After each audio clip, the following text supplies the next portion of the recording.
When I assumed office 20 months ago, our country was facing tremendous economic challenges, escalating cost of essential household commodities, high fuel prices, rapid depreciation of the Kenya shilling, and spiraling public debt were threatening to ground our economy. My administration has worked hard and consistently so that today, the prices of essential commodities like unga have dropped from 240 shillings for a 2-kilogram packet to Kenya shillings 100, majorly attributed to our fertilizer subsidy program, the resilience of our farmers, and good rains that were given to us by God. During the period, we reduced the price of fertilizer also from 7,500 to 2,500. Petrol prices have come down from a high of 217 to now 187 a liter.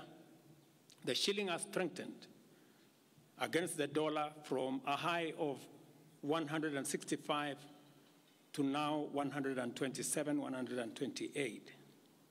We have made significant progress in pulling the nation back from the brink of debt distress. Our debt situation is better managed, and our budget now has space for investment and in programs aimed at easing the hardship on vulnerable people and creating opportunities for our young people. Our GDP grew by 5.6% last year, ranking Kenya among the 27 fastest growing economies in the world. Our inflation figures have fallen from a high of 9 and 8 in May last year to 5% in April this year. It is instructive for the nation to know that for every 100 shillings we collect as taxes, we spend 61 shillings in debt service. We have paid Kenya's Eurobond debt that was borrowed in 2014 of $2 billion that has been hanging around our neck. We paid the last installment of $500 million last week. Today, Kenya's debt burden is much less, more sustainable, and we are on course to redeem our country from the discomfort of debt and assert our sovereignty. Early this year, Treasury had proposed a budget of 4.18 trillion. I did direct that it be reduced by 200 billion to come down to 3.99 trillion. The Finance Bill 2024, generated to actualize this budget, underwent public participation, which resulted to concessions by which we agreed to drop proposals on VAT on bread, motor vehicle circulation tax, VAT on locally manufactured diapers and sanitary pads, as well as excise duty on money transfer services, among others. The additional tax measures we had proposed in this year's finance bill were to raise money in the tune of 346 billion. When the concessions were made, subsequent to public participation that was undertaken by Parliament, that came down to 200 billion. I had made this proposal taking into account our situation and the priorities that are there. I want to thank the members of Parliament seated behind me and those who voted yes for identifying the priority areas of our nation. Because when I made the proposals to Parliament with my cabinet, we had certain critical priorities for the nation. Number one is our agriculture. We did make recommendation, and part of the money we were going to raise from the finance bill was 10 billion shillings that will go to fertilizer subsidy, 18 billion shillings that would go to making sure that junior secondary school teachers, 46 of them, 46,000 of them would be confirmed on permanent and pensionable basis. We are very clear in our minds that education being the greatest equalizer, no child in Kenya should go to a school where there is no teacher or where there are no adequate teachers. It is because of that reason that in this finance bill also, we had committed to hire an extra 20,000 teachers. We also had envisioned, because of the program of last mile connectivity to homes, especially in rural areas, we had committed 14.5 billion shillings, 50 million for every constituency for the last mile connectivity. Because we realize that there are many people who today cannot go to hospital because they cannot afford, because they have no health insurance. We had committed 6 billion shillings to operationalize our universal health coverage plan that would make it possible for every citizen to have a health insurance, those who cannot afford to be paid for by the government of Kenya, and to also operationalize the chronic illness fund that would make it possible for those who suffer from cancer, diabetes, hypertension, to be able to go to hospital, be treated, and go home without being asked for any money. We also had planned to put in money for our coffee farmers to retire the heavy debts that are bedeviling our coffee farmers. We also had allocated money for our sugarcane farmers to make sure that our sugarcane farmers get out of the debts that they're in. We had also committed to our milk farmers 2 billion shillings to make sure that every farmer is paid a minimum of 50 shillings per litre to make sure that these farmers, very hard-working citizens of our nation, get a fair return for their hard work and for feeding our nation. And that is why I commend these members of parliament for agreeing with us that all the priority areas I have mentioned were the right priorities to be funded. And by so doing, they supported the proposal to incorporate also the views of the people. These members of parliament came back to us after they went to listen to the people of Kenya. And they came back and reduced the budget on their own by 146 billion shillings.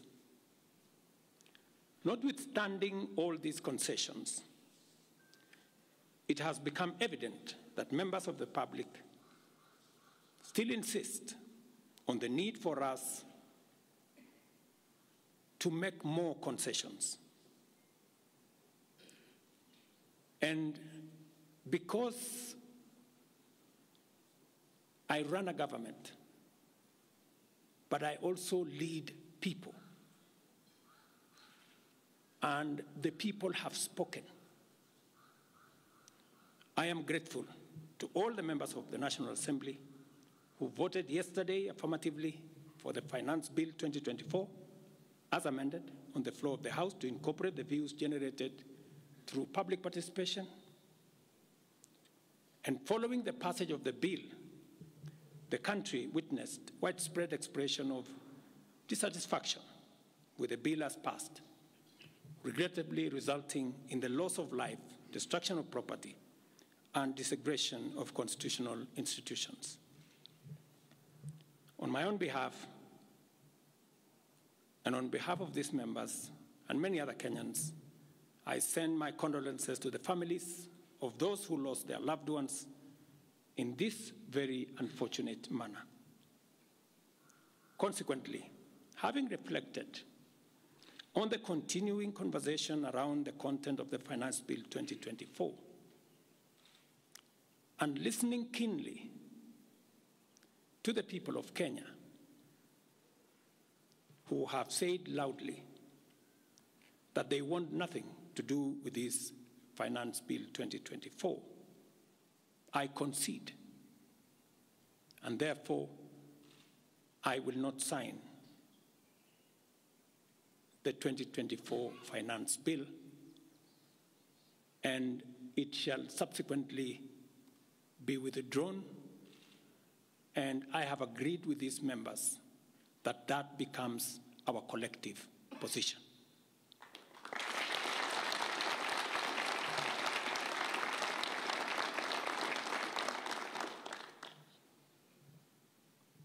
Accordingly, there is need for us as a nation to pick up from here and go into the future. And I am therefore proposing that because we have gotten rid of the Finance Bill 2024, it is necessary for us to have a conversation as a nation going forward. How do we manage the affairs of the country together? How do we manage our debt situation together? How do we work on the budget with the deficits that now exist together? And as I committed last Sunday, I will be proposing an engagement with the young people of our nation, our sons and daughters, for us to listen to them. As I said on Sunday, listen to their views, listen to their proposals, their ideas, their concerns, and what they think we should do better as we go forward. I am also recommending a multi-sectoral, bipartisan, multi-stakeholder engagement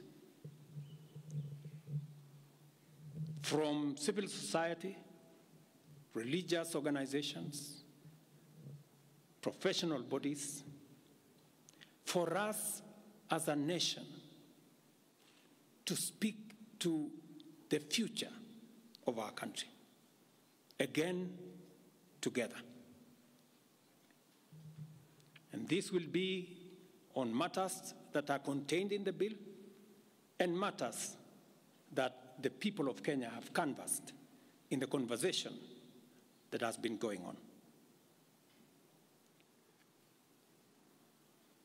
In this regard as well, I am directing for immediate further austerity measures to reduce expenditure, starting with the Office of the President,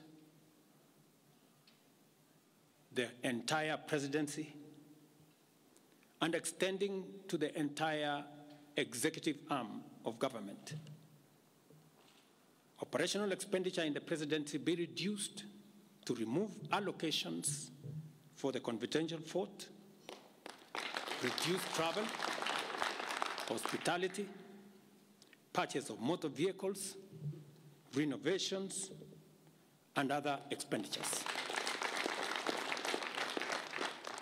This will cover the entire presidency and also the executive arm of government.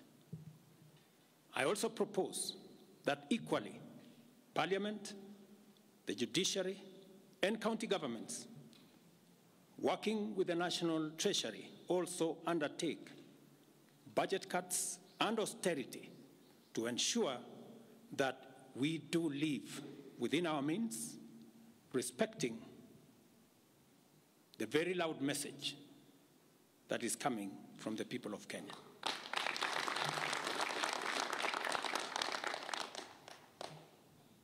And let me confirm that I have discussed with many stakeholders.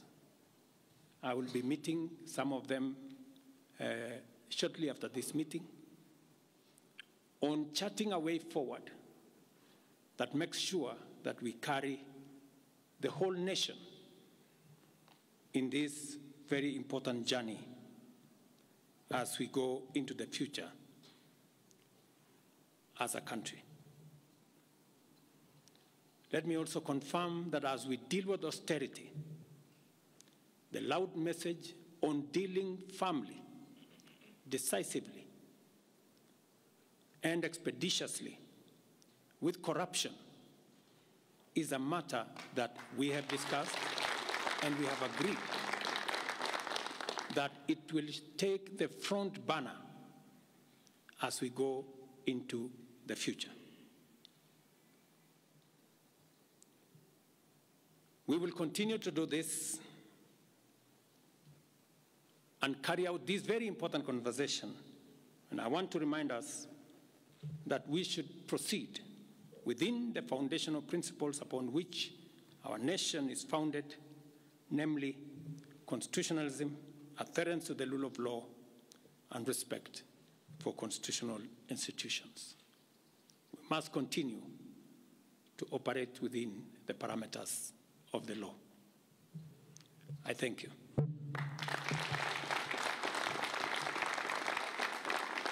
I will take a few questions, 3 questions to be specific. Thank you, Your Excellency. And the first question will start with Elizabeth Mutuku from TV47. Good evening. My question is on young leaders from the Gen Z generation who were abducted yesterday and the day before yesterday. What happens to that? Second, there were young people who were killed during the demonstrations. What do you speak of that as the head of state? Thirdly, how do we move forward on the budget cuts, especially now that you've said that we're going to have austerity measures, yes, but how then do we secure development? Thank you very much. Please. No, it's okay. So I have said young people, 6 to be exact, 6 people yesterday lost their lives. Very unfortunately, they shouldn't have lost their lives. And I have said it is a very unfortunate situation. I wish that would not have happened. And there is a framework that will make sure that those 6 Kenyans who died yesterday will be accounted for. Number 2, I did promise the country that there will be no extrajudicial killings going forward. And ever since I came into office, there is not one incident of extrajudicial killing. What you said about abduction are statements that were attributed to some of our civil society groups But all the people they mentioned have since been found in police custody, and those that were already processed were already released. On the matter of development that you have said, minus the finance bill, it means that some of the development programs amounting to 200 billion shillings, we will have to cut down, to delay them. They will have to wait, some of them, for next year. We will try it again. We will try next year to find some money. Some of them we will have to cancel, because that's the nature of things. And it is because the people of Kenya have spoken loudly that they want a leaner budget for us as a country. Question number 2. We'll take the next question from Busara, K24. Naam, swali langu la kwanza ni wazi kwamba matumaini ya vijana wa Gen Z na baadhi ya Wakenya kwa wabunge yamepungua kabisa ama hata yamepotea. Kwa hivyo kama rais, unachukua hatua gani kuhakikisha kwamba tunawahusisha vijana katika maamuzi muhimu, hasa katika masuala ambayo yanalenga taifa ama ujenzi wa taifa? Swali lingine, je, utahakikisha vipi uwazi katika mpango wako wa kupunguza matumizi serikalini? Maana yake umesema kwamba kuna austerity measures. Je, kutakuwa na transparency? Na swali la mwisho, ningependa kujua kama pengine kutakuwa na fidia kwa wale ambao walifariki, ama hususan kwa familia kwa wale ambao walifariki hapo jana, na je, serikali itasimamia malipo ya wale ambao wako hospitalini hivi sasa wanapokea matibabu kutokana na majeraha waliopata hapo jana? Asante.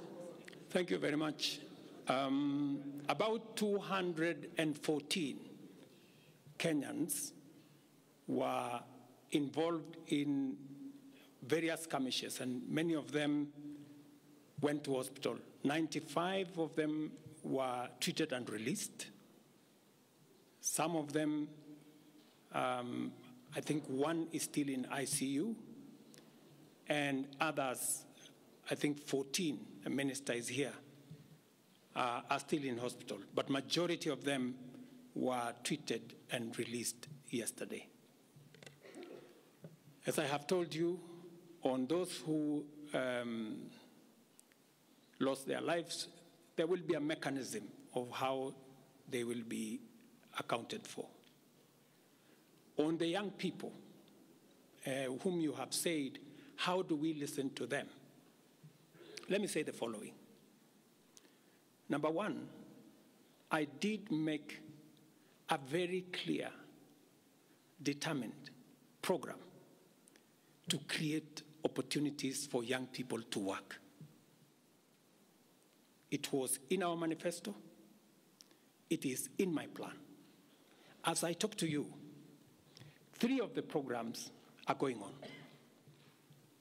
The housing program today has 160,000 young people working as engineers, as architects, as quantity surveyors, plumbers, masons, carpenters, artisans, transporters, accountants.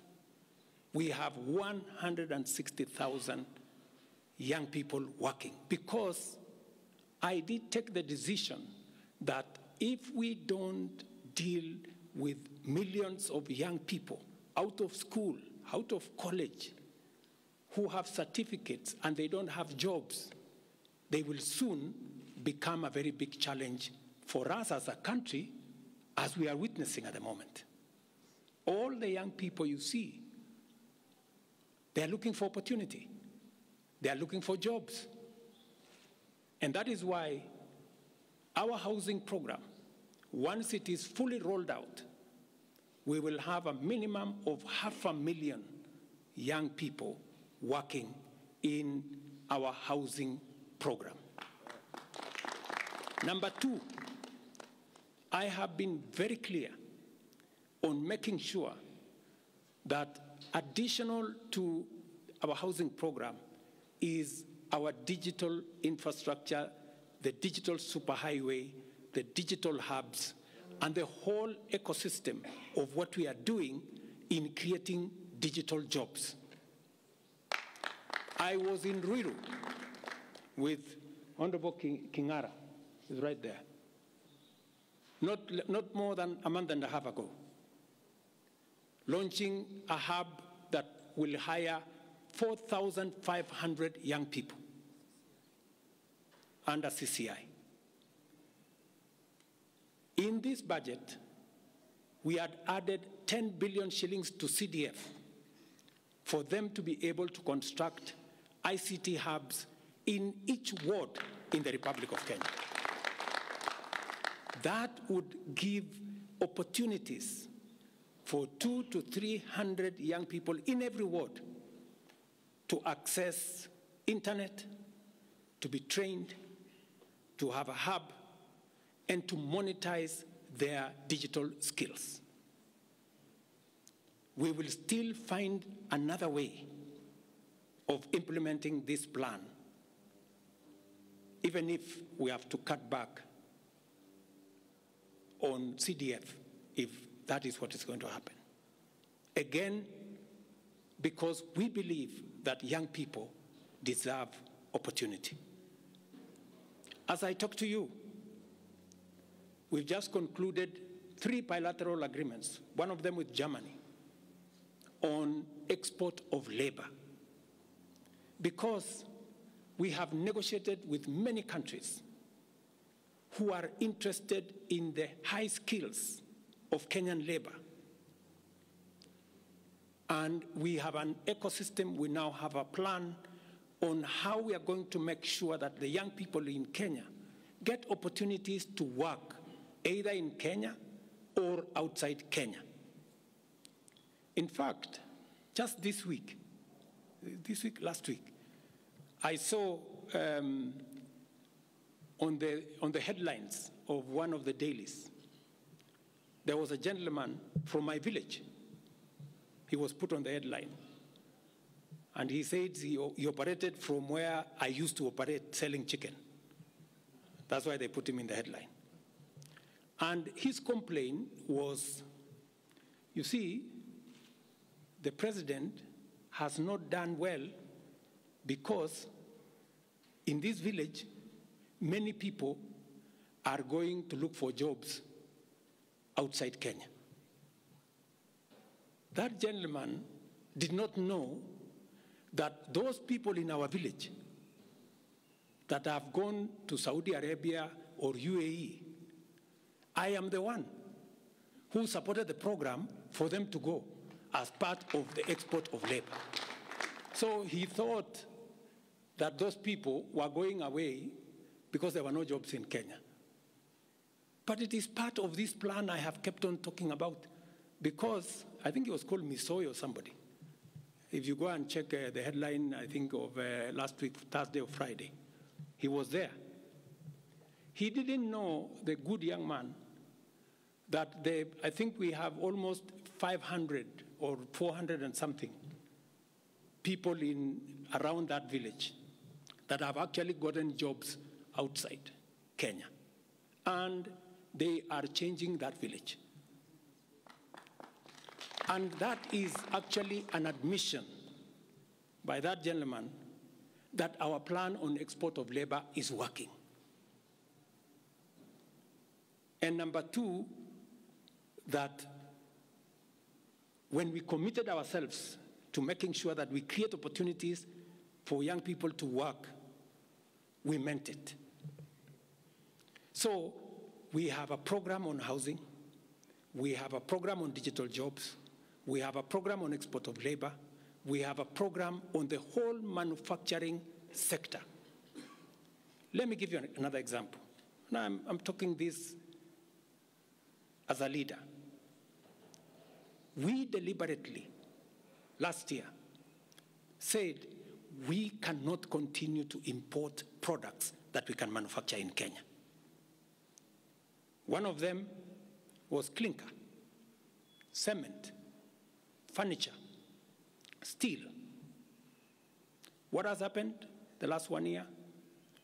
Very many, in fact 5 to be specific, companies have sought licenses in Kenya to do clinker, to do cement.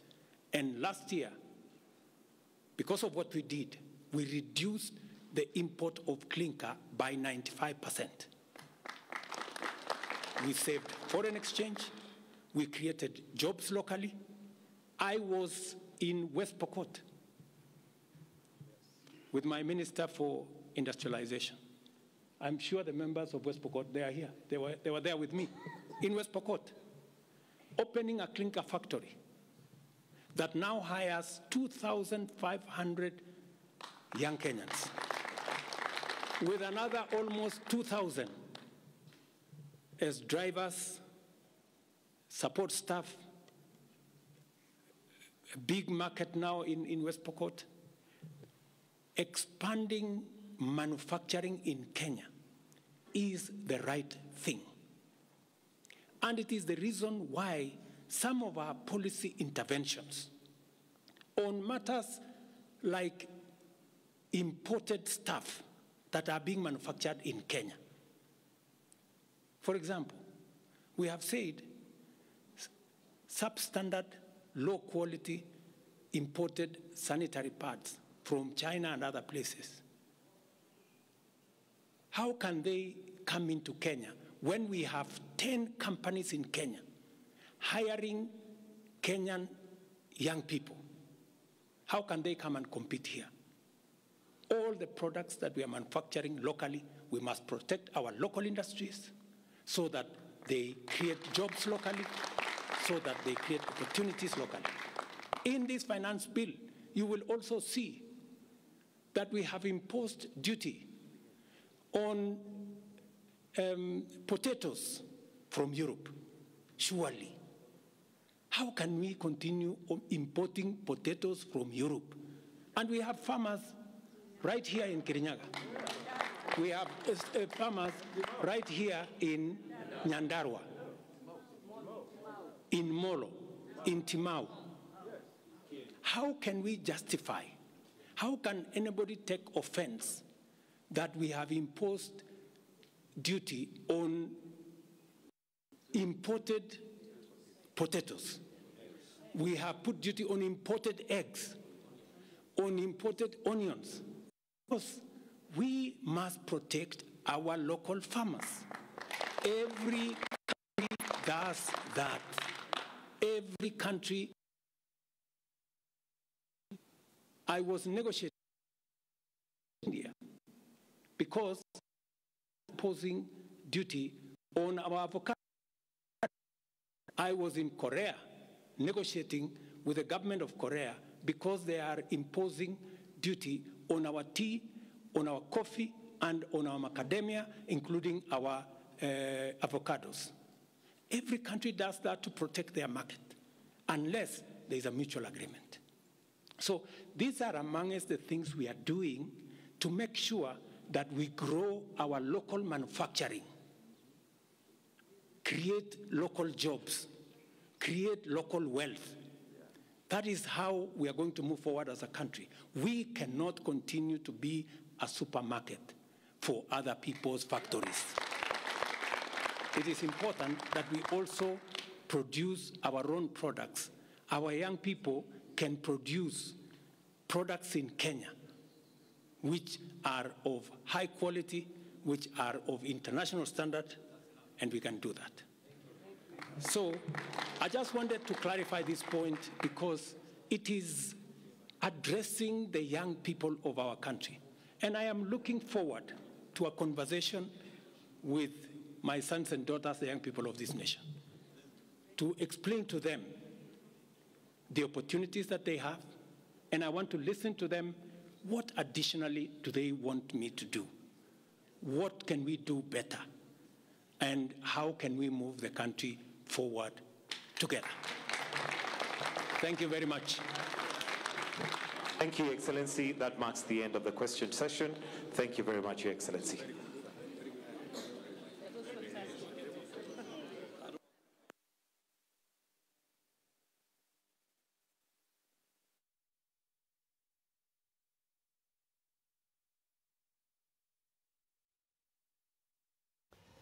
That ends the press briefing this address to the nation by the president, which is on the big issue that has been the center of all the concerns that have been going around, which have led to the protests, which unfortunately led to deaths. And one of the main takeaways here is, one, that the president has agreed to withdraw the finance bill. He says he shall not sign it, and he's asked the MPs to go back to the drawing board. And then he says that he has conceded to the calls of the people. He said the people have spoken loudly.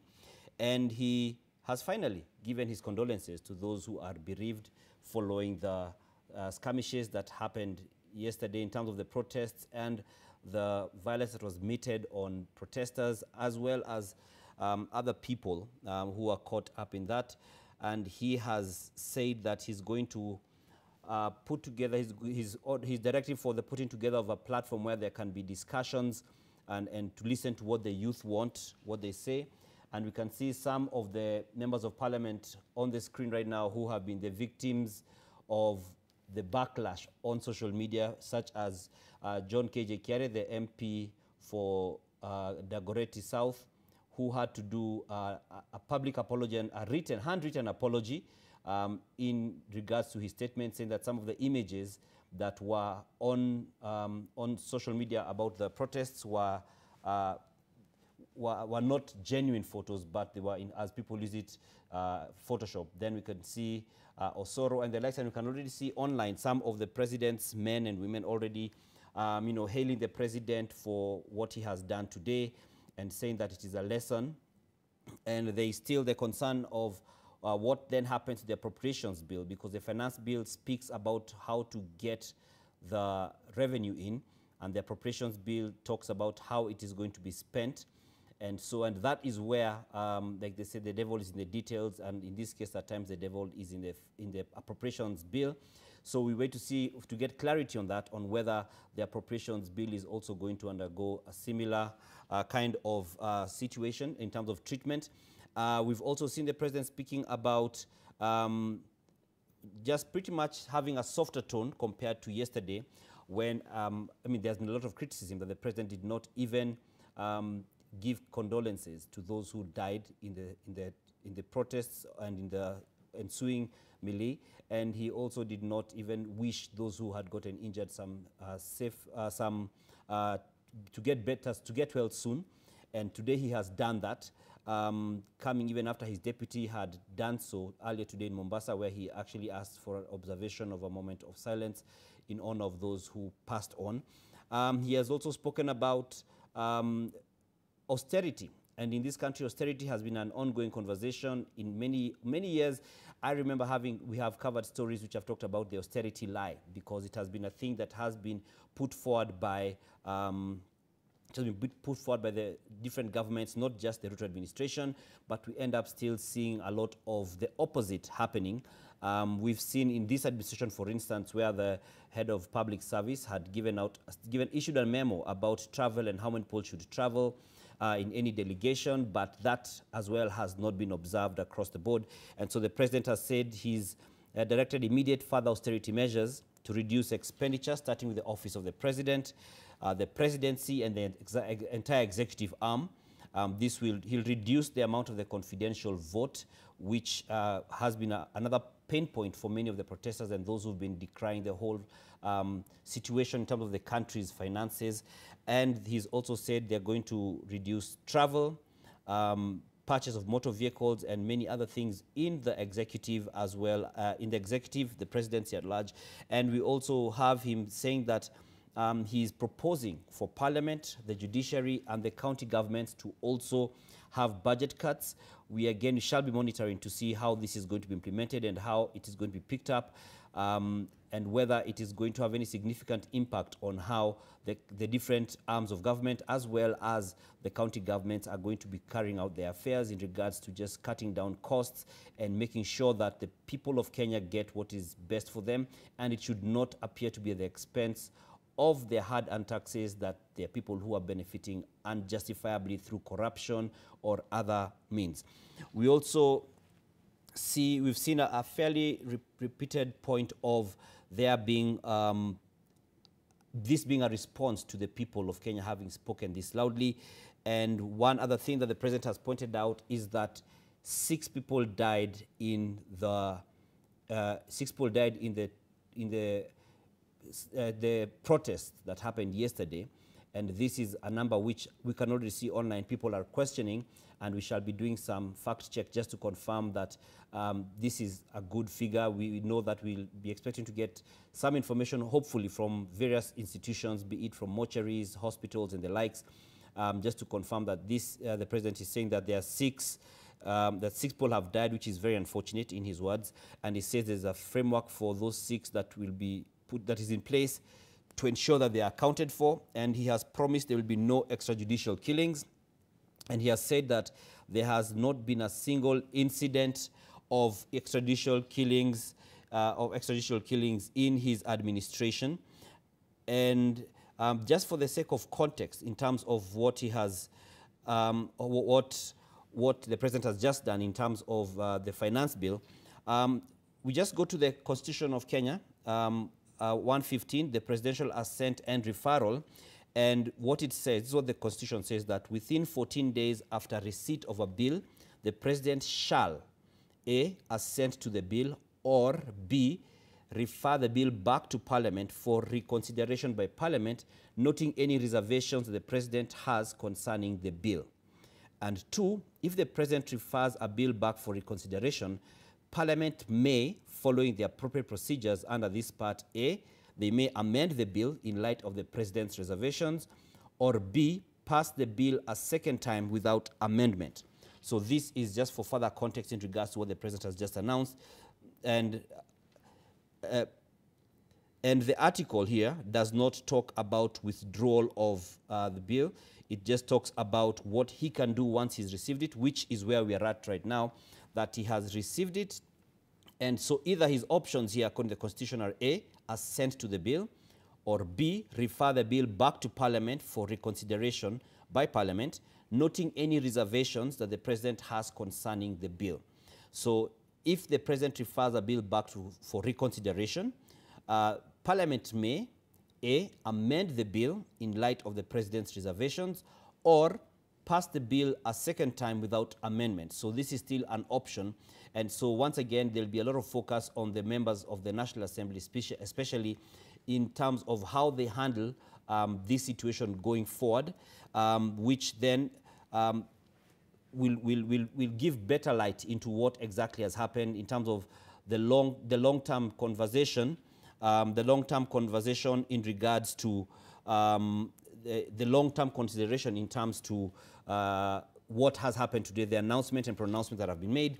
Further to that, Parliament amends the bill. Parliament amends the bill fully accommodating the president's reservations. The appropriate speaker shall resubmit it to the president for assent. That is, if they do. If Parliament, after considering the president's reservations, may pass the bill a second time without amendment, or with amendments that do not fully accommodate the president's reservations, by vote supported, A, by 2/3 of members of the National Assembly, and B, 2/3 of the delegations in the Senate, if it is a bill that requires approval by the Senate. Now, number 6, the 6th point of this is that if the president does not assent to a bill or refer it back within a period prescribed by Clause 1, or assent to it under 5B, the bill shall be taken to have been assented to on expiry of that period. So if the president does not assent to a bill or refer it back within the period prescribed in Clause 1, or assent to it under 5B, the bill shall be taken to have been assented to on the expiry of that period. And this is from the Constitution of Kenya. You could check Article 115, and it has quite some good insight in regards to what has happened.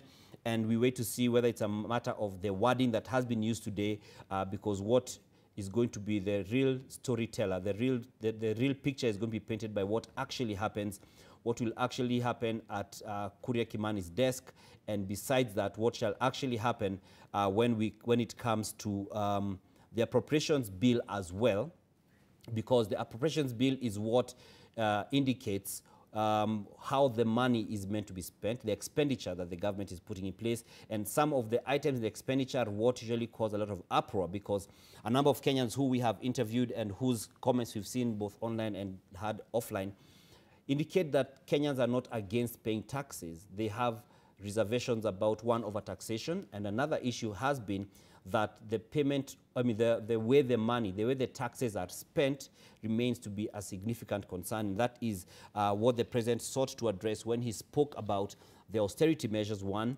and also just ensuring that some projects are going to be either suspended, some he said may be cancelled, some may not, like I said, cancelled, we may not see the light of day eventually, he said, because that's the way things are, in light of the context of if we do not have this money that was seeking to be raised through the Finance Bill 2024, then something has to give. And so he says that means that some projects may be suspended, others may not even make it to the next budget cycle. They shall end up being held from there.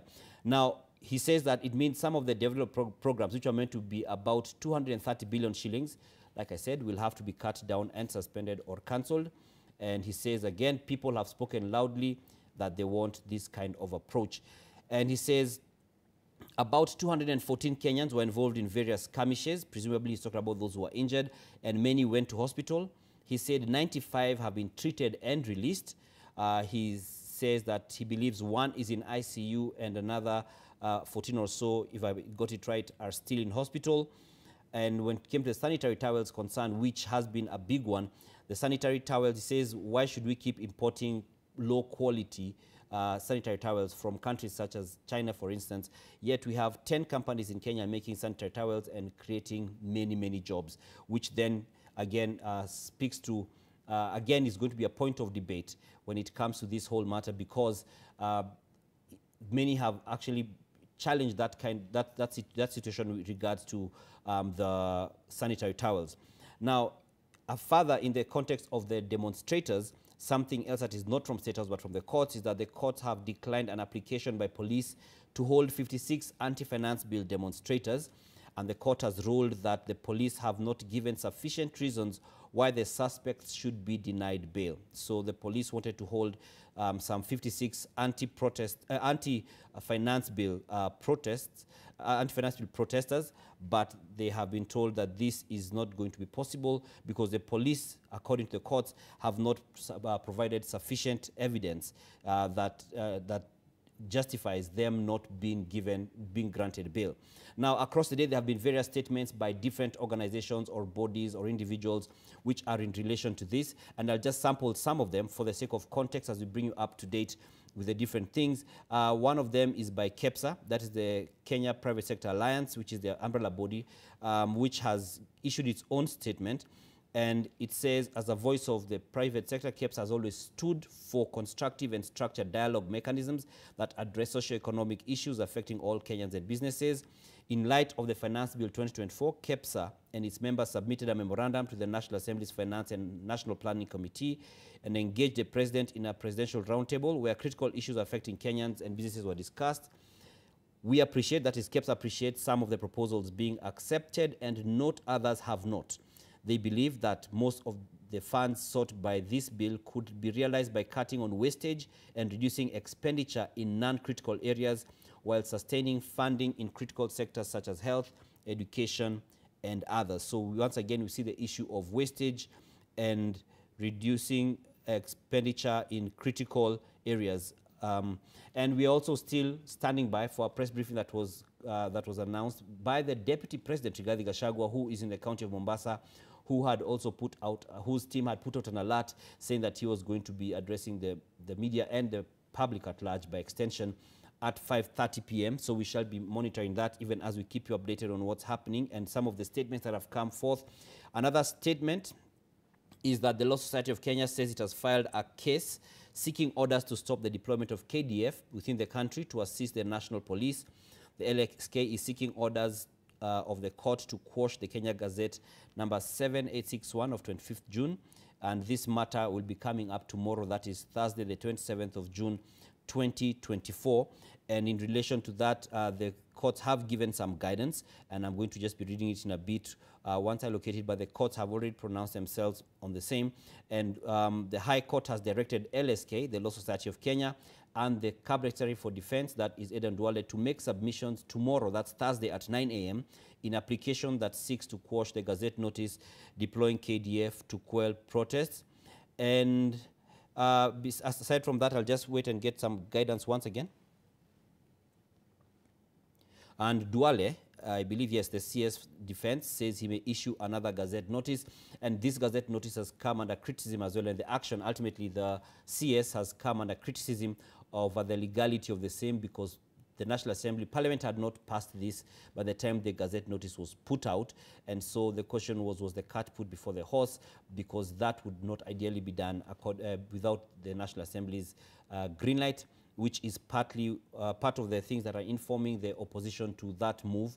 And there are many questions which we shall be addressing in our bulletins tonight in regards to that. And just going back to some of the statements that have been put out regarding this, the Kenya Editors Guild says it has noted with concern the unfolding events surrounding the protests against the Finance Bill of 2024. The Guild condemns the senseless killing of protesters by security officers during the protests. Security officers were captured on television using violence, and this is unacceptable in modern Kenya, and thus the responsible must be held to account for their acts of commission and omission. It is also worrying that journalists who are covering the events were beaten, harassed, and intimidated as part of the state's attempts to stop them from doing their work and violating people's rights to know what was happening, and cites the Constitution, saying that the state shall not interfere with any person engaged in broadcasting, production, or circulation of any publication or dissemination of information by any medium, or penalize any person for any opinion or view or the content of any broadcast or publication. Violation of journalists' rights and freedoms is tantamount to an assault on media freedom and the freedom of expression. And the Guild has also called upon the IG of Police, that's Japhet Koome, to ensure the safety of journalists who have been subjected to attacks, including those by police officers, and also calls upon the Director of Public Prosecutions, the DPP, and IPOA, that's the Independent Policing and Oversight Authority, to look into the request by the Guild to conclude investigations. In 2023, now a letter was sent to the DPP with a list of journalists who were injured during protests on the cost of living. The offending officers must be brought to book. And I see IPOA have also released a statement regarding all the matters that have been brought. And so that statement that I've just read, which was, I was saying, is from the Editors Guild, has actually, is from the Editors Guild president, that's signed by the president, that's Zubeida Kananu. And we shall be getting, I'll be citing a few other statements by different bodies. And we see that IPOA has said that investigation into the death of Mr. Rex Masai, who was allegedly killed by police shooting on 20th June. And towards this, IPOA has made significant investigative strides as follows.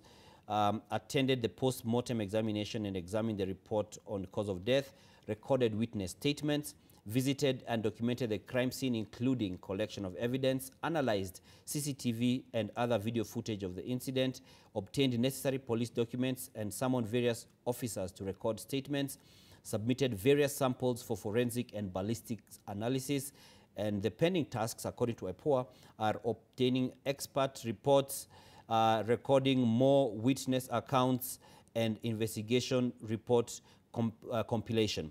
Now, we shall be joining Ibrahim Karanje not long, who is at State House, where the president just spoke, to give us a sense of what the mood is at and what the kind of tone and conversations around there are, whether he's managed to speak to some of the legislators or other leaders who are present at State House to get some better sense of what exactly this means going forward. We shall also be looking to see some of the feedback online in regards to the planned demonstrations, which were meant to be tomorrow, which we're talking about Occupy State House. And so whether, you know, the people who have been, all the Kenyans who have been against the finance bill are now going to stand down as they await the process to proceed, as the president has said it.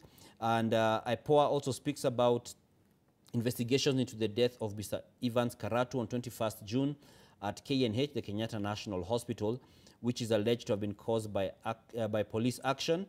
So far, what IPOA says it has done is attended post-mortem investigations at KNH, recording witness statements into the death, establishing contacts and recording more witness accounts of the incident, contacted the police for necessary documentation, and IPOA's monitors observed and documented the following incidents during the demonstration period, culminating in A, the fatal shooting of protesters in Nairobi and other parts of the country, shooting occasioning serious injuries to protesters in Nairobi and other parts of the country, injuries suffered by both members of the public and police officers, instances of excessive use of force by police officers against civilians. And that is a statement by IPOA, that's the Independent Policing Oversight Authority.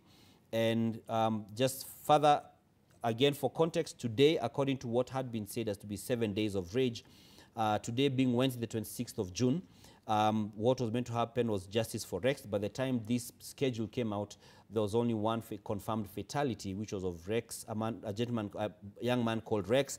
Today, the protesters were meant to visit IPOA and the IG of police demanding justice for Rex. And that was what was meant to be happening today. And what was meant to be on the 7th day of the 7 days of rage was tomorrow, blocking main roads leading to Nairobi and Occupy State House to witness the president, what they said, signing our Kenyans' lives into slavery. So we look to see whether this is going to be stood down, because what had been said was reject. What the protesters had been saying was reject, not amend. So we are monitoring to see what the views are of the different people across the country, just to get a sense of whether they feel content by what the president has said, and they're going to now stand down from tomorrow's planned activities and monitor what exactly is happening. And excuse me, and IPOA also says that it's going to be looking into reports of abductions, arbitrary arrests and detaining of protesters by police beyond the 24-hour rule, contrary to Article 49(1)(f) of the Constitution of Kenya. And IPOA is also going to be looking into armed police officers dressed in civilian clothes, undertaking public order management, including arrests and operating firearms without prominently displaying their badges on the outer garment, in compliance to Chapter 43 of the National Police Service Standing Orders. And the authority says, pursuant to Section 5 and Section 25 of the IPOA Act, the authority has launched investigations into these incidents in fulfillment of its mandate of holding police accountable to the public in performance of their functions. The authority says it will continue monitoring the conduct of the police during these demonstrations and share periodic updates. And it says that it condoles with all the families and friends of the departed souls and wishes a quick recovery to the injured. And we still keep monitoring a lot of what's happening. There had been a lot of distraction yesterday in different parts of the country. For instance, here in Nairobi, we've seen, especially in the CBD, there are people who are actually devastated because their businesses, those are their investments, their livelihoods, their source of livelihoods were destroyed, looted, and they lost a lot of what they had invested in. And they're still trying to come to terms with that. Some of them have described to NTV some of the people who went and did the illegalities there as being people, some of whom were armed. And so this speaks to the concerns over there being goons who had ill intentions, infiltrating the peaceful protesters and taking advantage of the protests to get after their own agenda, which is illegality and crime. And so the hope is that they will be identified, found, and they shall face the law, because they were hijacking a constitutionally protected process. And in doing that, they have also breached the law by the vandalization as well as theft of property and destruction of property as well, which is something that had been warned against very strongly, and that was by the Interior CS, that's Kithure Kindiki, who had a press statement on the day before the protests were beginning, the major protest. That's on Monday. He spoke to that, and he made it pretty clear that you should not break the law even as you proceed with the protests. And what was seen even last week when the protests were there is that they were peaceful, really. talk about last week's protests, they were peaceful, and we saw what was not usual for what has been seen or regarded to as protests in Kenya, because we did not see the quote signature violence or throwing of stones or looting, but we actually saw people who are confident enough to pull out their cell phones and do videos, create content, just digitally document these historic moments in the country. And sadly, these historic moments degenerated at a point into some very unfortunate situations. We also see that some of the members of parliament, some of the politicians who are pro the finance bill, had either their properties or properties allied to them being targeted by protesters or just by angry Kenyans, people who felt dissatisfied or felt that these people had stopped representing them in parliament or in whatever positions or spaces of influence and leadership they are in, and began to serve the interests either of themselves or of the president, which is what really angered people, saying that they voted them in to represent them as the people, but this was no longer the case. And it seems that this was made pretty clear. Because people decided to now go and, quote, represent themselves. And something that has never happened in this country happened yesterday when we had the breach into the parliament compound and the buildings. And just as we bring to a close this commentary in regards to what has happened, and just get a sense of what exactly is going on, just to remind you that President William Ruto has said that he has conceded. Let me actually just read exactly what he said, that because first he began by pretty much laying the ground for some of the things that he has achieved in his leadership, under his leadership as the president, and he then was setting the ground for saying that, you know, he will not assent to the Finance Bill 2024 as is currently constituted, and he has then said that it should then be reworked altogether. And so we wait to see what this exactly means and whether it is something that is acceptable to the populace who have been having concerns and have been pretty articulate, saying that you should reject it and not amend it. So then that becomes another point of inflection in terms of, is it going to be a rejection, just doing away with it altogether, or is it a matter of amending it? Will the parliamentarians find it realistic to amend it? And aside from that, we really wait to see what, like I said earlier on, happens with the appropriations bill.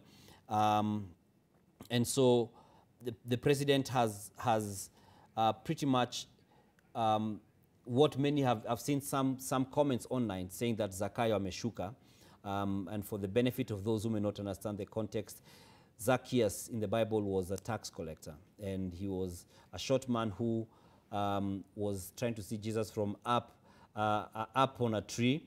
And so they were saying that he should come down, and they were saying the president should come down from his position, and this appears to be what has happened today. And aside from that, one other significant concern has been the kind of tone and communication that has been coming from those who have been fierce defenders of the president and are fierce defenders of the president and his policies. And so we have seen them, seen some of these leaders who have been in some ways rubbishing what has been, some of the efforts and concerns by the people who've been protesting, some dismissing them as just children because it has largely been driven by the young people, the Gen Z, and so there has been a lot of concern around how they've been expressing themselves, and that. So what you see on your screen right now is the official residence of the Deputy President in the county of Mombasa, and like we had earlier on indicated, the Deputy President had said that he's going to be having a press statement from Mombasa, where he was meant to be addressing the country. The details of the same shall be firmed up, but so we are on standby for that as well, just to get a sense of what the Deputy President wants. We have seen some of the politics and divisions between the President and his deputy and their respective allies playing out even in these demonstrations. We saw the governor of the county of Nyeri, Mutahi Kahiga, yesterday asking the, urging the protesters to reject dictatorship, which is in line with what he has been claiming is among the issues that have brought a rift between the president and his deputy. And so I think it'll be good to just see what this statement is about, what he's going to speak about, whether it will still happen altogether.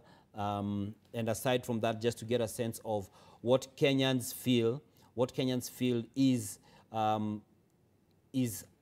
really being addressed in their concerns, because we've seen some very heartbreaking footage, and we brought it to you as well, where we've seen parents who have been broken going to hospitals, to mortuaries, to pick their children's remains. Some of their children, they say their children were not violent, they were not armed, they were peaceful, but they ended up being killed by police. It was really sad. And parents were even saying that why, we've seen some mothers saying that why should they just let their young children go to the streets alone, yet what they are agitating for is not just for them, that is the young people alone, but also affects them. And so we were seeing more parents saying that they want to go to the streets with their children. Tomorrow, we again are going to wait and see whether this is still going to proceed, given the most recent happenings in regards to the president having made his pronouncement on the finance bill and saying that he's agreed to withdraw it, and he's agreed not to assent to the finance bill of 2024, even with the amendments.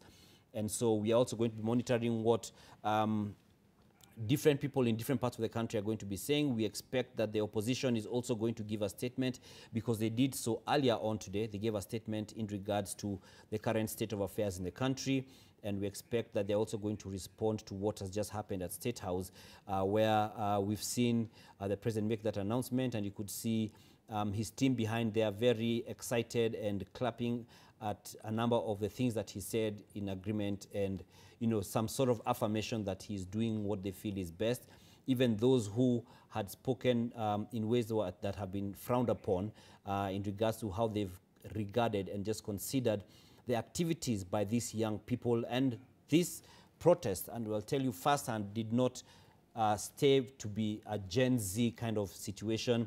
It became an issue of not just the Gen Zs, but the millennials joined in, and now we've been seeing the older generations joining in, because as has been mentioned in a number of instances, these issues have transcended the finance bill of 2024, and they've also now included different issues in government, in terms of the governance of the country. And as many psychologists have pointed out, that this generation just wants to be heard, especially the young people wants to be heard first and foremost. They are not meant to be treated as children, because they have been empowered. Some of the young guys were saying, the mistake you made was taking us to school. Now we are empowered, and now our empowerment is allowing us to be bold and stand forward. So those are some of the things that we're really looking at, and some of the interesting dynamics that whose voice and tone we look to seeing whether it will change, or whether this is what has been said is satisfactory. As even we try to get more details of what exactly is going to happen at this point post the president's announcement. And speaking of the president's announcement, let's just listen into what he said not too long ago in his speech when he addressed the nation and made this significant announcement. When I assumed office 20 months ago, our country was facing tremendous economic challenges. Escalating cost of essential household commodities, high fuel prices, rapid depreciation of the Kenya shilling, and spiraling public debt were threatening to ground our economy. My administration has worked hard and consistently so that today the prices of essential commodities like unga have dropped from 240 shillings for a 2-kilogram packet to Kenya shillings 100, majorly attributed to our fertilizer subsidy program, the resilience of our farmers, and good rains that were given to us by God. During the period, we reduced the price of fertilizer also from 7,500 to 2,500. Petrol prices have come down from a high of 217 to now 187 a litre. The shilling has strengthened against the dollar from a high of 165 to now 127, 128. We have made significant progress in pulling the nation back from the brink of debt distress. Our debt situation is better managed, and our budget now has space for investment and in programs aimed at easing the hardship on vulnerable people and creating opportunities for our young people. Our GDP grew by 5.6% last year, ranking Kenya among the 27 fastest growing economies in the world. Our inflation figures have fallen from a high of 9 and 8 in May last year to 5% in April this year. It is instructive for the nation to know that for every 100 shillings we collect as taxes, we spend 61 shillings in debt service. We have paid Kenya's Eurobond debt that was borrowed in 2014 of $2 billion that has been hanging around our neck. We paid the last installment of $500 million last week. Today, Kenya's debt burden is much less, more sustainable, and we are on course to redeem our country from the discomfort of debt and assert our sovereignty. Early this year, Treasury had proposed a budget of 4.18 trillion. I did direct that it be reduced by 200 billion to come down to 3.99 trillion. The Finance Bill 2024, generated to actualize this budget, underwent public participation, which resulted to concessions by which we agreed to drop proposals on VAT on bread, motor vehicle circulation tax, VAT on locally manufactured diapers and sanitary pads, as well as excise duty on money transfer services, among others. The additional tax measures we had proposed in this year's finance bill were to raise money in the tune of 346 billion. When the concessions were made, subsequent to public participation that was undertaken by Parliament, that came down to 200 billion. I had made this proposal taking into account our situation and the priorities that are there. I want to thank the members of Parliament seated behind me and those who voted yes for identifying the priority areas of our nation. Because when I made the proposals to Parliament with my cabinet, we had certain critical priorities for the nation. Number one is our agriculture. We did make recommendation, and part of the money we were going to raise from the finance bill was 10 billion shillings that will go to fertilizer subsidy, 18 billion shillings that would go to making sure that junior secondary school teachers, 46,000 of them would be confirmed on permanent and pensionable basis. We are very clear in our minds that education being the greatest equalizer, no child in Kenya should go to a school where there is no teacher or where there are no adequate teachers. It is because of that reason that in this finance bill also, we had committed to hire an extra 20,000 teachers. We also had envisioned, because of the program of last mile connectivity to homes, especially in rural areas, we had committed 14.5 billion shillings, 50 million for every constituency for the last mile connectivity. Because we realize that there are many people who today cannot go to hospital because they cannot afford, because they have no health insurance. We had committed 6 billion shillings to operationalize our universal health coverage plan that would make it possible for every citizen to have a health insurance, those who cannot afford to be paid for by the government of Kenya, and to also operationalize the chronic illness fund that would make it possible for those who suffer from cancer, diabetes, hypertension, to be able to go to hospital, be treated, and go home without being asked for any money. We also had planned to put in money for our coffee farmers to retire the heavy debts that are bedeviling our coffee farmers. We also had allocated money for our sugarcane farmers to make sure that our sugarcane farmers get out of the debts that they're in. We had also committed to our milk farmers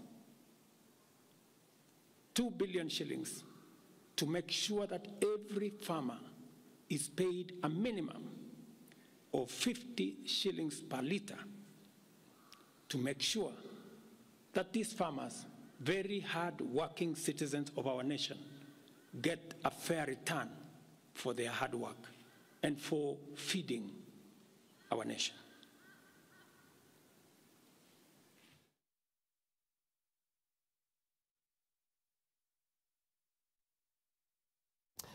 Let's cross over to Mombasa, where the Deputy President is speaking. Security officers and other Kenyans across the country in yesterday's protests across the country. As a parent, I feel the deep pain of their loss. No parent should have to bury their child, especially in such circumstances. I cry for our children. I am unable to bear the pain. My children, Kevin and Keith, are of the same Generation Z. I want to put myself in the shoes of parents who have lost their young children and appreciate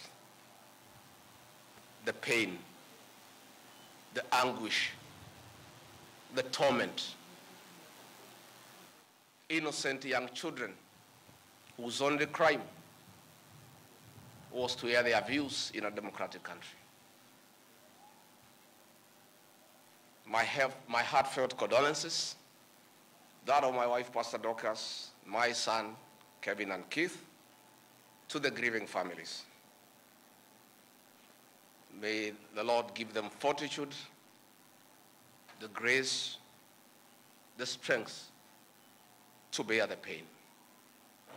We wish quick recovery to those who are injured and those who are admitted in hospital. The loss and destruction of public and private property during the demonstrations is deeply unfortunate. I empathize with the members of Parliament for the traumatic experience in and out of Parliament. I want to urge our young people that they don't have to destroy property to be heard. I want them to know that members of parliament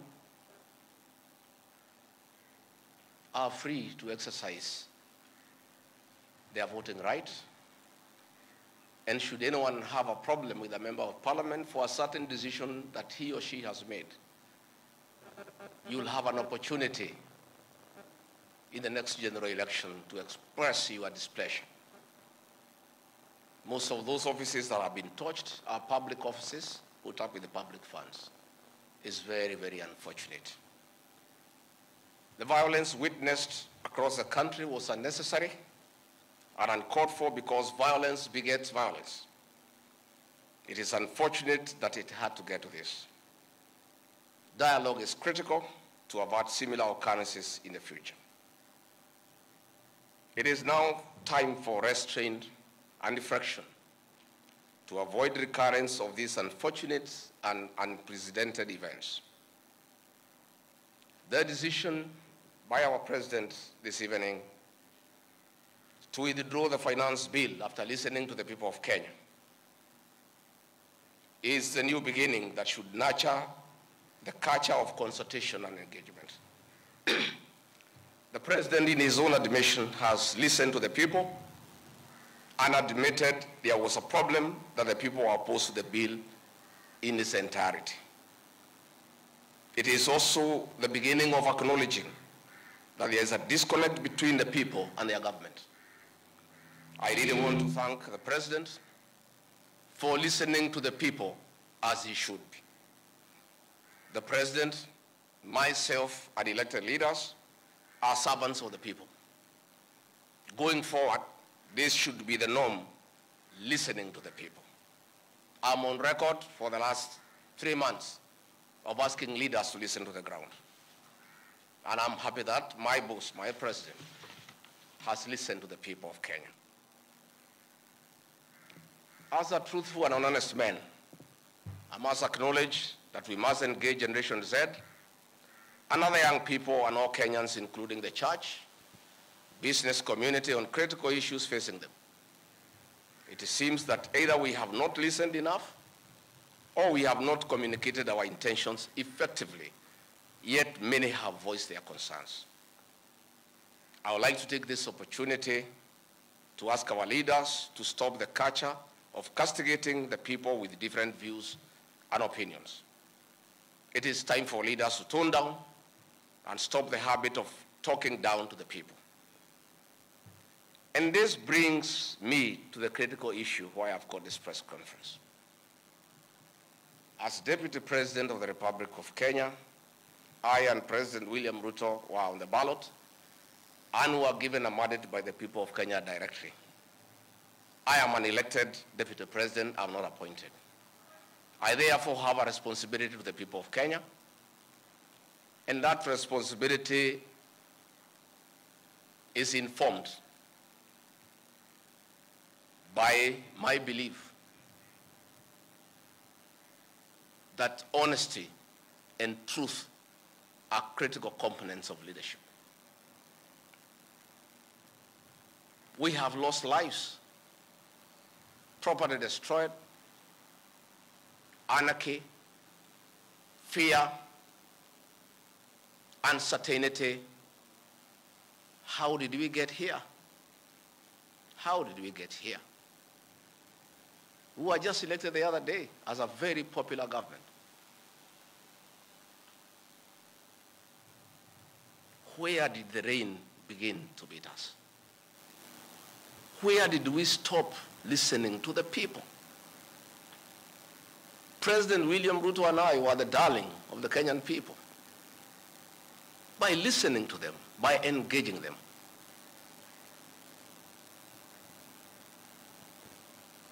And as a government, we have established institutions to ensure we not only listen to Kenyans, but also genuinely understand their concerns. We invest significant resources in these institutions, particularly the National Intelligence Service, for this purpose. It is clear there has been a failure in the intelligence and advice we are receiving, particularly concerning crucial government policies. the President of the Republic of Kenya today has admitted that it has come to his attention that the people of Kenya did not want anything to do with the Finance Bill 2024.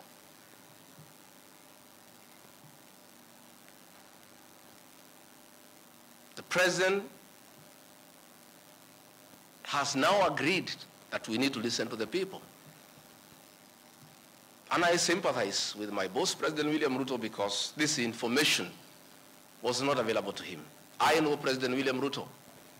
Had he known 2 months ago that the people of Kenya did not want anything to do with the Finance Bill 2024, he would not have asked his parliamentary party to push it through. Yet, we have an organization paid by the public to give him and government such information. And that is where the problem is. We have a dysfunctional National Intelligence Service that has exposed the President, the government, and the people of Kenya. Had the National Intelligence Service briefed the President 2 months ago about how the people of Kenya feel about the Finance Bill 2024, so many Kenyans would not have died. Property would not have been destroyed. Offices would not have been touched. There would have been no mayhem. But they slept on the job. It had to take people to die, property to be destroyed, protests across the country for the President to know the truth of what the people of Kenya feel. Yet, there is an organization paid for by the public to brief the President and the government about the feeling of the Kenyan people. Officers of the National Intelligence Service, officers of the National Police Service have told me in confidence they did not get advance intelligence briefs about the magnitude of the protest in Eldoret, in Kericho, in Nairobi, in Githurai, in Embu, in Nyeri. Since independence, there has been protests around Parliament. Never have protesters invaded and gotten inside Parliament. Senior officers have told me in confidence they did not have an advance intelligence brief about the intensity of the protest so that they prepare in advance. The National Intelligence Service slept on the job. And the problem is simple. The Director General of the National Intelligence Service, Noordin Haji, was a junior officer in the National Intelligence Service before he was appointed as DPP. When he was appointed to the office of the Director General, because of inferiority complex, he chased away all the people who were senior to him when he was in the service, therefore crippling the capacity of that service and making it dysfunctional. 3 directors were chased away and reassigned to desk jobs in ministries across government. 13 assistant directors, men and women with proven track record of intelligence collection and analysis, were removed from the National Intelligence Service, leaving a shell under a clueless Director General who has no capacity to run the organization. And that is why the security sector was caught off guard by the intensity, the anger of the Kenyan people, the agitation of the Kenyan people, the resilience of the Kenyan people. Had Noordin Haji done his job, we will not be where we are today. He has no capacity. He is out of the country most of the time on business trips. The country is on its own. My boss, President William Ruto, is exposed. That he has to back down and admit that he has hurt the people of Kenya. Yet this matter has been in public domain for the last 2 months. I want to say that Noordin Haji must take responsibility for the deaths that occurred. He must take responsibility for the mayhem. He must take responsibility for failing President William Ruto He must take responsibility for failing the government of the Republic of Kenya. He must take responsibility for failing the Kenyan nation by not doing his job and advising correctly. And he must do the honorable thing, not just take responsibility, but resign from that office and allow the president to pick a competent director general. I want to request President William Ruto to consider, as a matter of urgency, to recall the 3 directors who are removed from the service and the 13 assistant directors to come and help reconstruct the service and get sanity back to the National Intelligence Service to serve the president, the government, and the people of Kenya. President William Ruto deserves better. He deserves a director general who knows what he's doing.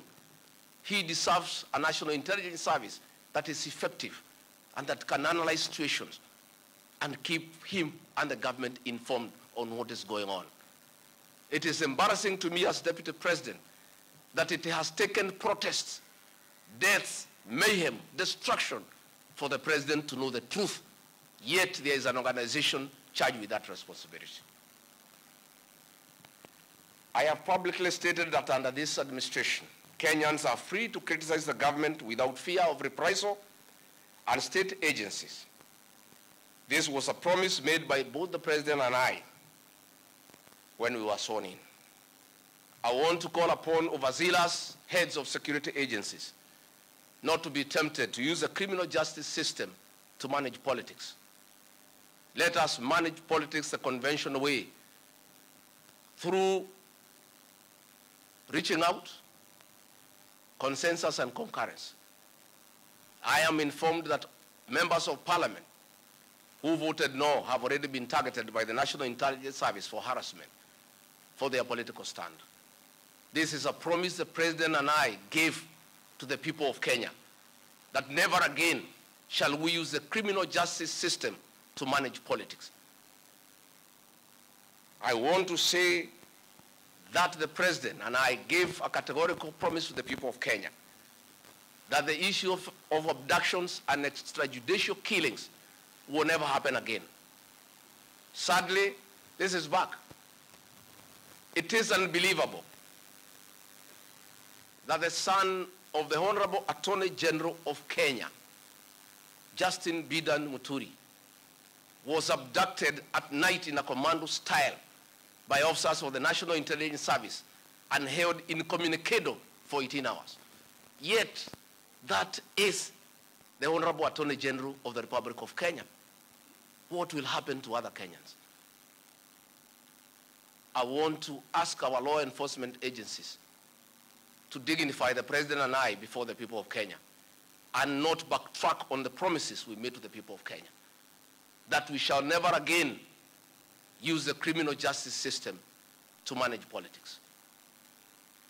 Yesterday, Nurdin Haji was trying to put up a team together to craft lies and propaganda and attribute the chaos that were in the country to leaders, I included, former President Uhuru Kenyatta and others. Yet it is very clear, and the President has admitted, that these protests were caused by the anger of the people of Kenya and their refusal of Finance Bill 2024.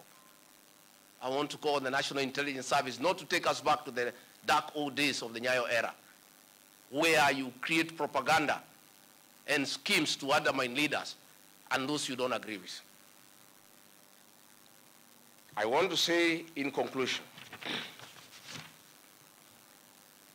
this is a time for reflection and action. And we need to take immediate steps, as the President has guided, and I'm very happy, to engage the Generation Z. And I want to call that generation to tell us whom to engage, because they are leaderless,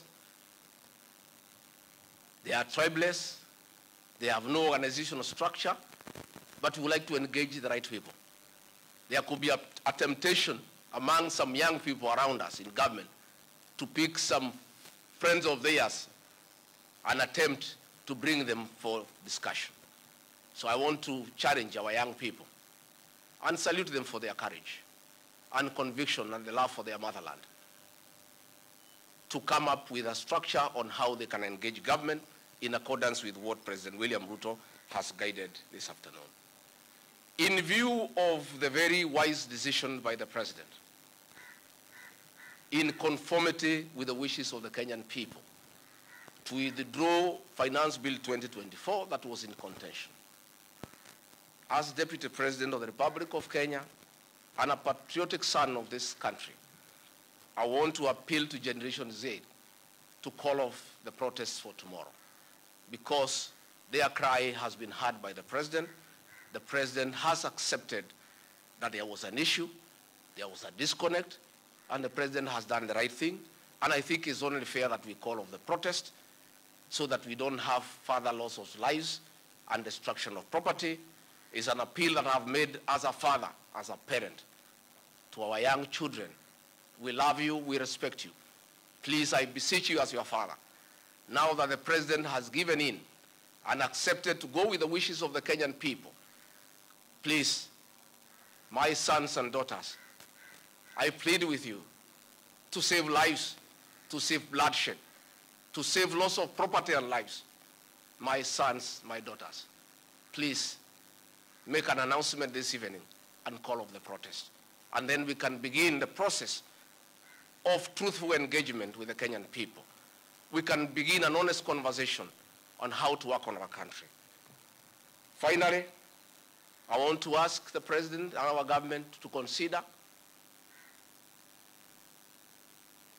a plan on how to help those families that lost their livelihoods as a result of lack of proper advice by the National Intelligence Service. All these things happened because of government failure. It should never happen. Let us see how to compensate those families, those who are dead. We help those who are in hospital with bills, and we help to bury them. Again, I want to ask Kenyans not to punish members of parliament for the stand that they took. A government is formed by a political party. Once a government has a program in parliament and decides it is good for the people, members of parliament from that party must toe the line. I don't want you to punish our members of parliament. They just did what is right in terms of our political formation. Allow them to be. Allow them to support their government, because that's why they were elected as members of the government party. Let us not harass them. Let us not abuse them. Let us not attack their properties. They were just doing what the government wanted. And now that the government has decided to do the right thing, I think we should close that chapter. And if you have a problem with your member of parliament over this matter or any other matter, you will have an opportunity at the right time to punish that member of parliament or affirm he or her by re-electing him or her.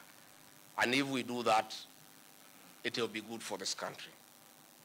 Finally, I also want to ask the President to consider the issues of the demolitions of houses along Nairobi River.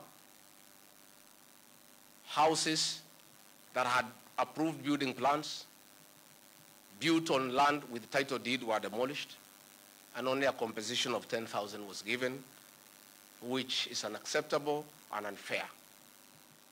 Let us consider any landowner who had a genuine title, who had constructed a house that had been approved by the city authorities for compensation, because it's good to be fair. I really want to thank you and ask the people of Kenya to keep peace and to love one another. Now that this matter of Finance Bill 2024 has been settled, let us all go back to work. Let us be peaceful. Let us not be violent. Let us not talk at each other. Let's try to love one another. We have a beautiful country. We have no other country to run to. Let us not burn our country because of disagreements on issues. And I know as long as we keep on talking to each other, this country is going to places. As Deputy President and Principal Assistant to President William Ruto, again, I want to affirm to the people of Kenya that I will continue helping the President to discharge his duties in the management of the affairs of this country. I'll continue giving him proper and sound advice based on honesty and truth. because I'm the only Kenyan who took the Bible in Kasarani and swore before God and before man to advise President William Ruto. Many people have been very unhappy with me for saying things that are truthful, to a point of trying to isolate me because they didn't want me to say the truth. But I'll keep on saying the truth. I'll keep on being truthful and honest, because that is what the people of Kenya expect me to do. Thank you very much, and good evening. Asanteni sana. Tumeshukuru sana. Thank you.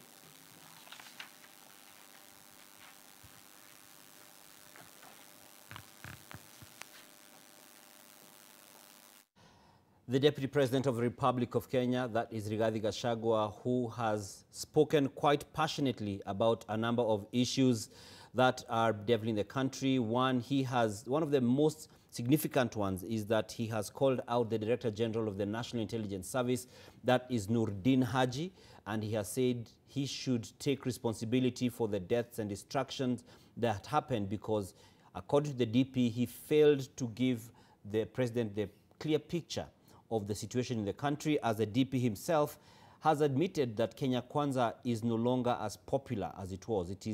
He's actually asked, how did we get here? How we were once, if I may just quote him, he says, we were elected the other day as a popular government. How did we get here? How did the rain start beating us?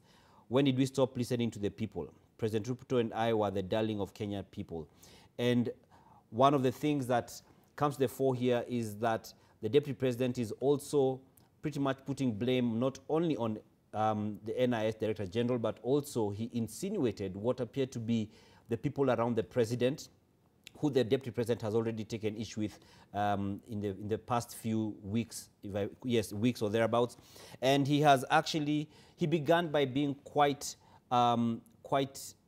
emotionally intelligent, if I may put it that way, where he began by addressing the issues of the deaths and injuries that have befallen different people in regards to the protests. And after that, his somber tone he actually personalized it, which is a way that some would argue he's partly outshining his boss, who yesterday had a very firm position. And so this is definitely something that is going to feed into the different banter and conversations regarding the happenings of today. We already see some questions on whether he should have cancelled his press briefing after the president, just in light of protocol matters. But he says that the Kenyans should not blame MPs for the decision that they made. They should not victimize them, go and ban or destroy their property or attack them. They were only going by what the party position is and what they said they were told to do by government, which to some extent sounded like you're saying what was the position of the president. And other than that, he ended up giving a lot of advice to the president during this press briefing and said he's the only one who took a vow in front of everyone to advise the president, because the DP is the principal advisor to the president. And so he said he's pretty much taking his role very seriously. And it's very telling in regards to just the break that is in, or the rift that is in the executive and in the administration at large, where the DP is again speaking to issues that point to the divisions in Kenya Kwanza, where we've been seeing a lot of divisions which have been a concern, because could it be a replay of the Uhuru Ruto wars happening now in becoming the Ruto Rigathi wars? And aside from that, the DP has also said that he's offered guidance, the advice the president, that he should see how to ensure that they can help the people who have suffered loss of property in light of the protests. And again, he has reiterated that Noordin Haji is meant to be the person to be held responsible for these things that have happened, because according to the DP, the former DPP has actually done the wrong thing. He failed to give the president the right picture of the situation on what exactly the case is. And the DP also said that he has been telling people to listen to the ground and now look. So it almost felt like he was saying, Niliwaambia. We shall be processing this info and giving you more context in regards to what this means and what with the dynamics at play here in our bulletins, and not just our bulletins, but also on our online platforms, because we are very keen on being digital first. But nonetheless, at 7 p.m., which is in just about 40 minutes, we shall be having our Swahili bulletin, and we shall be having our 9 p.m. bulletin. I'll be seeing you then. My name is Dan Mwangi. Thank you for being with us on this live broadcast, this live interruption of your normal programming to bring to you these matters of national importance. Have yourself a great evening.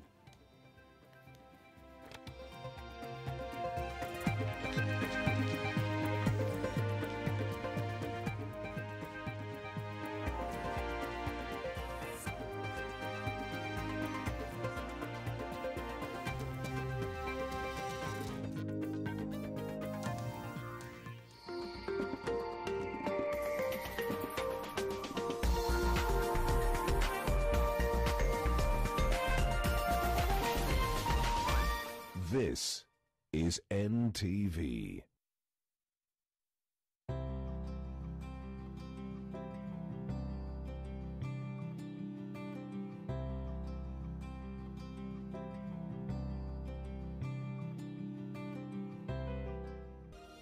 The moment I feel my pain starting to fade, it's like I'm going back to myself on a really good day. Panadol Extra releases you from strong pain. Panadol, release starts here. 5 questions with Sarah. Hi guys. Wow, Sarah, your skin is glowing. What beauty soap do you use? I use a beauty soap that keeps my skin soft, moisturized, and protected from germs. But Sarah, the beauty soaps I know don't give germ protection. Dettol Skincare does. It combines the trusted protection of Dettol with 2 times moisturizers to protect my skin from germs and keeps my skin soft with a beautiful fragrance. Beautiful skin is germ-free skin. Kikohozi cha muda wowote, kutokwa na jasho kwa wingi usiku, uchungu kwenye kifua, afya kudhoofika, tafuta matibabu. Labda ni TB ni ugonjwa wa kweli. Ukipimwa matibabu yapo utapona. TB waishi poa.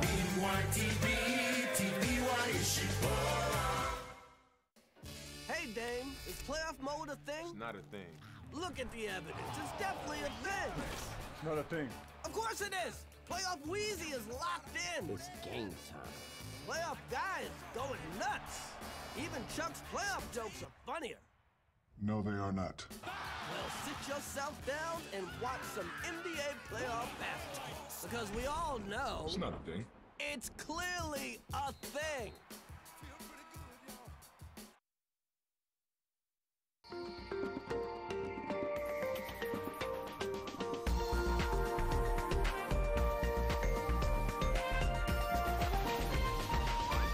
NTV, turning on your world. The following program has been rated PG. It may contain scenes unsuitable for children under the age of 10. Get ready to have your mind blown. Yo, it's your girl here, Valwambo. Vince on the beat, aka the beat killer, the beat plant, Pedro Mizuka. We're bringing you the hottest show in town. You wear something for less than a minute, then you're given 6 figures. Tuache mambo mingi tufanye kazi. Fame is a very strange thing. I'm a music producer. Full stop. From exclusive interviews with the biggest names in the game. I will grab a grenade for you. To a DJ set that will knock your socks off.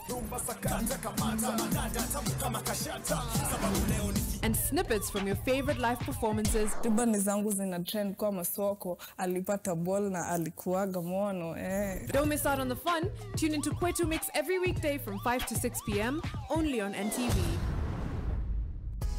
Wengi walianza mbele yangu, sasa kuna mtu mbele yangu. Kwa uwanja nasimama peke yangu, napanda wanaume naona tu pete yangu. Nashukuru Mungu kwa my blessings. Na mimi siishingi na maseti. Hata kuzaa tu na ingia trending, najua na waudhi sana wale wanipendi. Nafunga deals kama Ramadhan, navuruga industry ki Afghanistan. Bad girl, deal done. Kichwa mbaya nickname yangu Taliban. Kabla mama hajazima, aliniambia kuna wanne, nikijikaza nikijituma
yajayo katika NTV jioni. I will not sign the 2024 finance bill. Rais William Ruto asalimu amri ya Wakenya na kukataa kutia saini mswada tata wa fedha wa mwaka 2024. Bajeti za afisi ya rais na za asasi zingine serikalini zikifinywa. Bunge la Taifa laidhinisha mpango wa jeshi kushika doria jijini Nairobi hadi amani itakapopatikana. Tayari kesi imewasilishwa mahakamani kupinga mpango huo. The influx of patients we had during the day were mainly from town. Watu 21 waliaga dunia katika maandamano ya Jumanne, wengine 336 wakiachwa na majeraha. Na mahakama jijini Nairobi yakataa mpango wa kuwazuilia vijana 56 walihusika kwenye maandamano. Polisi hawakutoa sababu za kutosha za kuwanyima dhamana.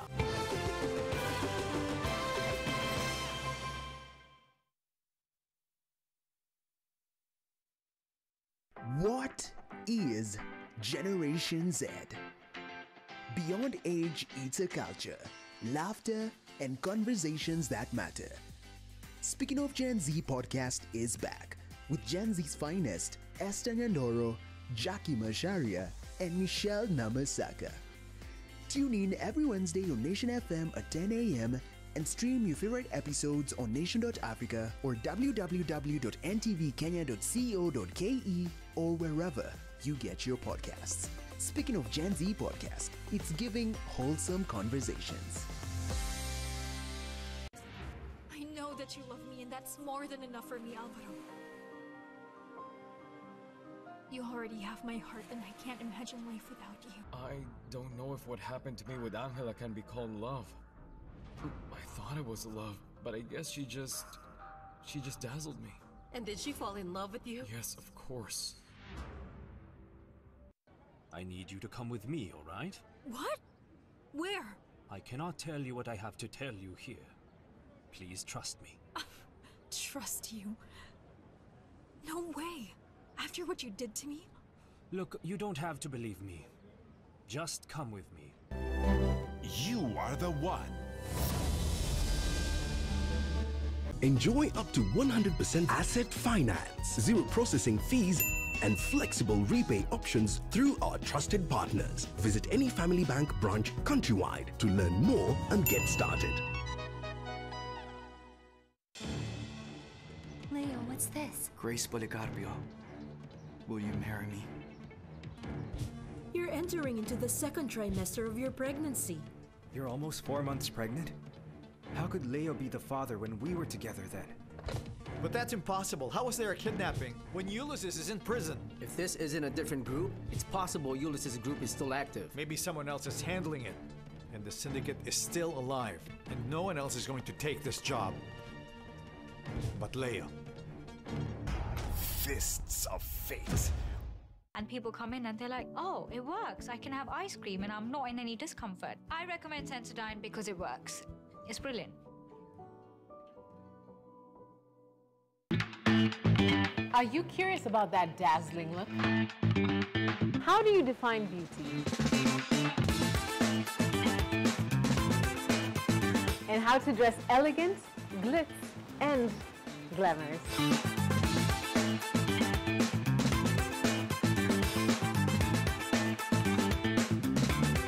The Glam Show is here to answer all those questions and show you what's popping and what's the latest in the beauty and lifestyle world, because you need it.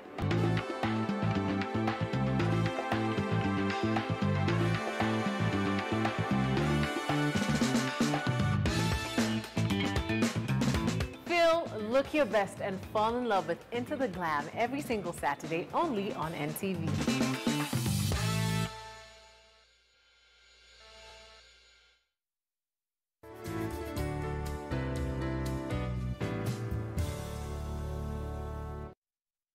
Ready to have your mind blown. What's up, everybody? I'm the only Rosa, and you are watching Kwetu Me.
Wiki hii katika kupatana.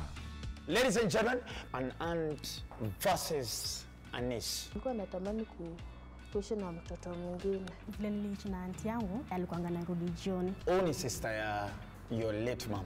Yeah. Huyu bwanake ndo alianza kukukatia. Alikuwa anakujanga huko ananiambia ananipenda, akaniita niende kwa room yao. Alikuwa anarudi mapema hiyo siku. Kurudi nikapata kama analala na huyo mtoto wangu.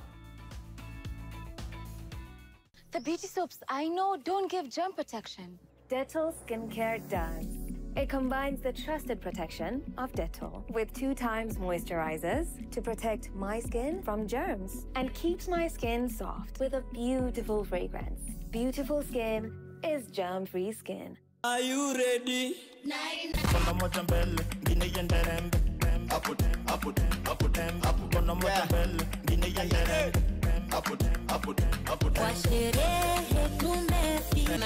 Lete kingari ni kuseti ya kifua. Niko na dem, mwenye kona dem pia.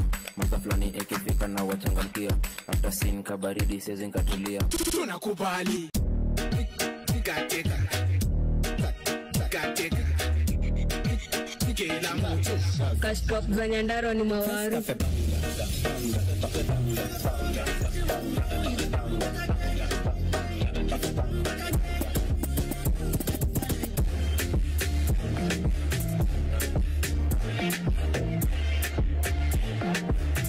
Only on NTV.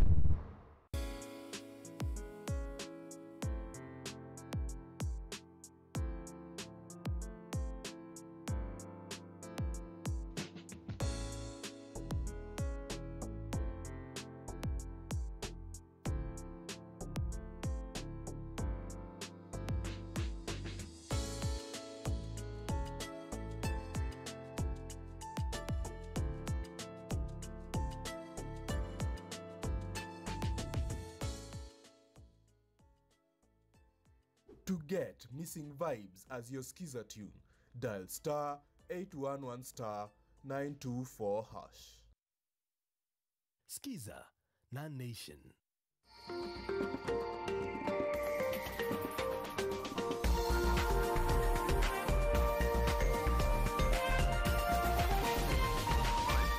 This is NTV.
Mtazamaji, moto umewaka serikalini. Maswali na ibuka, je, ni nani au ni vipi kwamba rais hakujua yaliyokuwa tukie siku ya jana, ikizingatiwa kama kuna tume ya NIS ambayo ilifaa kutoa taarifa kuhusiana na matarajio ya siku ya jana. Mtazamaji, hili limebuliwa na naibu rais Rigathi Gachagua katika kaunti Mombasa baada ya rais William Ruto kutupilia mbali mswada wa fedha mwaka 2024. Mtazamaji, hivyo basi hatua za kusonga mbele unazifahamu zaidi, hata wakati ambapo rais amesema kwamba atafanya kikao na vijana kwa ajili ya kuzungumzia swala hili, na hata hivyo kuwashukuru kwa kujitokeza kwa ajili ya kuchangia katika mdahalo wa kitaifa. Ni tarehe 26 mwezi Juni mwaka 2024. Mtazamaji, popote pale ulipo, natumai kwa siku yako imekwenda vyema kabisa. Hujambo na karibu. Hizi ni taarifa za NTV jioni kuanzia sasa hadi mwendo wa saa 2 hivi. Mtazamaji, tutakuwa tunakuletea taarifa kutoka pembe mbalimbali za taifa kama ilivyo ada, kama ilivyo kawaida yetu. Kwanza kabisa tunaanza na vipasho.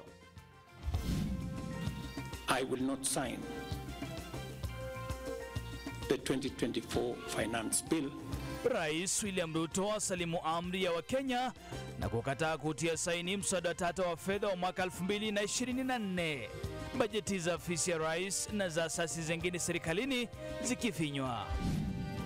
Bunge la Taifa laidhinisha mpango wa jeshi kushika doria jijini Nairobi hadi amani itakapopatikana. Tayari kesi imewasilishwa mahakamani kupinga mpango huo. The influx of patients we had during the day were mainly from town. Watu 21 waliaga dunia katika maandamano ya Jumanne, wengine 336 wakiachwa na majeraha. Na mahakama jijini Nairobi yakataa mpango wa kuwazuilia vijana 56 waliohusika kwenye maandamano. Polisi hawakutoa sababu za kutosha za kuwanyima dhamana.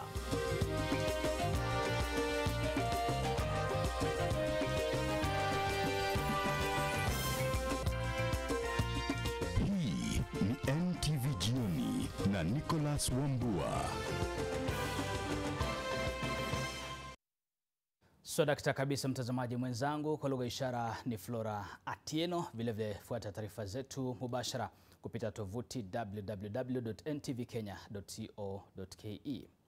Taarifa kamili. Hatimaye Rais William Ruto amesalimu amri ya shinikizo la Wakenya la kukataa mswada wa fedha wa mwaka 2024 alipoita kikao na wanahabari ili kulihutubia taifa kule Ikuluni. Rais Ruto amesema kuwa hatatia saini mswada huo tata, vinginevyo rais ametoa amri kwa wadau husika kukaa kitako pamoja ili kujadiliana na kusawazisha maswala yaliyoibuliwa na vijana wa kizazi cha leo almaarufu Gen Zs. And listening keenly to the people of Kenya who have said loudly that they want nothing to do with this Finance Bill 2024, I concede, and therefore I will not sign the 2024 Finance Bill, and it shall subsequently be withdrawn, and I have agreed with these members that that becomes our collective position. Na Rais William Ruto ametangaza makato ya bajeti katika ofisi yake miongoni mwa asasi zingine serikalini ikiwemo mahakama, bunge na kaunti.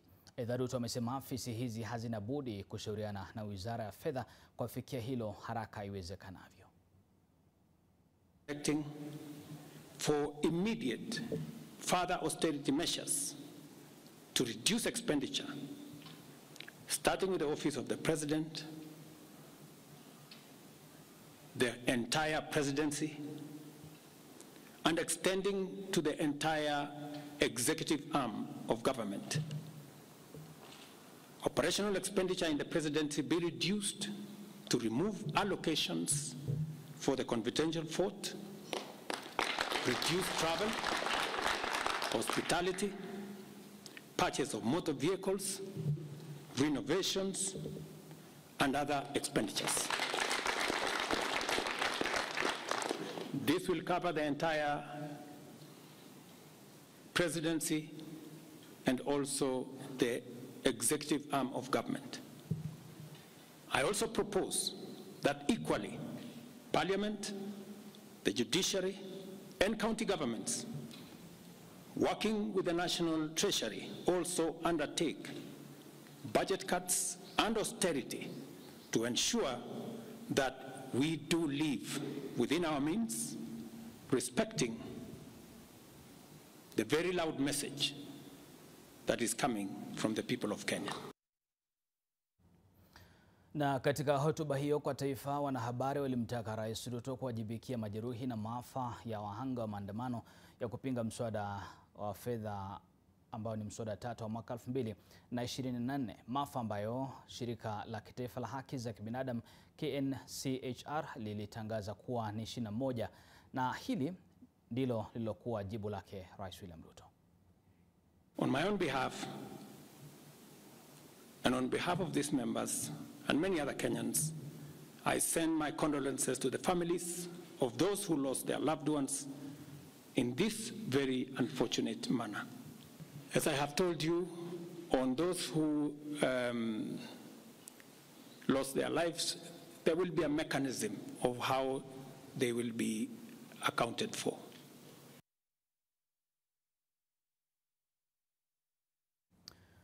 Aidha mtazamaji, Rais William Ruto alichukua fursa hiyo kuliambia taifa kuwa mswada wa fedha ulikuwa umefuata mchakato hitajika, ikiwemo kuchukua maoni ya wananchi kiasi cha kupunguza lengo la ushuru wa shilingi bilioni 348 hadi shilingi bilioni 200.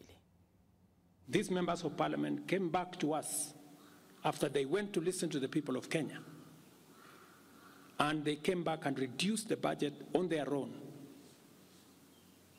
by 146 billion shillings. Notwithstanding all these concessions, it has become evident that members of the public still insist on the need for us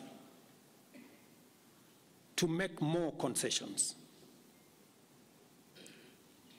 And because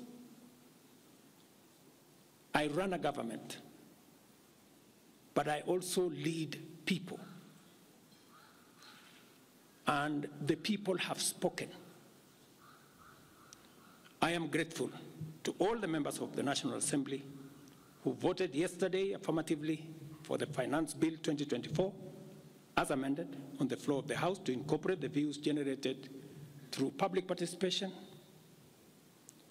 And following the passage of the bill, the country witnessed widespread expression of dissatisfaction with the bill as passed.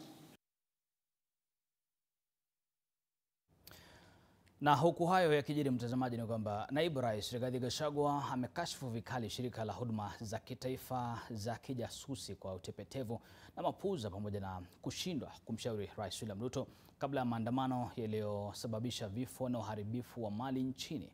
Rigathi amemtaka mkurugenzi mkuu wa shirika la kitaifa la ujasusi NIS la Kenya, Nordin Haji, kujiuzulu, akidai kushindwa na kazi aliyoteuliwa kufanya na hivyo kusababisha maafa na uharibifu wa mali. Ameelezea kukerwa kwake na jinsi maafisa wa polisi walivyotumia nguvu kupitiliza wakati wa maandamano hayo, akiwataka Gen Z kusitisha maandamano yao hapo kesho, kwani sasa kilio chao kimesikizwa na Rais William Ruto ambaye ametupilia mbali mswada huo wa fedha wa mwaka 2024. Since independence, there has been protests around Parliament. Never have protesters invaded and gotten inside Parliament.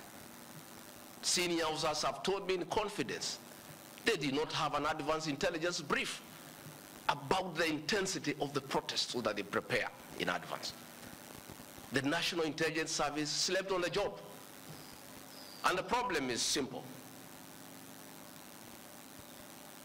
The Director General of the National Intelligence Service, Nordin Haji, was a junior officer in the National Intelligence Service before he was appointed as DPP.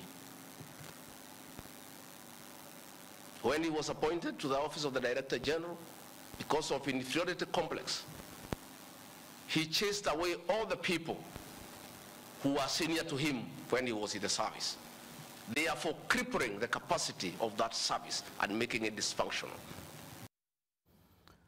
Maandamano ya nchi nzima yalisababisha vifo vya takriban watu 21 na wengine wengi kujeruhiwa. Hii ni kulingana na Tume ya Kitaifa ya Haki za Kibinadamu KNCHR. Miili hiyo ilikuwa na majeraha ya risasi. Wakati huo familia zilianza kuwatambua wapendwa wao waliouawa jana. Rose Wangoi ana maelezo ya kina.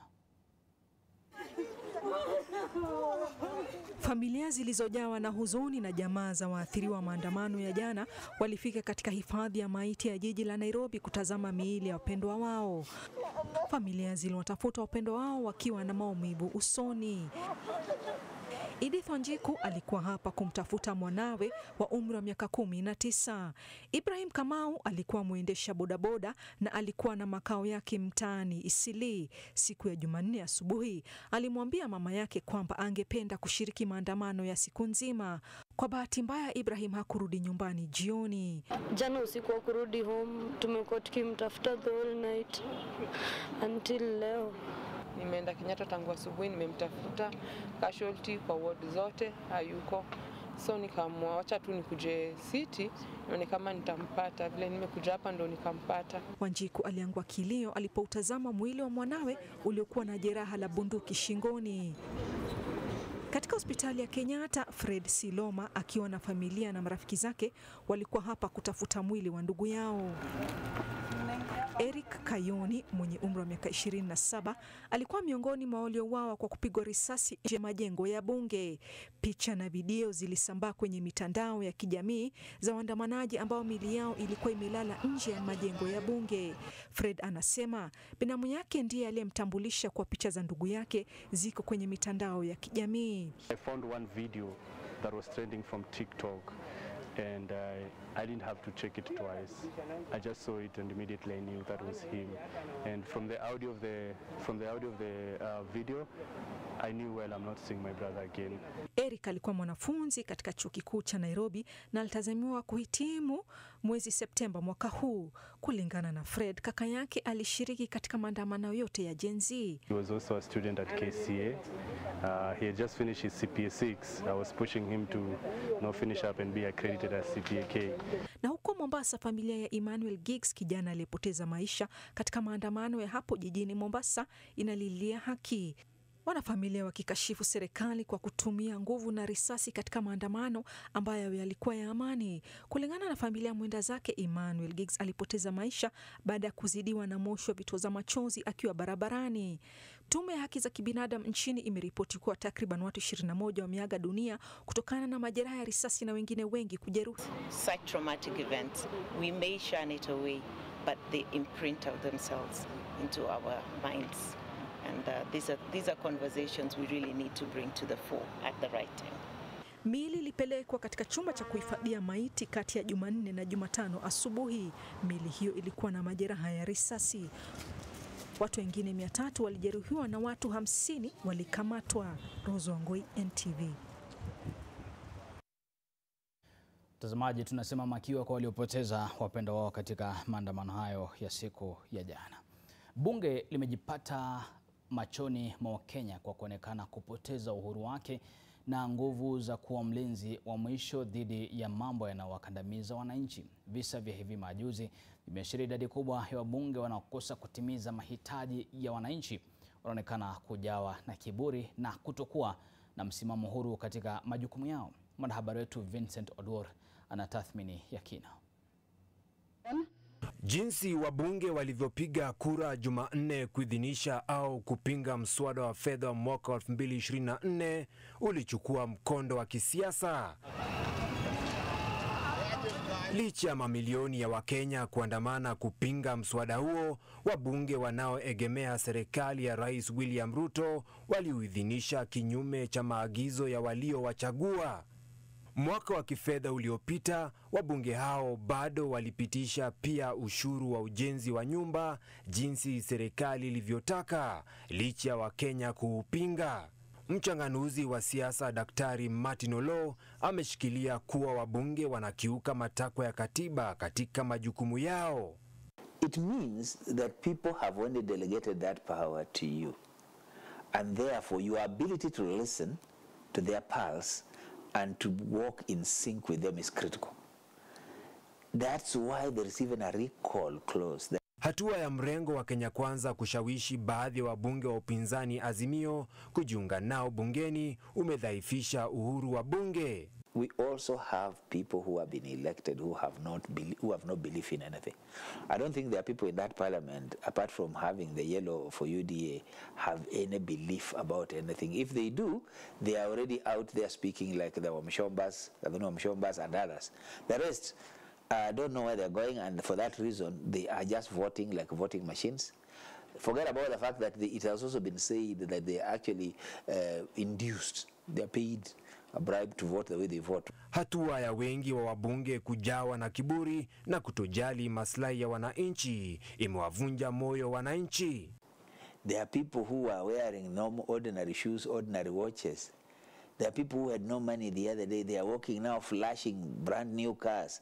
But the worst part of it is that they are arrogant. They are thumping their chests. They are talking at Kenyans. They are, condescending. They don't even care. They are not even remorseful.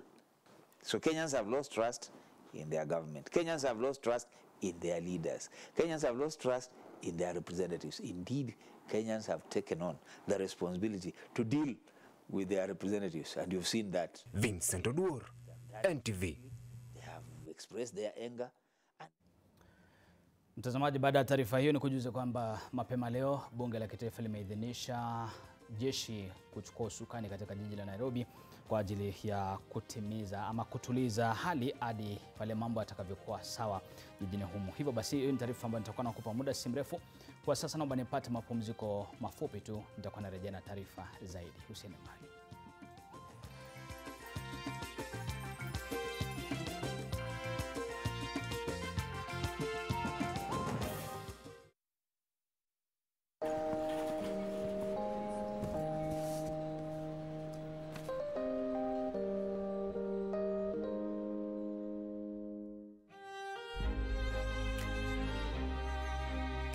The moment I feel my pain starting to fade, it's like I'm going back to myself on a really good day. Panadol Extra releases you from strong pain. Panadol, release starts here.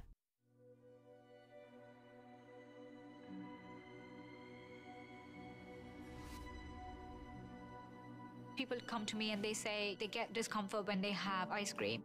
Can you imagine that? Avoiding having cold ice cream. Sensodyne gives you long-lasting protections against sensitivity.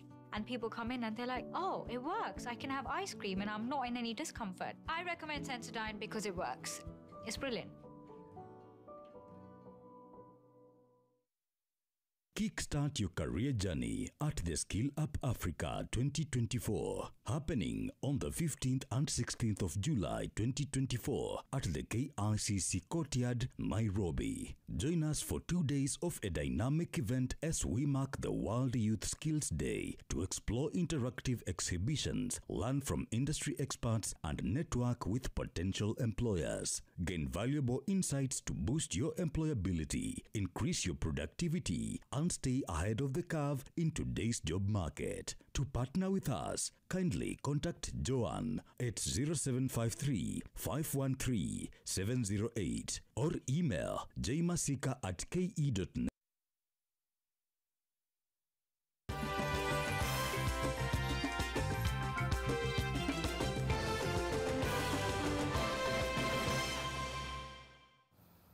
Karibu tena mtazamaji, unaendelea kutazama taarifa za NTV jioni. Hebu sasa tuangazie makadirio ya hasara ya bidhaa za thamani pamoja na fedha isiyo na kiwango kutokana na uporaji wa maduka wakati wa kuandamana. Maandamano hayo sasa yamewaacha wawekezaji na wafanya biashara katika hali hohehahe wasijue pa kuanzia.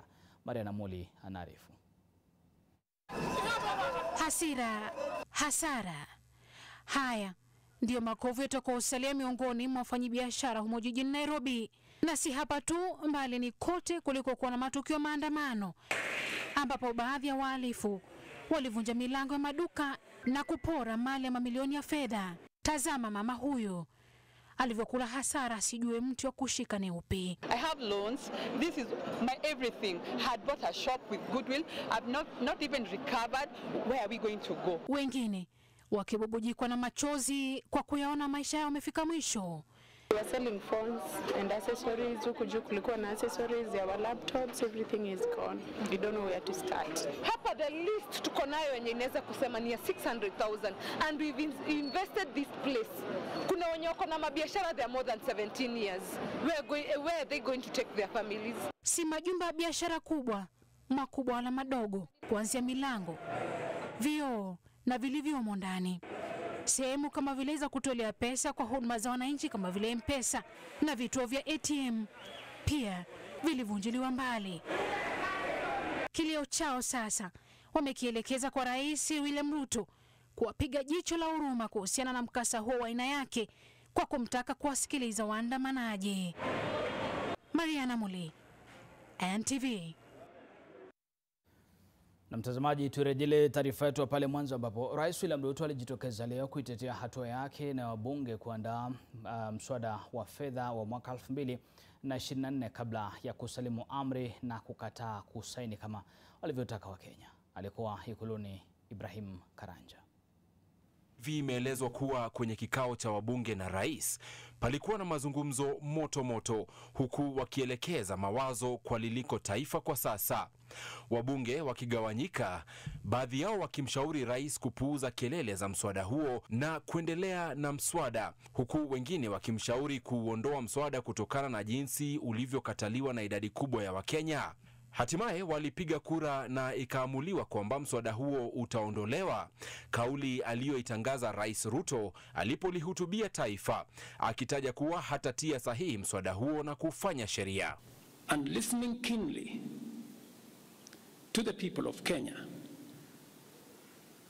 who have said loudly that they want nothing to do with this Finance Bill 2024, I concede. And therefore, I will not sign the 2024 Finance Bill, and it shall subsequently be withdrawn.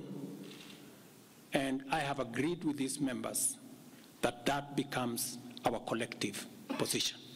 Hata hivyo, rais alitumia fursa hiyo kueleza jinsi baadhi ya sekta zitaathirika kwa uamuzi huo kwa kuwa miradi yake itasimamishwa au kucheleweshwa, akitaja jinsi mswada ulinuia kutoa shilingi bilioni 10 kwa ruzuku ya mbolea, shilingi bilioni 18 kwa uajiri wa walimu 46,000 wa JSS, uajiri wa walimu wengine 20,000, shilingi bilioni 6 za mradi wa afya wa UHC, mradi wa stima wa Last Mile kwa shilingi bilioni 14.5, ikimaanisha shilingi milioni 50 kwa kila eneo bunge, fedha za kufutilia mbali deni katika sekta ya kahawa, sekta ya sukari na bilioni 2 kwa sekta ya maziwa.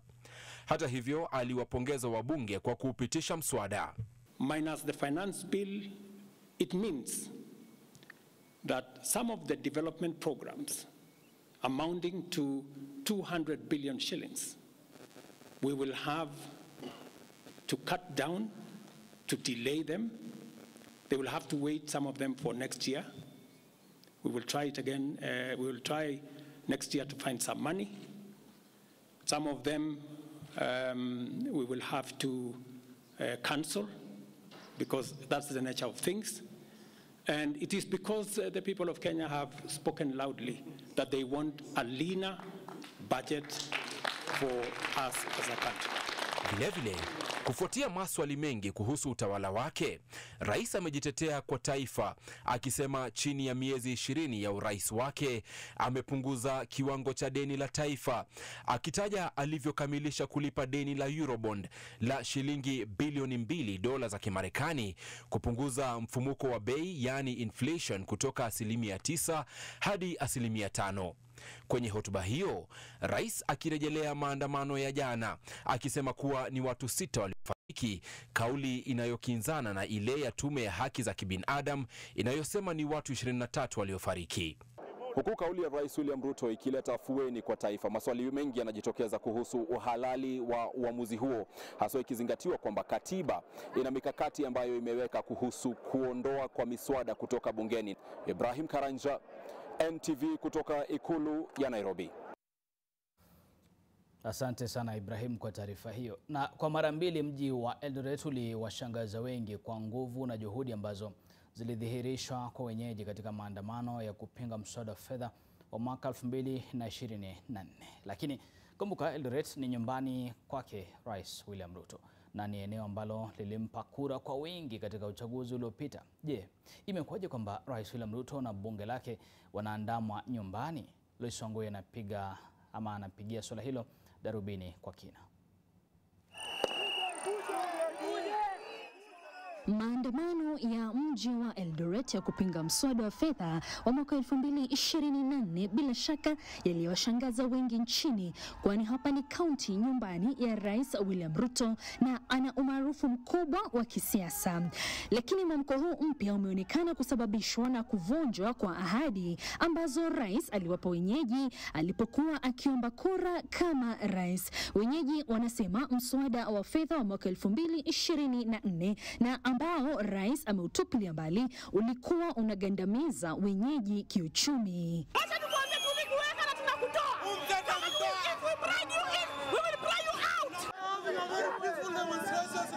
Na huku ikizingatiwa kwamba mji wa Eldoret unamiliki afisi kubwa zaidi ya uongozi nchini, afisi ya urais, kujitokeza kwa wenyeji kwa wingi katika maandamano kunadhihirisha kwamba eneo hili halijabaki nyuma katika kumulika utendakazi wa serikali kuu. Kwanza waanze kukata mshahara ya MPs, everybody mwenye ako juu huko ma CEOs manini, president aache hiyo story za pesa mingi kukata huko juu. Wakuwe na pesa yenye iko fair.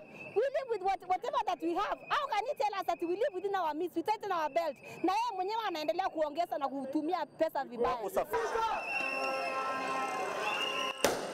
Aidha, kauli wazi hapa ni kuwa jingine ambalo limechangia mwamko huu wa kisiasa Eldoret ni wenyeji kukadhabishwa na viongozi wa UDA ambao sasa wamegeuka mabwenyenye ghafla na wanaonekana kushiriki michango kinyume na mapato yao, kando na kujipamba na manguo, viatu, saa za mkononi pamoja na mikoba ya bei ya mamilioni ya pesa, huku wakidai kwamba walirithi serikali bila hela.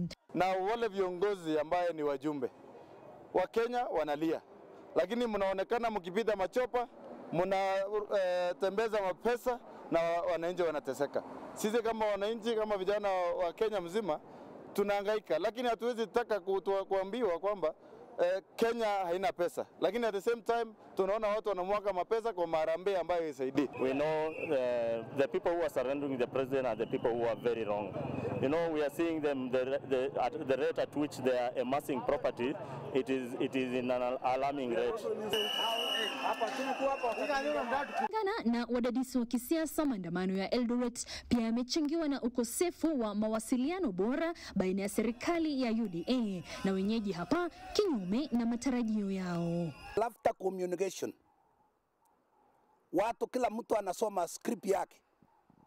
Tungependa pia kuwaomba viongozi wetu, hasa wale tumewachagua members of the parliament, members hao watu ambao wanapitisha haya maneno, waweze kutoa tafsiri bora ili iweze kueleweka, kwa sababu isipoeleweka tunaweza kukaa na kitu kumbe ni nzuri, kwa sababu na tunaweza hata kukubali kitu ambayo kumbe ni mbaya. Usiku wa leo wakazi hapa wanaamini Zakayo waliyempandisha juu ya mkuyu Jumanne ameshuka kwa kutupilia mbali mswada wa fedha wa mwaka 2024. Je, mji wa Eldoret na kaunti ya nyumbani ya rais Uasin Gishu utampokea rais na bunge lake upya? Lois Ongoi, NTV, katika kaunti ya Uasin Gishu.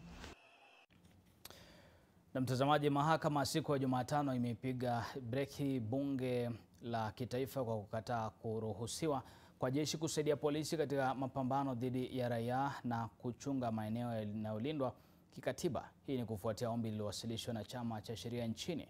Hii inajiri baada ya bunge kupitisha haraka hoja ya kufuatia notisi ya gazeti kutoka kwa waziri wa ulinzi Aden Duale. Mawakili wanasema bila kuzingatia sheria ya KDF kuhudumu nje ya kambi zao, uamuzi wa wabunge ni bure. Mwanahabari wetu Melita Oletenges sasa anaarifu.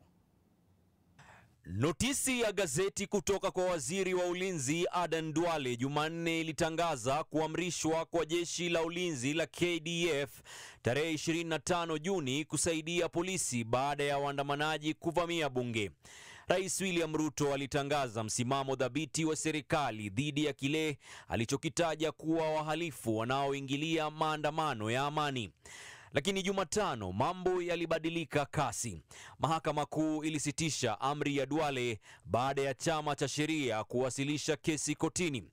Mahakama ilisema Kenya haikutangaza hali ya dharura au machafuko yanayohalalisha jeshi kusaidia polisi. Both the gazette notices are unconstitutional, and Parliament has, though they have attempted to approve the same post de facto, we have since gone to court, and we are happy to announce that the court has issued orders stopping the proposed or purported deployment. Jumatano asubuhi faragani na bila ushahidi wa vyombo vya habari, bunge lilipitisha haraka hoja ya kiongozi wa wengi Kimani Ichung'wah kuidhinisha notisi ya waziri wa ulinzi. Mbunge wa Rarieda Otiende Amolo aliandika katika mtandao wa kijamii wa X kwamba na bila vyombo vya habari, bila wanachama wengi, bila mjadala mwafaka katika rekodi ya dakika 30, bunge la kitaifa limeifanya Kenya kuwa taifa la kijeshi, likiidhinisha kutumwa kwa KDF bila kuashiria wapi, kwa nini au kwa kipindi gani. Taarifa za vurugu kati ya wabunge wakati wa uamuzi huo muhimu uliripotiwa na wanahabari walizuiwa kuingia bungeni. Baadhi ya Wakenya wametilia shaka iwapo taratibu ya kikatiba ilifuatwa katika kutoa amri ya wanajeshi kutoka kambini na kukabiliana na raia. Katiba inasema kwamba vikosi vya ulinzi vinaweza kutumwa kurejesha amani katika sehemu yoyote ya Kenya iliyoathiriwa na machafuko au hali ya kutokuwa na utulivu tu kwa idhini ya bunge la kitaifa. Hotuba ya Rais William Ruto Jumatano haikugusia uamuzi wa mahakama, huku waziri wa ulinzi Aden Duale akitarajiwa kutupilia mbali amri yake. Milita Oletenges, NTV. Na basi mtazamaji, baada ya taarifa hiyo kutoka kwake Milita Oletenges, naomba tupate mapumziko mafupi. Muda si mrefu narejea na taarifa zaidi. Usiende mbali.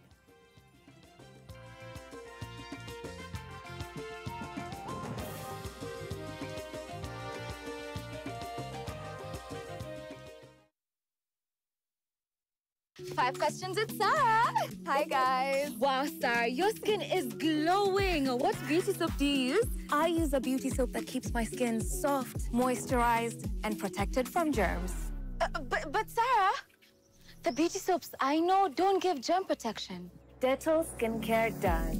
It combines the trusted protection of Dettol with 2 times moisturizers to protect my skin from germs and keeps my skin soft with a beautiful fragrance.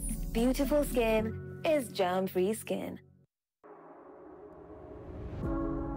In Kenya, the Nature Conservancy has been working with partners to conserve our country's natural resources, including watersheds that provide clean water to millions, fertile soil to grow crops, mangroves that absorb carbon and protect our coastlines, and wildlife that fuels our tourism industry. We're building on more than a decade of successful partnerships for conservation in Kenya for people and nature. Learn more at nature.org/Kenya. Together, we find a way. Kickstart your career journey at the Skill Up Africa 2024, happening on the 15th and 16th of July 2024 at the KICC Courtyard, Nairobi. Join us for 2 days of a dynamic event as we mark the World Youth Skills Day to explore interactive exhibitions, learn from industry experts, and network with potential employers. Gain valuable insights to boost your employability, increase your productivity, and stay ahead of the curve in today's job market. To partner with us, kindly contact Joanne at 0753 513 708 or email jmasika@ke.net.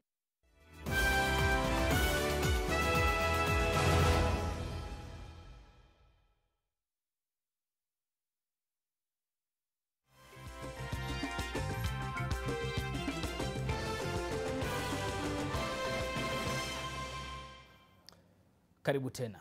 Waandamanaji pamoja na viongozi huko Mombasa wanalaumu msimamo wa serikali kuhusu mswada wa fedha, wakisema ulisababisha machafuko. Wanashtumu Rais William Ruto pamoja na wandani wake kwa kutozingatia malalamishi ya Wakenya dhidi ya mswada huo wa fedha, huku wakitamaushwa na jinsi baadhi ya maafisa serikalini wanavyotumia pesa licha ya mahangaiko na hali ngumu ya maisha ya Wakenya wengi. Kevin Mutai kutoka Mombasa anaripoti kuwa baadhi ya wakazi pia wanatishia kuendelea na maandamano yao kesho kuishinikiza serikali kuangazia hali ngumu ya maisha na kutupilia mbali mswada huo wa fedha, japo tayari rais ametangaza kutupilia mbali. Maandamano ya kupinga mswada wa fedha yalisababisha hasara na uharibifu wa mali ya mamilioni ya pesa, waandamanaji wakilenga majengo yenye idara za serikali kutoa ghadhabu yao. walifika katika jumba la Bima Towers, eneo la Posta, wakateketeza ofisi za kaunti za idara ya biashara na ardhi. Ofisi ya usajili wa vyeti vya kuzaliwa pia haikusazwa. Je, ni nini ilisababisha hamaki hii miongoni mwa vijana? The young generation right now, these are people ambao kwamba who know everything.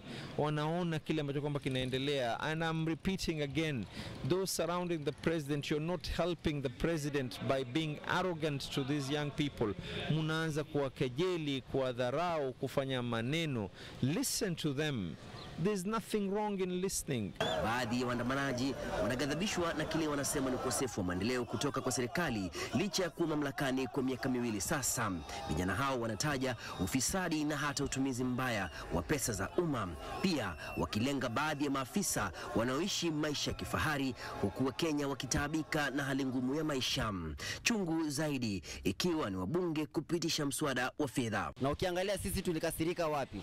Hao wabunge wetu tuliwaambia tumekataa huu mswada wa finance bill, lakini wameenda bunge wanasema tumewatuma sisi wa Kenya tumekubali. La hasha, sisi hatukutuma wabunge waende wakubali huu mswada. Sisi tulikataa huku chini, na ndio maana tukashikwa na hamaiki tukasema sisi tunakataa finance bill. Waliwashtumu polisi kwa kutumia nguvu kuwadhibiti waandamanaji, tukio lililomlazimu gavana wa Mombasa kuingilia kati kwa kuandama baadhi ya maafisa hao.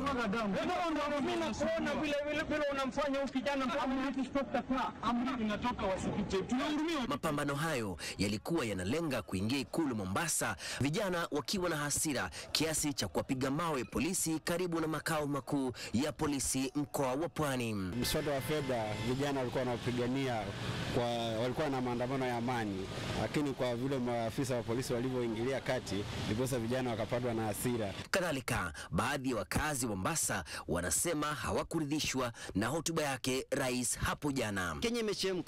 Statement yake ya jana ilikuwa ni yeye atutulize sisi kama Wakenya. Haijatuliza sisi kama vijana. Tunasema Ruto, tunaomba sikia sauti ya Wakenya. Jana Ruto alivyojitokeza, Ruto akatuita sisi ni terrorists.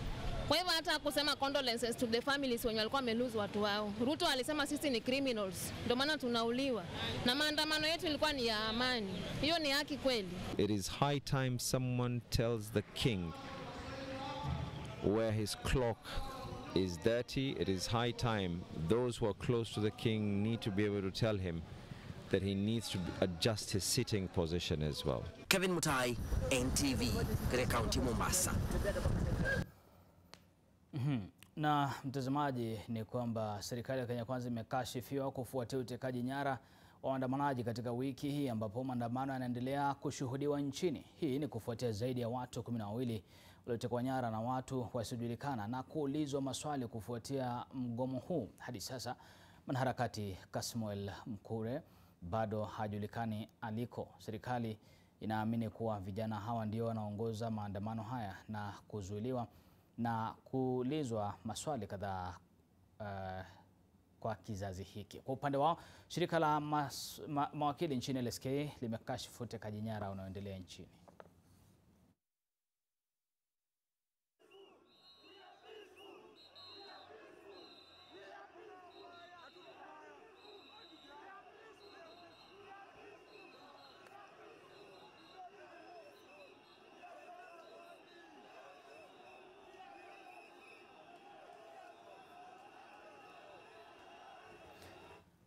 Na kinara wa chama cha Wiper Kalonzo Musyoka leo amekashifu vikali matamshi ya Rais William Ruto hapo jana usiku, akitaja kuwa alikosa kuwapa Wakenya mwelekeo unaofaa kutokana na hali ilivyo nchini.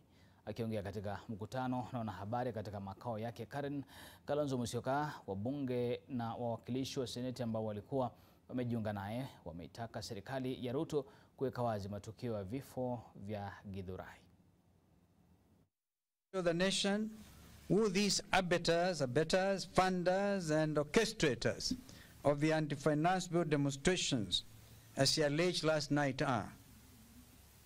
If it does not review the names, it means that the hijackings, abductions, and incommunicado detentions will continue. We demand an end to the Gestapo-like abductions, killings, and immediate release of all abductees. As Azimio, we will fight to defend the Constitution of Kenya. We shall also be challenging the unlawful actions of William Ruto and his murderous regime. Na viongozi wa kidini kutoka hapa kaunti ya Nairobi wamekashifu serikali kwa kukosa kusikiliza kilio cha vijana wanaoandamana kutaka matakwa yao yashughulikiwe. Kulingana na viongozi hao, ni wajibu wa Rais William Ruto kuunganisha taifa badala ya kutumia vikosi vya usalama kudhulumu vijana. You as the President of the Republic of Kenya to listen to Kenyans.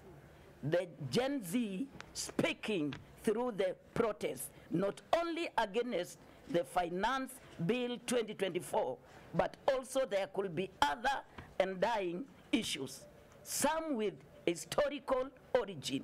As a church, we encourage you, Excellency, the President, to foster, nurture, and actualize the true meaning of public participation. The Gen Z have pronounced themselves loud and clear.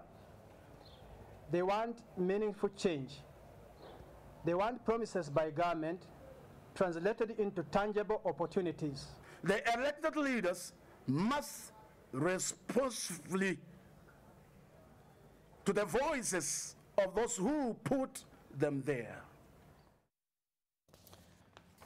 Na mtazamaji, maandamano yalipozuka nchini kote Jumanne kuhusu mswada tata wa fedha wa mwaka 2024, kulitokea shinikizo kwa nchi ya Marekani ikijikuta katika njia panda katika uhusiano wake na Kenya. Taarifa pamoja kutoka Marekani, Uingereza na Canada pamoja na wanadiplomasia wengine wa kimataifa ilihimiza mazungumzo ili kusuluhisha mzozo huo kwa ndani, lakini kwa uangalifu iliepuka masuala tata ya ushuru yanayochochea machafuko. Wakati huo huoni kwamba Marekani pia ilijizuia kutoa maoni yake kuhusu hatua za polisi wakati wa maandamano hayo ambayo yalisababisha vifo vya watu zaidi ya 20. Ukimya huu unajiri wakati muhimu, wakati kikosi cha kwanza cha maafisa wa polisi wa Kenya kilipowasili nchini Haiti kwa ujumbe unaoungwa mkono na Umoja wa Mataifa siku ya Jumanne jioni. Zainab Ismail anaangazia hili kwa kina. Huku Wakenya wakiendelea kughadhabishwa kuhusu jinsi mswada wa fedha wa mwaka 2012 ulishughulikiwa, hali ya uhusiano baina ya Kenya na Marekani imeangaziwa. Zaidi ya mataifa 10 ya magharibi yameeleza wasiwasi wao mkubwa kufuatia ghasia zilizoshuhudiwa hapo jana, ambapo baadhi ya waandamanaji wameripotiwa kuuawa kwa kupigwa risasi na polisi. Katika taarifa yao ya pamoja, balozi wa nchi 13 zikiwemo Marekani, Canada, Ujerumani na Uingereza zimetaja kushtushwa mno na matukio yaliyoshuhudiwa nje ya bunge la Kenya. Aidha, kumekuwa na wito kwa utawala unaoongozwa na Rais wa Marekani Joe Biden kulaani ghasia za polisi dhidi ya waandamanaji wa amani nchini na suala la utekaji nyara. Katika taarifa yao, shirika la kimataifa la Amnesty la Marekani imemhimiza Rais Biden kuzungumza na Rais Ruto moja kwa moja, hii ikigusia uhusiano mkubwa wa kidiplomasia na Marekani kufuatia ziara ya Rais Ruto Marekani, huku Rais Biden akiteua rasmi Kenya kuwa mshirika mkuu wa wasiokuwa NATO. The fact that Kenya went through this shows that Kenya's democracy has matured to the extent that Kenya allows its society, or the Kenyan society is not easily cowed or afraid to speak its mind. So that is a positive in terms of showing that yes, Kenya is heading in the right direction. But now for the US not condemning and all these other diplomatic missions not coming out strongly, I think they're just being diplomatic in trying to give dialogue a chance, in trying not to appear like they're taking sides because they know we are in a very delicate situation. If they make a statement that appears to fully, wholly side with the protesting side, they fear they will escalate the situation. And again, if they do not give out a statement appearing to show concern, they will look like they are pro-government, and of course that will also ostracize them in the global community, in the international community, in the global community of nations. So it is a very delicate balancing act, a very carefully worded statement trying to advocate for dialogue for both sides. Of course, this is what we are seeing. This is the optics, and this is what is seen in public. But in private, I can guarantee you, Zainab, phone calls have been made to the highest office, a lot of shuttle diplomacy behind the scenes in really trying to get to the bottom of this and in trying to persuade different interest groups to, to scale down and to give dialogue a chance. Haya yanajiri huku mamia ya maafisa wa polisi kutoka Kenya wakiwasili nchi ya Haiti, taswira ya polisi ikiangaziwa jinsi walivyoshughulikia maandamano ya Jumanne. Vilevile, jumuiya ya kimataifa pia ilieleza wasiwasi wake kutokana na hali ya vurugu iliyoshuhudiwa nchini. Katibu mkuu wa Umoja wa Mataifa Antonio Guterres akiwahimiza polisi na vikosi vya usalama kujizuia na matendo ya kutumia nguvu kupita kiasi, huku akitoa wito wa kufanyika maandamano ya amani. Zainab Ismail, NTV. Na mtazamaji, katika mtandao wa X naona bila shaka Wakenya wengi wanatoa hoja zao, nyingi zikiwa ni za matusi. Naomba nichague 2-3 ambazo zitafaa kwa ajili ya matangazo haya. Kariuki Mondo anasema we want facts, not rhetoric talks. Facts. Hivyo ndivyo anavyosema. Mwingine hapa anaitwa nani? Anaitwa Talal Mathare, anasema hivi kwamba wote wajiuzulu. Gachagua awashike Ruto na Nurdin mikono wakienda. Hayo anasema kwamba maafisa wote wa serikali wajiuzulu. Roji kwenye X yasema vile vile in 14 days we want to know what will happen. Anasema kwamba katika muda wa siku 14 anajua ni kipi ambacho kitafanyika iwapo rais basi atatia sahihi mswada huu wa fedha mwaka 2024. Kuna kitu hapa ambacho kinasemwa na huyu jamaa anaitwa Walewa katika X vile vile anasema hivi kwamba the number is not 6. Nadhani kwamba hii idadi anaitoa kwake Rais William Ruto. Anasema idadi sio 6. Say their names. We shall not tire, be intimidated or scared of. Tomorrow is about taking all the 5 state houses. Kisha kazitaja pale amezitaja ine moja sifahamu mimi. Kimoni anasema una ujumbe wa mwisho, amesema matusi. Mtazamaji, sitasoma ujumbe wake. Basi hizo ni jumbe na baadhi ni nyingi tu katika mitandao ya kijamii, wananchi wakitoa hisia zao kuhusiana na taarifa ya Rais William Ruto kwa siku ya leo pamoja na naibu wake Rigathi Gachagua. Lakini niruhusu nikamilishie hapo taarifa zetu za NTV jioni. Nasema ni asante sana kwa mtazamaji kwa kujiunga nasi kuanzia mwanzo hadi sasa tamati. Vile vile wale wote ambao wamefanikisha taarifa hizi nasema ni asante sana. Mimi naitwa Nicholas Wambua, mwenzangu kwa lugha ishara amekuwa ni Flora Atieno. Panapo majaliwa naomba tupatane kesho mwendo wa saa 7 katika taarifa za NTV adhuhuri. Alamsiki.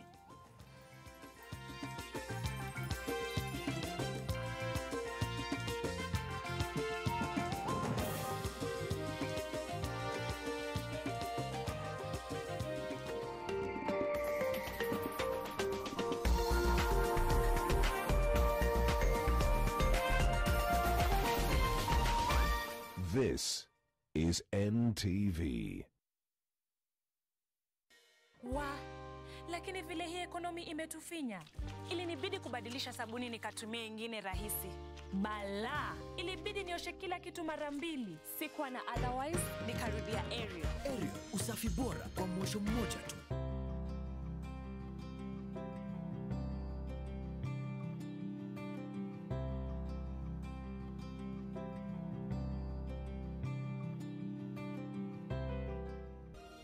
The moment I feel my pain starting to fade, it's like I'm going back to myself on a really good day.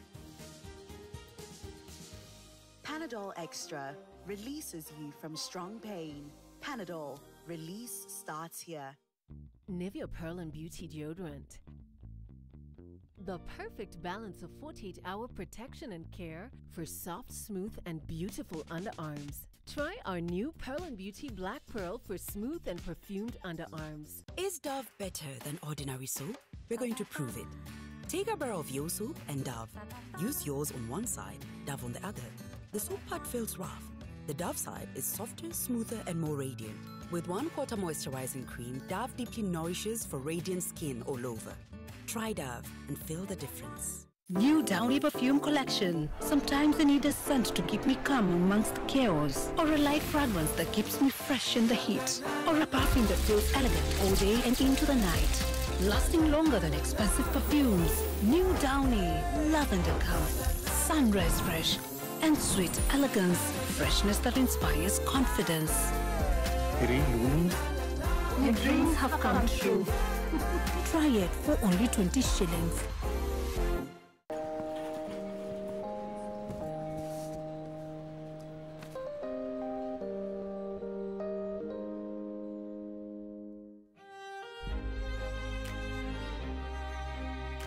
The moment I feel my pain starting to fade, it's like I'm going back to myself on a really good day. Panadol Extra releases you from strong pain. Panadol, release starts here. Nivea Pearl and Beauty Deodorant. The perfect balance of 48-hour protection and care for soft, smooth, and beautiful underarms. Try our new Pearl and Beauty Black Pearl for smooth and perfumed underarms.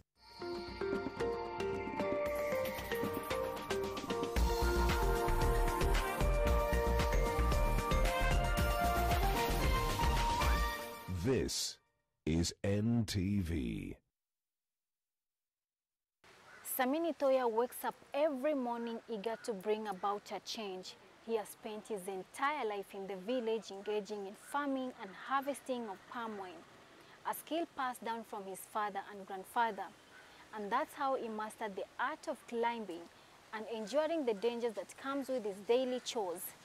My name is Fatma Bugu, and this is 12-minute story with Samini Toya, the palm wine tapper.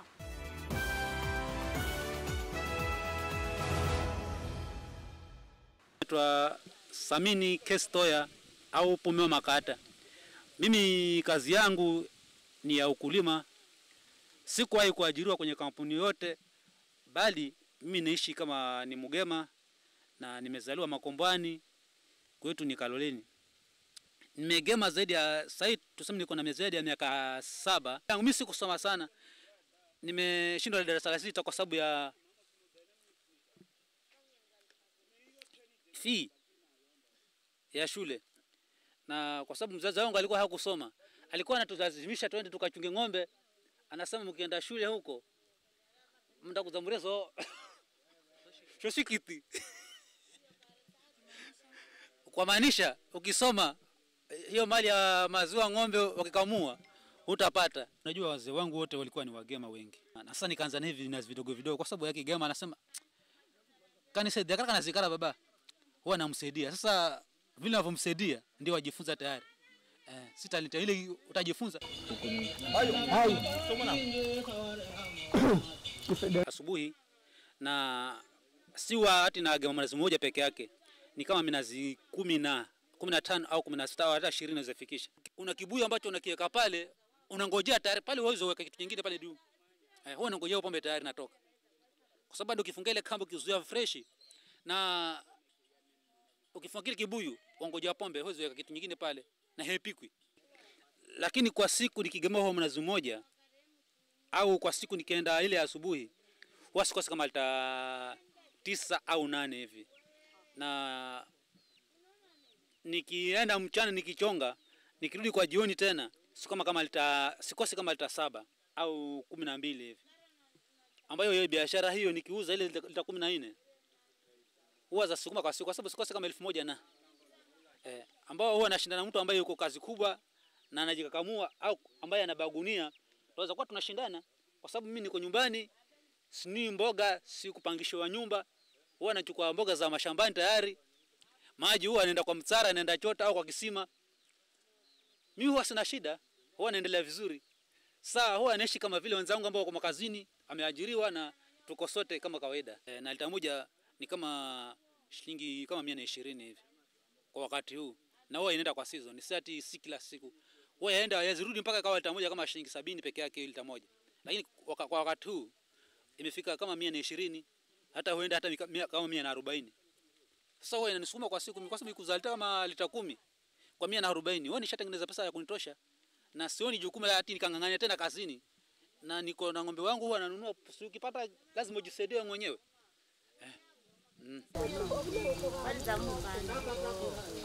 Imenisaidia na mambo mengi sana kwa sababu watu wangu tuseme hawakulala nyumbani. Kwa sababu niko na funfunzi wawili wote wameenda washamaliza. Hata mmoja yuko college sasa hivi. Na hata pengine mambo ya nyumbani, nyumba nimejenga. Ng'ombe niko nao kukamua sasa hivi, niko na ng'ombe wawili. Mbuzi pia niko nao, kuku hata sasa hivi niko kwa mangwe na hayo mangu pia ni yangu. Nikimaliza kugema na yuko ng'ombe alafu nazungukia wenzangu na pombe yao na ileta hapa. Mimi sasa hivi siwezi danganya mtu. Siwezi toka huku nikaacha hii kazi. Hata sasa hivi watu wanatusumbua askari wanatusumbua, lakini Hii ni kama kazi yangu ambayo nimezoea, hata wakijanishika nikienda kule tunaongea ule kweli. Huwa tunatoa kitu kidogo na ukitolewa huko, kazi yangu ndio hiyo. Siwezi kufanya kazi nyingine mimi wakati. Sababu niko na wafanyaji kazi wangapi? Wawili pale. Mimi nitaenda Gema, hao wanafanya kazi. Kwa siku na walipa 250 kila mmoja pale, wale kina mama. Haya. Na huwa nawalipa na mimi pia na bagi zangu ambazo taenda shule na watoto wangu na bibi yangu nyumbani. Mwanaume ambaye ni mwajiri mmoja ambaye ananigemea, tunasaidia kugema. Gema huwa anashuka kama saa 2. Sasa mimi si baby kwa mgema mmoja, ni karibu nusu location. Sasa nafanya collection na maliza, alafu napanga kulingana na zile order nimepata kule kwa wale wateja wangu na wapelekea. Huko ni nini?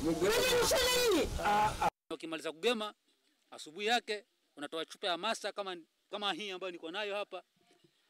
Una hasa wale wazee ambao walienda kitambo na uko na wazee wenzako ambao wako pale, mnakunywa nyote. Unaendelea kazi yako. Kuhasa huwa ni asubuhi kama kuomba Mungu. Na baada ya kumaliza kugema huwa umepita na mambo mengi sana kule juu ya mnazi. Kwa sababu hata unaweza anguka, kuna nyuki kule juu, hata nyoka wengine huwa wanapanda juu. Kwa sababu wanatoa ile pombe huwa iko tamu sana ile ya asubuhi. Sasa ukiomba Mungu kimaliza kugema lazima uje uhase. Sesunda mochi na gonya nina numukimochi muhurinde. Huwa tunaomba Mungu sasa pale. Mama mabaya ambayo nimeyapitia kwa minazi, sasa hii nimeshuka salama salimini. Tunahasa ile chupa, tunakunywa. Na hata ukienda mchana, huo ni shida. Ni kama vile ambavyo umeenda kanisani na umetoa kule. There are many old customs at the coast, and one of them is drinking local palm wine brewed locally, famously known as pombe ya mnazi. For 70 shillings, one can enjoy a bottle. Ukinywa naye mboka mzungu, huu ndio utamaduni. Hizi za plastic hizi ambazo tunazitumia saa hii ni za kwenye vilabu. Kwa sababu hii mizungu huwa inachuka, kwa sababu kulikuwa na kiangazi cha muda mrefu, ilikuwa hakuna kabisa, kwa sababu kumekauka. Hata minazi ilikuwa inakatika hiyo minazi yenyewe inakufa mingine. Katika miji kenda yote hakuna utajiri mkubwa wote wenye uko hapa Kenya ni mnazi. Kuna hata brigadia mwenyewe alisomea kupitia kwa mnazi. Kuna mbunge, sasa ni mbunge alipata ubunge kupitia kwa mnazi. Huko tu hozi wa bibi kama mnazi. Hozi hasa na soda au chupa ya bia, hozi hasa. Na kusema kweli kabisa ukihasa na pombe na chupa ya soda, yule mtoto wako kule hata zaa. Paka arudi tena pale kwao, uje umhasa na pombe ya mnazi ndio aende. Sasa unaona hii tunaita siki. Na hii baada ya kutoa ile pombe ya juni kitoa ikilala, huwa imeweka kitu kama inaitwa sira. Hicho inapo vinachemka inaweka sira. Sasa ile ukichunga ile sira, unatoa ile pombe yenyewe kabisa, unaweka kando. Hii ndio inatengeneza hii siki. Hii inatumika kwa chakula chochote. Unaweza kwa pengine hata kwa yani kiungo cha mboga yote ambayo unataka umetamani wewe mwenyewe. Hata maharagwe unaweza kuweka kwa maharagwe pia hii. Nyama yake nini? Yani inafanya chakula kiwe haraka kama kiwe soft. Hapana. Hii hata yani taste ya chakula, mtu ambaye hajisikii hamu ya kula, pengine amekunywa amelewa, anataka kujisikia ni ameweka hisi au anasikia kama kuwashwa hivi, asikia utamu yani hamu ya kula ile. Kama appetite. Hii huwa tunatumianga sana hii kitu. Hapa ndio kuna pilipili. Na ukionja hata unaweza sema sinojeshe tena. Sijaona tembo ya mnazi, mtu hati anywe tembo ya mnazi, hati afe kwa kisa ni mnazi. Hauna kemikali yoyote. Dawa zenye ziko na kemikali wanazileta wao. Kwa nini wanaleta mgoka huo wakituletea sisi mgoka? Hiyo mgoka yao ndio inaharibu watu. Imeharibu watu wengi sana. Huko wengine hata hawaelewani na mabibi zao kisa ni mgoka. Maana mwanamume akitafuna mgoka, akiingia kwa nyumba anakuwa kama mama si mwanamume. Tuseme hii Kaloleni kabisa. Location hii Kaloleni location. Watu wengi wametegemea minazi. Na wengi ni Wagema. Na watu wengi wanakula kwa hiyo minazi. Na ni Ugema. Nazi wangojea kwa muda wa miezi 3 ndio waangusha nazi. Lakini hiyo pombe ya mnazi kila siku mtu anatengeneza kama 1000, yule anatengeneza 500 kwa siku. Haina madhara kwa sababu mimi tangu ninywe niko na miaka zaidi ya 25 sijapata tatizo lolote la pombe ya mnazi. Tangu ninywe niko na zaidi ya miaka 25 sijapata tatizo lolote la pombe ya mnazi. Na nakunywa kwa siku kama lita 2.5 au lita 3 nakunywa. Kulewa na leo lakini haijanikoroga hata nifike kwa nyumba yangu nipige watoto wangu ama nisumbue na bwanangu kisa nimelewa mnazi. Hata Mtu ukimuona amekunywa mnazi akalete vituko kwa nyumba yake ni kitu mwenye amekipanga kwa kichwa chake, si mnazi. Niko na miaka 7 sijaanguka, na hata nyoka huwa anasumbua nao juu, hata unaweza mkata nyoka kule juu akaanguka hapo chini na ukajamaliza. Unaweza kusumbua paka ukiwa kwa na roho ya oga ukaanguka.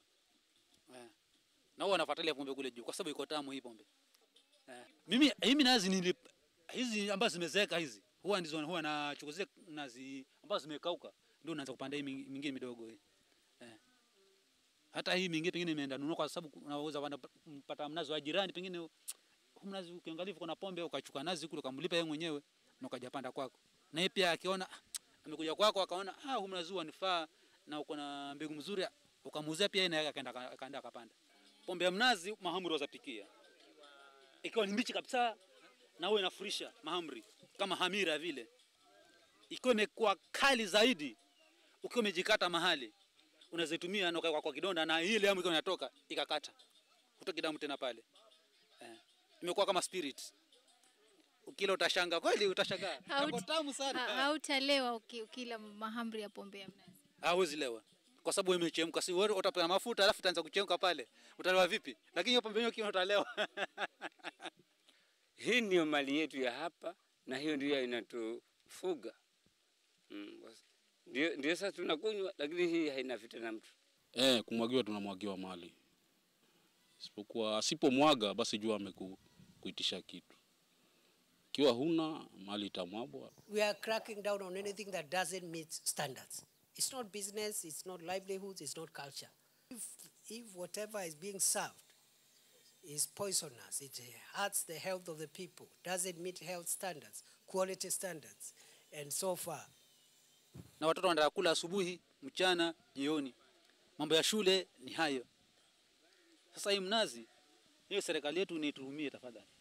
Imerudi tunafanya ni mazoea, lakini wakati wengine inawashinda. Siwezi dharau pombe ya mnazi au hata pengine hati niseme mwenzangu pia akawa anagema ni mdharau niseme acha hiyo kazi ukaangalia kazi nyingine. Mimi naona kama kazi kama kawaida, kama vile mtu ambaye amejiunga kampuni. Despite the controversies surrounding palm wine, Samini has coined a niche in the traditional brew sector, and despite lacking formal education, he sobers in the abundant success. Fatma Bugu, NTV.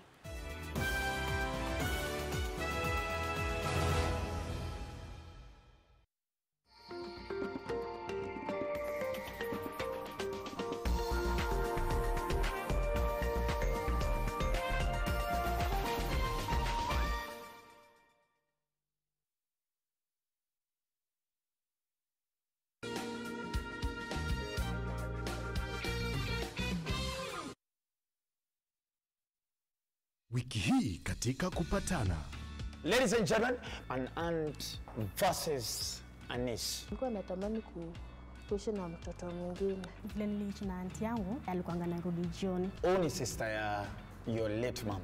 Yeah. Huyu bwanake ndo alianza kukukatia. Alikuwa anakujanga huko ananiambia ananipenda, akaniita niende kwa room yao. Alikuwa anarudi mapema hiyo siku. Kurudi nikapata kama analala na huyo mtoto wangu. The beauty soaps I know don't give germ protection. Dettol Skincare does. It combines the trusted protection of Dettol with 2 times moisturizers to protect my skin from germs and keeps my skin soft with a beautiful fragrance. Beautiful skin is germ-free skin.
kote nchini. Mbele tuendelee,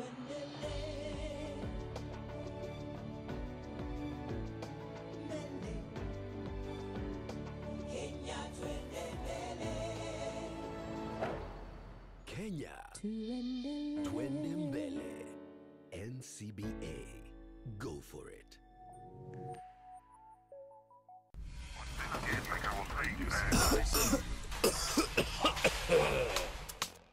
Kikohozi cha muda wowote, kutokwa na jasho kwa wingi usiku, uchungu kwenye kifua, afya kudhoofika, tafuta matibabu.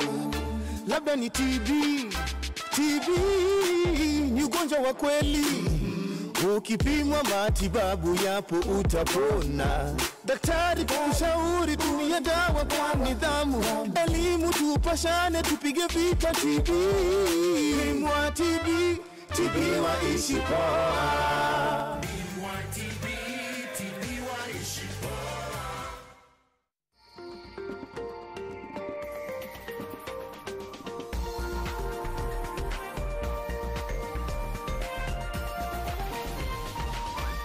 This is NTV.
If nothing had changed, Kenya would be going to bed tonight with a sense of foreboding. This is the eve of the day anti-tax protesters had threatened to march to State House, Nairobi, in an attempt to forestall the signing into law of the grossly unpopular Finance Bill of 2024. Of course, the protesters, who mainly comprise young Kenyans, have not as yet called off the demonstrations, but the announcement by President William Ruto this afternoon that he would withdraw the bill in its entirety is a watershed moment. In his second speech in less than 24 hours, the president admitted that he had misread the public mood in pushing for the passage of the contentious bill. His decision to listen to the voice of the people is, therefore, laudable. It is regrettable, however, that such a realization had to come only after days of untold pandemonium, loss of life and limb at the hands of trigger-happy security agents, national anxiety, and wanton destruction of property by opportunistic looters. Once again, we have lived up to our peculiar distinction of a country that specializes in doing everything the hard way. This moment, however, should mark a major turning point in our politics and the general engagement between the government and the citizenry. This should be a chilling reminder to all elected leaders that the power they wield is donated by their real masters, the people. This national teachable moment should bring to a screeching halt the hubris and vainglory that has attended to the management of public affairs in successive regimes in this country. Indeed, it should represent a resounding restatement of the constitutional declaration that sovereignty belongs to the people and they reserve the right to exercise it directly should their elected representatives fail the test of trust. It is fair to say that we may not have come to this moment had it not been for the gallantry and undogged focus on the youth, notably those of the now famous Generation Z. The young Kenyans have, in a space of just a few weeks specifically, dismantled and redefined Kenya's civic space. In peacefully but forcefully asserting their right to be heard, they have powerfully brought to life the pages of Kenya's Revolutionary Bill of Rights. This nation owes this group of young patriots a huge debt of gratitude. They have demonstrated to the whole world that the future of Kenya's constitutionalism is in safe hands and that never again can Kenyan leaders lord it over their electors. Now, both the president and his deputy, Rigathi Gachagua, have called for dialogue with various sectors of society to chart a new path for Kenya. This is a commendable invitation that must be followed through with concrete steps and actualized. The president must ensure that his declaration on the withdrawal of the bill, if expeditiously processed through the requisite legal and constitutional channels, to insulate if from any further hiccups. Beyond that, he must embark on a deliberate mission to reunite the country behind the cardinal pillars of our constitution, such as the rule of law and accountability. Further, his pledge on austerity measures must finally translate into a visible cutback on the shocking profligacy that has so far defined his young administration. Finally, we appeal to all parties involved in this national conversation to take a step back, reflect on our collective missteps, work with speed to consolidate the gains, and put the country back on the rails. As they down their flags and water bottles, the Gen Zs must not relent in their vigilance. They must keep the leaders' feet to the fire and ensure they deliver on every promise made. The older generations fought for the independence of the nation, the second liberation, and the eventual enactment of the 2010 Constitution. It now falls on the Gen Z and indeed generations after to bring the document to life and deepen the culture of constitutionalism in our great country.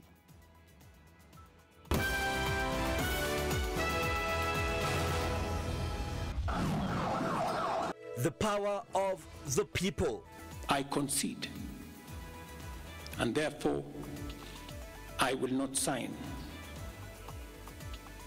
the 2024 finance bill.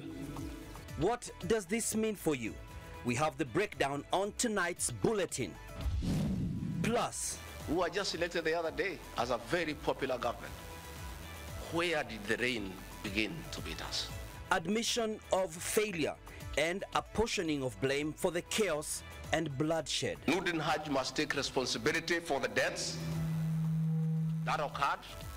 He must take responsibility for the mayhem. He must take responsibility for failing President William Ruto. Also tonight, the ultimate pain of the protests, death. I couldn't find any of the photo that my brother was there, but I found one video that was trending from TikTok, and I didn't have to check it twice. I just saw it and immediately I knew that was him. Loss of lives, loss of livelihoods, and in some cases, dwindling hope in humanity. And the decision to deploy the military to aid in quelling the anti-finance bill protests. And Parliament has, though they have attempted to approve the same post de facto, we have since gone to court. What is the legality in this? We explore.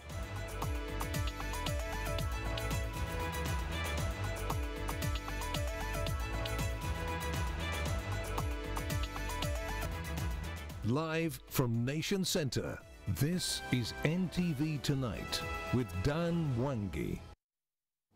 Welcome to the bulletin. Alongside me on the sign language interpretation tonight is Flora Atieno. The people are supreme. That is the indication given by President William Ruto as he finally conceded to demands by the public and declined to sign the controversial finance bill of 2024. In an address to the nation, the president said that he had, quote, reflected and listened to the people who want nothing to do with the bill, end of quote, thus stating that it shall be withdrawn. The president, however, mentioned that some development projects will have to take a backseat, even as he called on the public to discuss the way forward. Ibrahim Karanja shall be giving us that report in just a short while as we keep it top of mind in this broadcast. Now, one of the unfortunate things that has happened in the course of this protest is the loss of lives, destruction of property, and so much more. And the death toll of Tuesday's demonstrations against the finance bill has reached 21. Now, according to the Kenya National Human Rights Commission, 19 people had died in the capital, Nairobi. Many died of gunshot wounds. Over 300 people were injured and are currently recuperating at various hospitals. Meanwhile, there was pain and sorrow at the Nairobi City mortuary after families turned up to identify the bodies of their loved ones. Rose Wangoi has more details.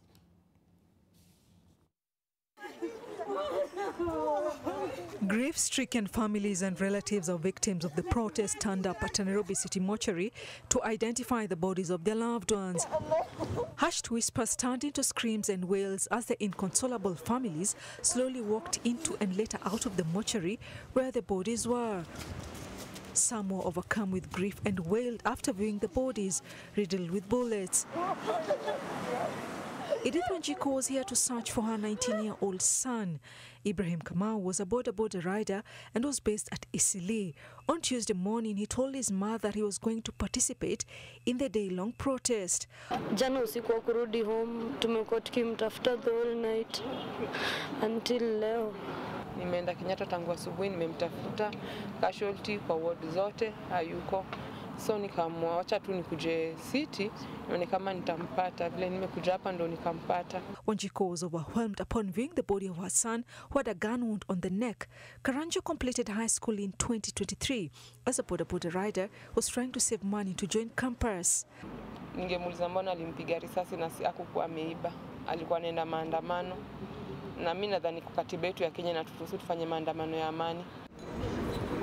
At the Kenyatta National Hospital, we meet Fred Siloma accompanied by his family and friends.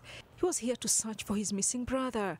27-year-old Eric Kayoni was among the protesters who were shot dead outside Parliament buildings. Still pictures and video clips went viral on social media of protesters whose lifeless bodies were lying outside Parliament buildings. Fred says a cousin who identified his younger brother on social media called him. I found one video that was trending from TikTok, and I didn't have to check it twice. I just saw it and immediately I knew that was him. And from the audio of the video, I knew, well, I'm not seeing my brother again. Today morning, he was among dozens of families who thronged Kenyatta National Hospital. The nurse was able to identify him. Is he wearing a Kenyan T-shirt with a Kenyan flag? Is he wearing a DHL coat? He was here, and we have already moved him to the morgue. Eric was a student at the University of Nairobi and was set to graduate in September with a degree in business administration. He was also a student at KCA. He had just finished his CPA 6. I was pushing him to finish up and be accredited as CPA K. Fred says since last week his younger brother had participated in the Gen Z protest. Government, you have taken away a dream, a future of someone who is very young, someone who had a bright future ahead of him, someone who had the goal to do his CPA K. He will have been so far. In Mombasa County, another family is in mourning.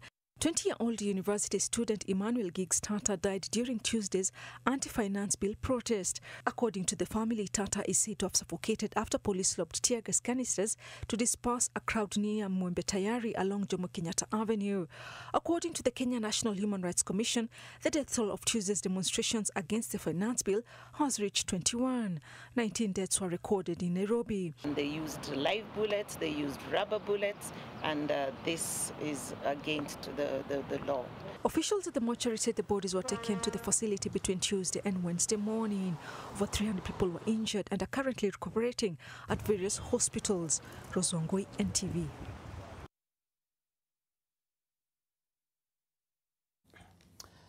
Some sad situation there when you talk about the deaths, and some of them are even really heartbreaking. Not some, but all of them heartbreaking when you see what toll it has on the parents, the families, the friends, and the community at large. And this also speaks to what the president has addressed and the concerns that were there yesterday, especially when he had yet to issue a message of condolence, even in his address to the nation after the historic debacle at Parliament grounds. Now we go to the matter of this, this matter of the legality of what has happened, the dynamics of what has happened today when the president made the announcement. And not too long ago, the State House has shared the presidential memorandum of referral to of this specific matter. And I'm going to read it out. It just came in a few minutes ago.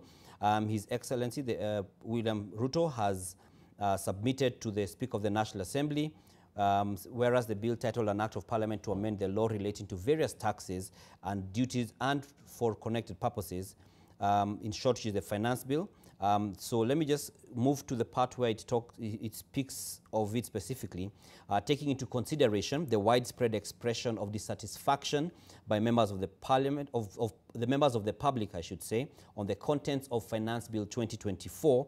Now, therefore, in exercise of the powers conferred to him, that is the President, by the Constitution, and having reservations on the contents of the bill in its entirety, I decline to assent to Finance Bill 2024 and refer the bill for reconsideration by the National Assembly with a recommendation for the deletion of all the clauses thereof.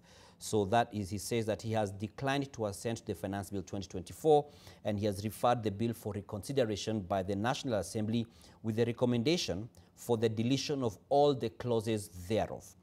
And he has signed that under his hand and seal. That is on this day, the 26th of June, 2024, William Samoei Ruto. And so this is what has come in not too long ago in regards to what that means. And in the course of this broadcast, I shall be having a sit down with two lawyers and just to give us context of what this means and whether what this means for Kenya and the picture that is being painted all together. And like I said in the last few minutes, State House has given fresh details on the withdrawal of the Finance Bill of 2024. What I've just read is the memorandum that the President has sent to Parliament, and a section of MPs had earlier, and lawyers as well, had earlier expressed concern over the constitutionality of the President's declaration. Duncan Kaimba gives us the details on the dynamics. The dramatic passage of the controversial Finance Bill 2024 by the National Assembly has taken equally a dramatic turn after a cornered President William Ruto succumbed to the Gen Z, millennials, and public pressure, forcing him to make an unprecedented decision. And listening keenly to the people of Kenya, who have said loudly that they want nothing to do with this Finance Bill 2024, I concede, and therefore I will not sign the 2024 Finance Bill, and it shall subsequently be withdrawn, and I have agreed with these members that that becomes our collective position. According to Article 115 of the Constitution on presidential assent and referral, 115 Section 1 states that within 14 days after receipt of a bill, the President shall A. assent to the bill, or B. refer the bill back to Parliament for reconsideration by Parliament, noting any reservations that the President has concerning the bill. However, the President said that the bill stands withdrawn, yet the Constitution does not provide for such a scenario, a situation that has a section of legal minds divided on what is the actual fate of the bill. Rarieda legislator who was a member of Committee of Experts who midwifed the 2010 Constitution, Paul Otiende Amolo, is of the opinion that President William Ruto cannot withdraw the bill since he is not a member of Parliament, and equally, no MP can withdraw a bill once it has been passed, since Parliament is now functioned as official, which means an official who has performed a function or discharged a duty allocated to him has no further status in the matter. He therefore says, with President Ruto not assenting to the bill, it shall automatically become law within 21 days after its passage on Tuesday, 25th June 2024. However, lawyer Waikwa Wanyoike shares a different view, stating that to constitutionally nuance this, the legal way is by President Ruto registering reservation on all aspects of the bill, including the title, then sends the bill back to Parliament within 7 days, then Parliament votes for and adopts every reservation, hence the bill is fully decimated.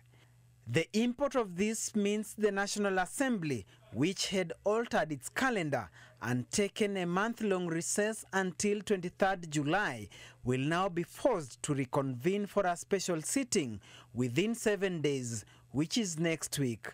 Duncan Haemba, NTV.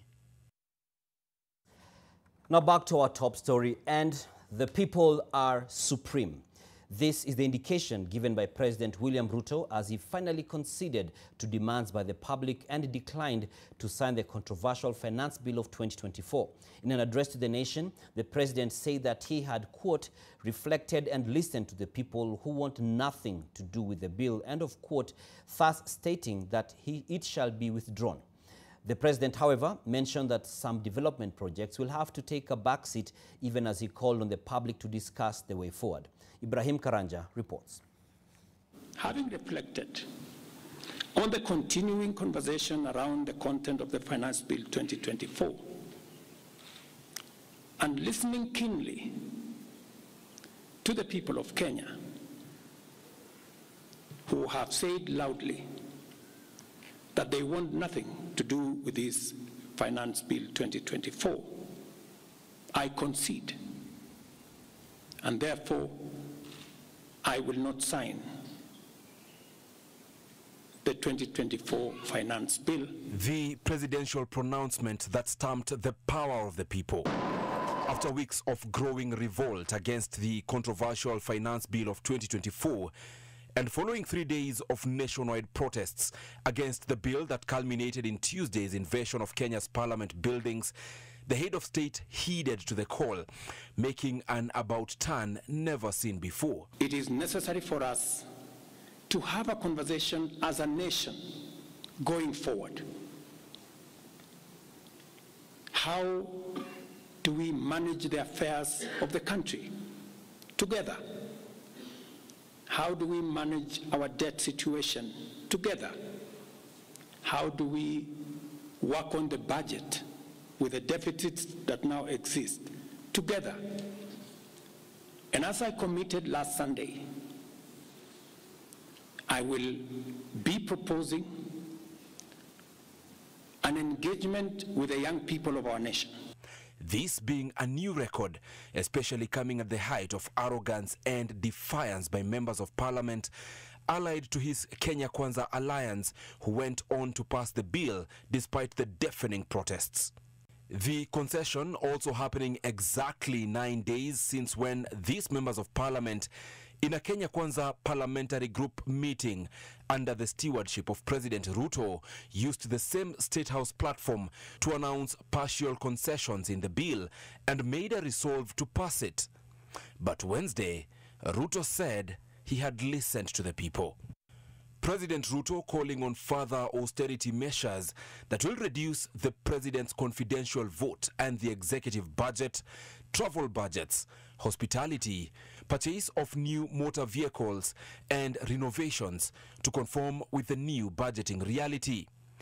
He also mentioned that some government projects will have to be cancelled or suspended, mentioning that the bill had intended to raise the fertilizer subsidy by a further 10 billion shillings, employment of 46,000 JSS teachers using 18 billion shillings, 6 billion shillings for the universal health coverage, 14.5 billion shillings on last mile connectivity, and offsetting debts in the coffee sector, the sugar sector, and the milk sector. Minus the finance bill, it means that some of the development programs amounting to 200 billion shillings, we will have to cut down, to delay them.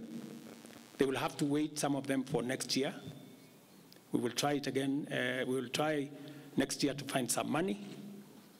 Some of them we will have to cancel, because that's the nature of things.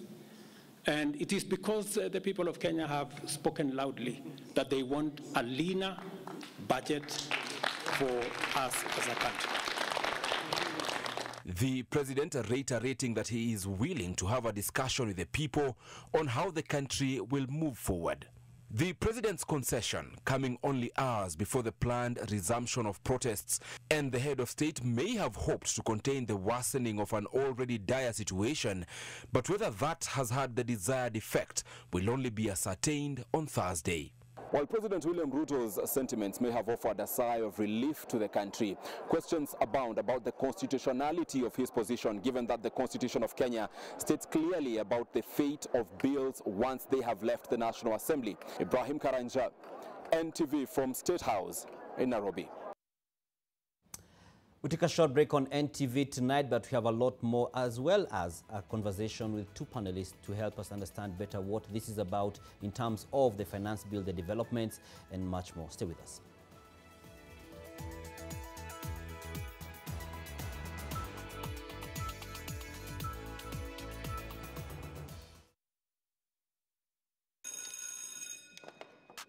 Did you guys watch the game last night? Of course, on Showmax. Showmax iko na board? Yeah, the Showmax app on your phone. Every Premier League game live for 500 bob a month.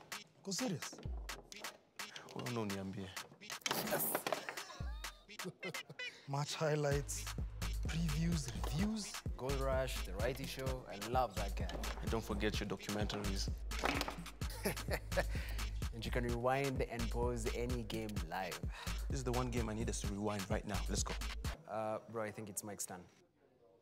Shika the new Showmax app today and get every Premier League game live on your phone for just 500 shillings a month. Shika Showmax, streaming for Africa. Lego. Nivea Pearl and Beauty Deodorant. The perfect balance of 48-hour protection and care for soft, smooth, and beautiful underarms. Try our new Pearl and Beauty Black Pearl for smooth and perfumed underarms. Umecheza Loto Moto na umewasaidia wengi.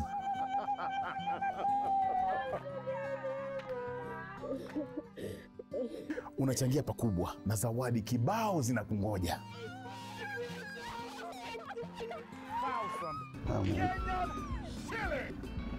Na kukupa ushindi wako ndio raha yetu. Hawatende mema. It's God sent. Thank you so much. Na sasa kwenye star 570 hash cheza Lucky Game ujipatie entry ticket ya kuingia kwenye draw ya kujishindia moja kati ya magari haya mawili, ikiwa ni Probox nayo na Demio nayo tushinde. Azidi tu kuendelea kumbariki. Kwenye star 570 hash wewe si mshindi tu, wewe ni tegemeo kubwa. Enjoy up to 100% asset finance, zero processing fees, and flexible repay options through our trusted partners. Visit any Family Bank branch countrywide to learn more and get started.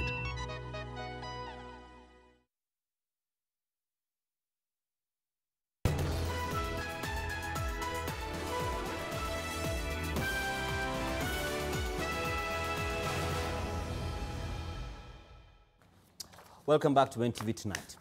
Now tonight, the judiciary has struck a blow to the legislature by stopping the deployment of the military to support police officers. This comes moments after lawyers argue that without adhering to the KDF Act on the place and President William Ruto insisted the government would firmly deal with what he termed as criminals infiltrating peaceful picketing. However, Wednesday saw a series of events that dealt a blow to President Ruto and Defense CS Duale after the court ruled against the military deployment following a lawsuit filed by the Law Society of Kenya. The court argued that Kenya had not officially declared an emergency, unrest or instability that would justify deploying the army to assist the National Police Service. Both the Gazette notices are unconstitutional, and Parliament has, though they have attempted to approve the same post de facto. We have since gone to court, and we are happy to announce that the court has issued orders stopping the proposed or purported deployment. On Wednesday morning, behind closed doors and without media coverage, members of parliament passed a motion by Majority Leader Kimani Ichung'wah to rubber stamp the Gazette notice by Defense CS Aden Duale to deploy military officers. Media was not allowed in parliament amid reports of a fistfight among MPs regarding the critical decision, with members from the Azimio fold arguing that there was not enough quorum. The Constitution dictates that the defense forces may be deployed to restore peace in any part of Kenya affected by unrest or instability, only with the approval of the National Assembly. The National Assembly's approval of the deployment now being halted by the court comes against the backdrop of a probe by Kenyans against President William Ruto on the killings of protesters by police officers. The president steered clear of the KDF deployment in his speech Wednesday. The buck now stops with the commander-in-chief and the CS in charge of defense on whether they shall obey the court orders or not. Melita Oletenges, NTV.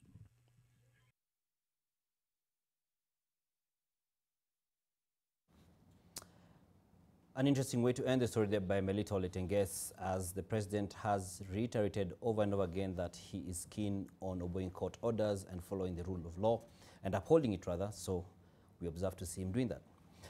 Now, following Tuesday's protests against the finance bill of 2024, which the government claims was infiltrated by goons, Kenyans from different parts of the country have been for the better part of the day picking up the pieces and counting their losses. The protests were marred with violence that resulted in deaths and destruction of property. NTV's Brian Mushiri now reports. Business owners and traders are counting losses following anti-tax protests on Tuesday, January 25th. In Nairobi's central business district, Sunbeam Shopping Complex, Sianda Market, RNG Plaza and Naivas Supermarket suffered major destructions, including looting. At RNG Plaza, for instance, business owners say looters took around 30 minutes to break into the complex, which had been closed due to the protests. I have loans. This is my everything. I had bought a shop with goodwill. I've not even recovered. Where are we going to go? Property at the newly revamped Uhuru Park was also vandalized, with an aeroplane model placed at the center of the park brought down in pieces. Meanwhile, Uganda House in Nairobi was also set ablaze last evening amidst claims that part of the fire was ignited by a tear gas canister. The building was under renovation and was due for occupation in the coming weeks. A number of businesses along Mfangano Street were also vandalized, with sunbeam raised. We were selling phones and accessories. Kulikuwa na accessories, our laptops, everything is gone. We don't know where to start. A club linked to Kapseret Member of Parliament Oscar Sudi, Club Timber XO in Eldoret, was also looted and property destroyed. In Nyeri town, Chieni Supermarket linked to Kieni Member of Parliament Njoroge Wainaina was also looted. Further, property of unknown value was destroyed in different parts of the country, including CDF offices. In Kikuyu constituency, Kiambu County, protesters raised down the CDF office together with cars within the premises. Protests there got ugly after protesters in support of the Finance Bill of 2024 confronted those against it. Brian Mushiri, NTV, Nairobi. Counting losses, such a painful experience for many, and just a point of clarification on the story by Melita Oletenges, which indicated that the lawyers at LSK had received orders.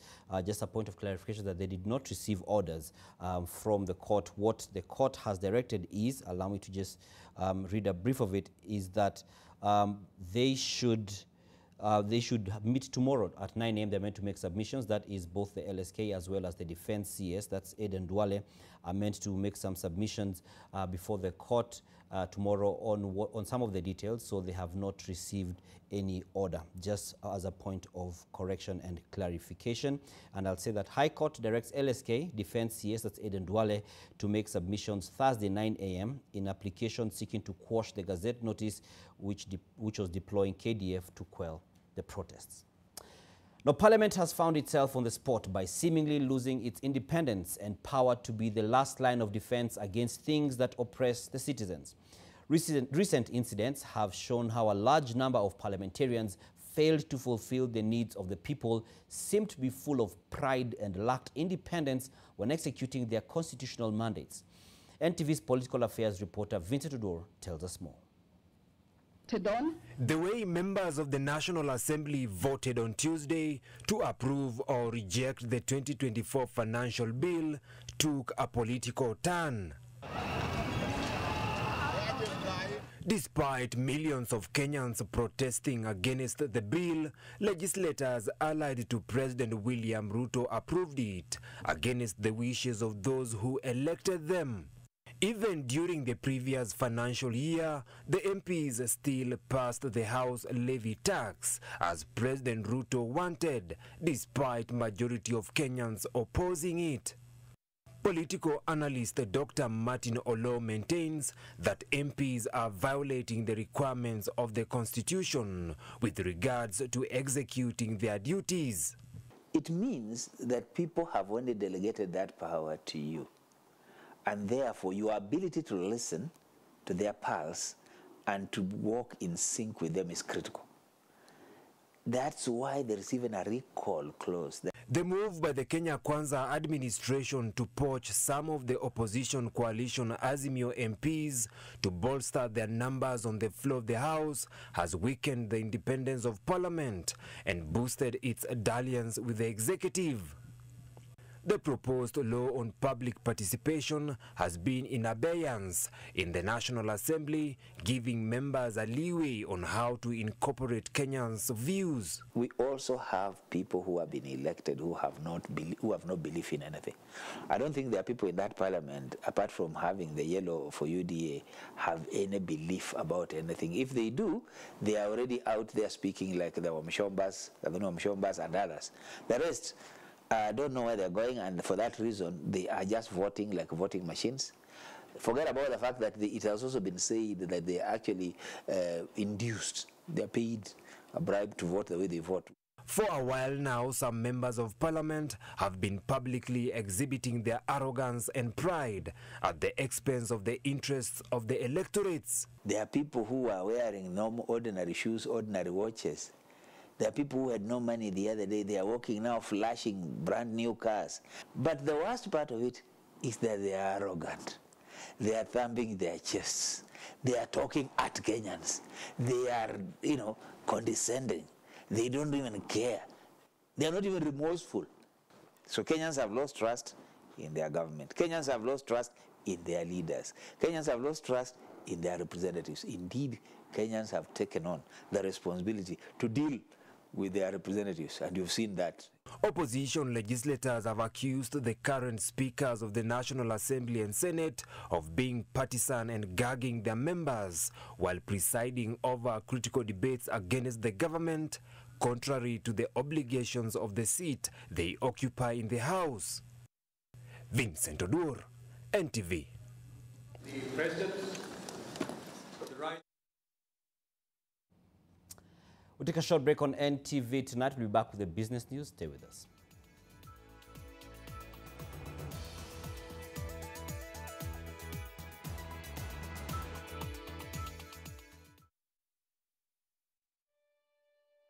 Kote nchini mbele tuendelee.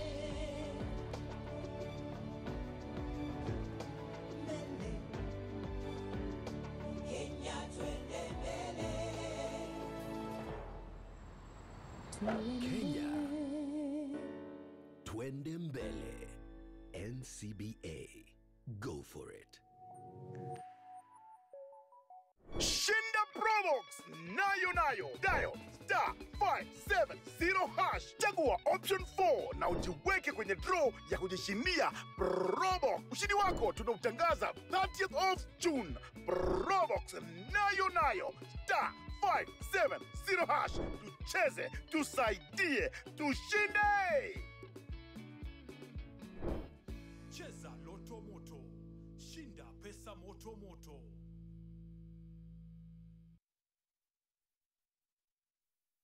Five questions with Sarah.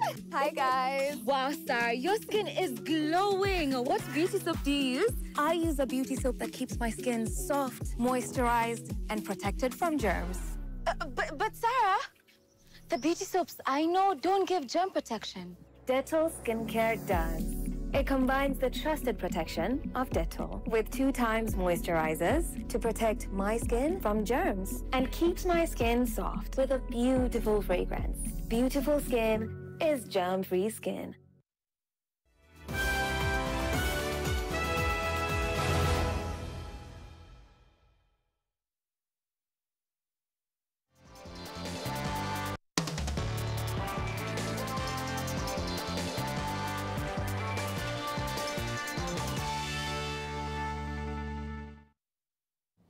Time for business now, and there was no physical subsea cable damage in relation to Tuesday's internet disruptions in Kenya during the anti-finance bill protests. Global Internet Governance and Cybersecurity Tracking Organization, NetBlocks, says internet infrastructure was intact. Now, this is contrary to a statement by Safaricom CEO Peter Ndegwa, who blamed the downtime, reducing bandwidth on some cables that carry internet traffic, and this has been a subject of discussion among many people, both within the knowledge of the industry and without, even as Nina Shaban now reports. Bill with Global Internet Governance that they were experiencing a system outage that has impacted some of their core services, including their booking system, flight status updates, and customer support. The country's #1 telecommunications company immediately faced the wrath of Kenyans, with many blaming it for purposefully interrupting the internet connectivity. Some Kenyans went even farther to state their position with the firm, with social media influencers such as Kate Actress and Mike Mushiri saying that they shall not work with Safaricom, for they believe the telco was against Kenyans fighting for their constitutional rights. And in a post, Kate Actress said, and I quote, "I will no longer be working with at Safaricom PLC as an influencer, not on our departed brother's blood." With Hans Kast, her counterpart, Mike Mushiri, also released a statement notifying the public that he is cutting all ties with Safaricom, for he cannot continue to associate himself with a brand that has turned its back on the very people it should support. However, Safaricom, without touching on the allegations, released communication that they have activated redundancy measures to minimize service interruption. Parallel to Safaricom's statement, Airtel Kenya said that they are experiencing data service intermittency due to an undersea cable outage affecting internet traffic. Nonetheless, it was shocking when NetBlocks on Wednesday released a new visualization of the internet disruption that showed no physical subsea cable damage that had been identified. On the part of the government, the disruption could have been brought about by a number of things, but we are still yet to establish and narrow down to the exact cause. It could be technical hitches, but there could also be characters out there carrying out sabotage to discredit the government, which is very easy. The government has also come out to assure Kenyans that they do not have any intention whatsoever to either shut down media operations or internet connectivity. Nina Shaban, NTV. The Central Bank of Kenya Governor Kamau Thuge has blamed soft financial penalties for breaches of the banking sector laws by commercial lenders and now eyes stiffer penalties for non-compliance. Thuge says that the current penalties had failed to curb violations by banking executives. Earlier this year, the CBK moved proposals to establish specific fines for lenders and officials breaching its rules in a move away from omnibus fines on all violations. The published draft banking penalties regulations of 2024 propose a maximum fine of 20 million shillings for institutions violating rules on minimum capital levels and adequacy ratios, and the lenders will also be slapped with a fine of up to 20 million shillings for failing to keep proper books of records and failure to comply with CBK requests during an audit inspection.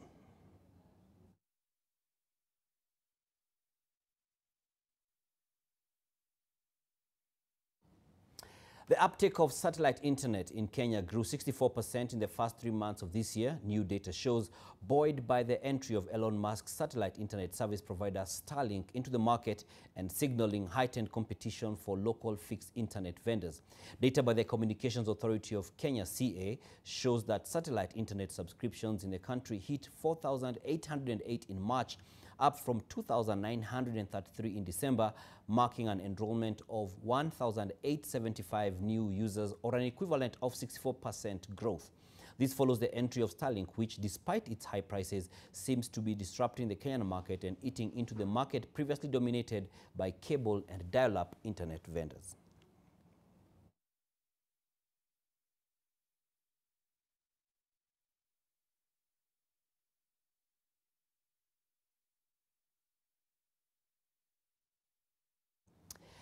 As we take a break, I'll read a bit of an excerpt from the Retail Trade Association of Kenya, that's RETRAC, which has sent out, the Retail Trade Association of Kenya, which has sent out a statement, and I'll just mention parts of it. The association expects that the government will and must hold the officers responsible for the death of unarmed, peaceful Kenyans.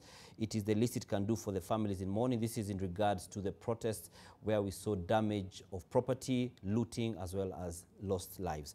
The association, that's RETRAC, also urges its members to take immediate steps to safeguard their stores and the surrounding community, including but not limited to increased security, closure of stores, and consideration of employees' safety and availability of transportation. And the association recommends that where they do not exist, installation of CCTV be considered so as to be able to bring to book any perpetrators. They say they also expect the government will and must hold the officers responsible for the deaths of the unarmed, peaceful Kenyans.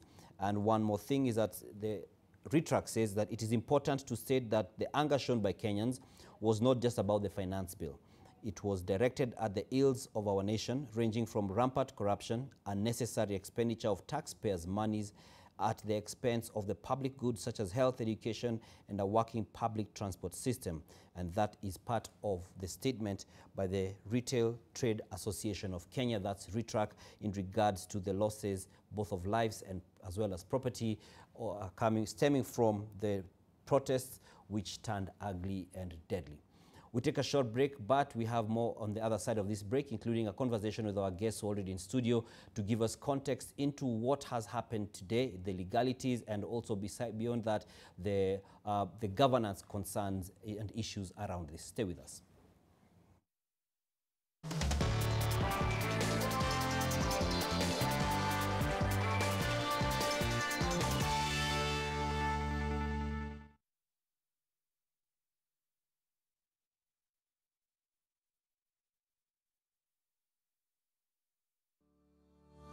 Nyinyi ndio mlikuwa washindi wetu wa shamba ya kwanza. Ni kweli. Tumepitia ofisi za Landa ya registrar na this is your official title deed. Wagoi jiro ndio hiyo. Mimi ndiye nilikuwa mshindi wa shamba moja ya kwanza ya Rotomoto huko Mara. Sasa leo nimeitwa hapa wanikabidhi title yangu original. Na ndio hii kabisa. Christopher? Yes. Nyinyi ndio washindi wa nini? Wa shamba. And I'm here to present hiyo. Sawa. Sasa hiyo shamba ni yenu official. Christopher Mudhoya Ntoidhiri. Asante sana. Nimepokea ile kitu ambayo nilikuwa nangojea. Rotomoto ni ya ukweli kabisa. Kwako wewe bado ushindi huko. 30th of June mwezi huu namtangaza mshindi wa Probox. Cheza Lucky Game. Cheza Loto Moto. Shinda pesa moto moto. 5 questions with Sarah. Hi guys. Wow, Sarah, your skin is glowing. What beauty soap do you use? I use a beauty soap that keeps my skin soft, moisturized, and protected from germs. But Sarah, the beauty soaps I know don't give germ protection. Dettol Skincare does. It combines the trusted protection of Dettol with 2 times moisturizers to protect my skin from germs and keeps my skin soft with a beautiful fragrance. Beautiful skin is germ-free skin. The African Leadership Center is launching the African Public Square, a new platform to convene new and established African voices to propose solutions to the most pressing African issues of our time. Thursday, 27th June in Nairobi. Watch it live on NTV from 10 a.m. to 11:30 a.m. Live streaming on NTV YouTube channel and African Leadership Center social media platforms.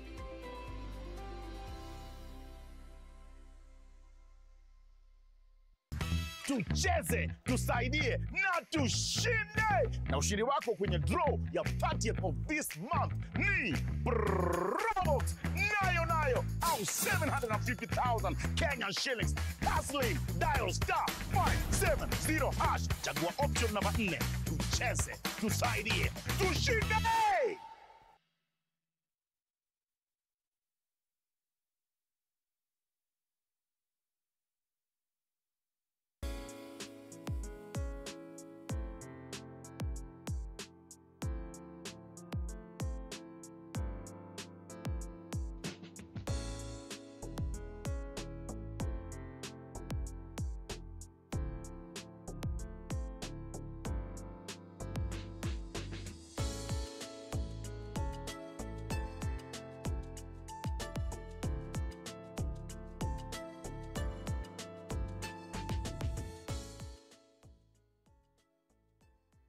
To get Missing Vibes as your Skiza tune, dial star 811 star 924 hash. Skiza, Nan Nation. Are you curious about that dazzling look? How do you define beauty? And how to dress elegant, glitz, and glamorous?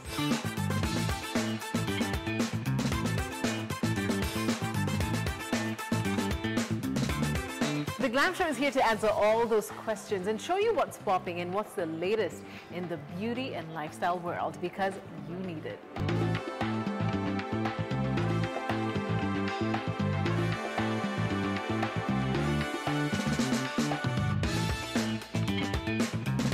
Feel, look your best, and fall in love with Into the Glam every single Saturday only on NTV.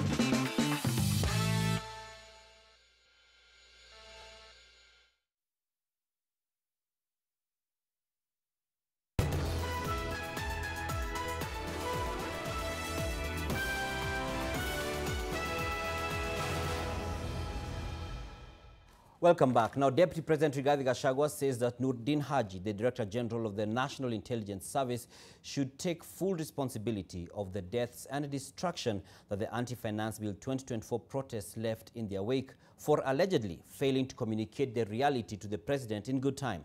Kevin Mutai reports not only on the great displeasure the DP has with Haji, but also the seeming accusation of the President being unable to sense the mood of the country without the support of the NIS. Just a few minutes after President William Ruto's national address at State House, Nairobi, on the unrest around the controversial Finance Bill 2024, his deputy Rigathi Gachagua hosted a press briefing at his official residence in Mombasa. One of the key themes in his address was failure. Failure on the part of Kenya Kwanza administration in delivering on the promises of the populace and failure of being in touch with the people. How did we get here? How did we get here? We were just elected the other day as a very popular government. Where did the rain begin to beat us? Where did we stop listening to the people? President William Ruto and I were the darling of the Kenyan people. And this disconnect, he argues, has contributed to critical and disastrous moments. It is embarrassing to me as Deputy President that it has taken protests, deaths, mayhem, destruction for the President to know the truth. Yet there is an organization charged with that responsibility. This, the DP says, falls squarely on the National Intelligence Service, specifically the Director General Noordin Haji, who he accuses of failing the President and running down the critical state agency. Had Noordin Haji done his job, we will not be where we are today. He has no capacity. He is out of the country most of the time on business trips. The country is on his own. My boss, President William Ruto, is exposed. That he has to back down and admit that he has hurt the people of Kenya. Yet this matter has been in public domain for the last 2 months. I want to say that Noordin Haji must take responsibility for the deaths that occurred. He must take responsibility for the mayhem. He must take responsibility for failing President William Ruto.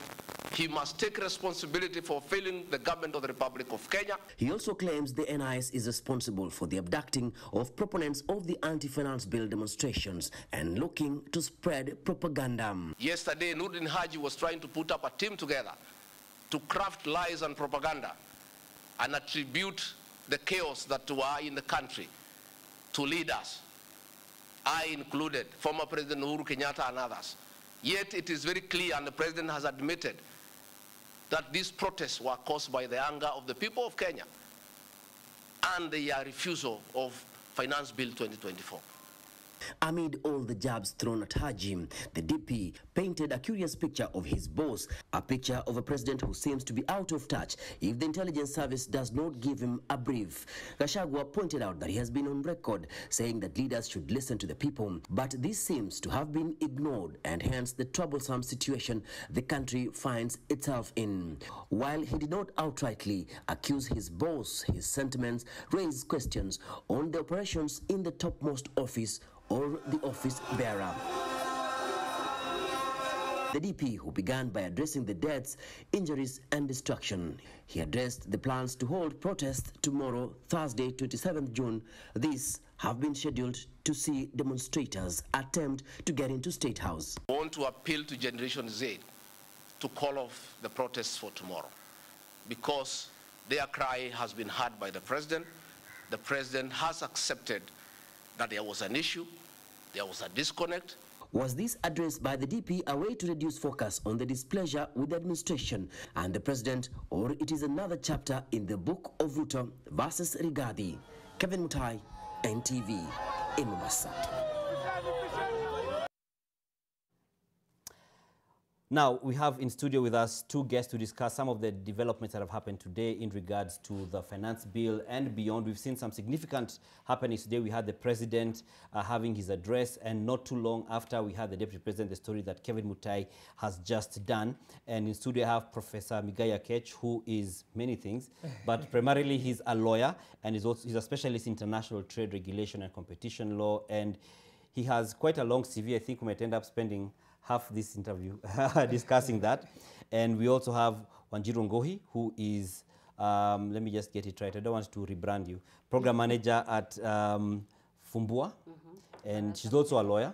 She's also a lawyer as well, and we'll see what else she can give to us. So I think just to get us on the road, Prof. Yes. There have been a lot of conversations tonight around, and this evening, after the president said that he's going to, throw the ball back to the members of parliament. Yeah. Maybe just help us understand the legal dynamics of this for it to actually still be done within the law, so that we don't end up having people saying you played us if something was to happen that is not the desired. It is a bit of a catch-22. This is very new territory because I don't think this has happened before. I like to be specific. So I want people to read Article 115 of the Constitution. And it is that article that governs the assent by the President on bills. And it says that once the President has received the bill, then he should act on it, assent to the bill within 14 days. Or he can refer back the bill to Parliament for reconsideration.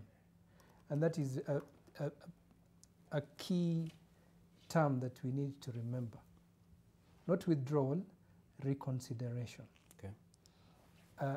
And when the President does that, the President should note any reservations that he has concerning the bill. So here is the dilemma.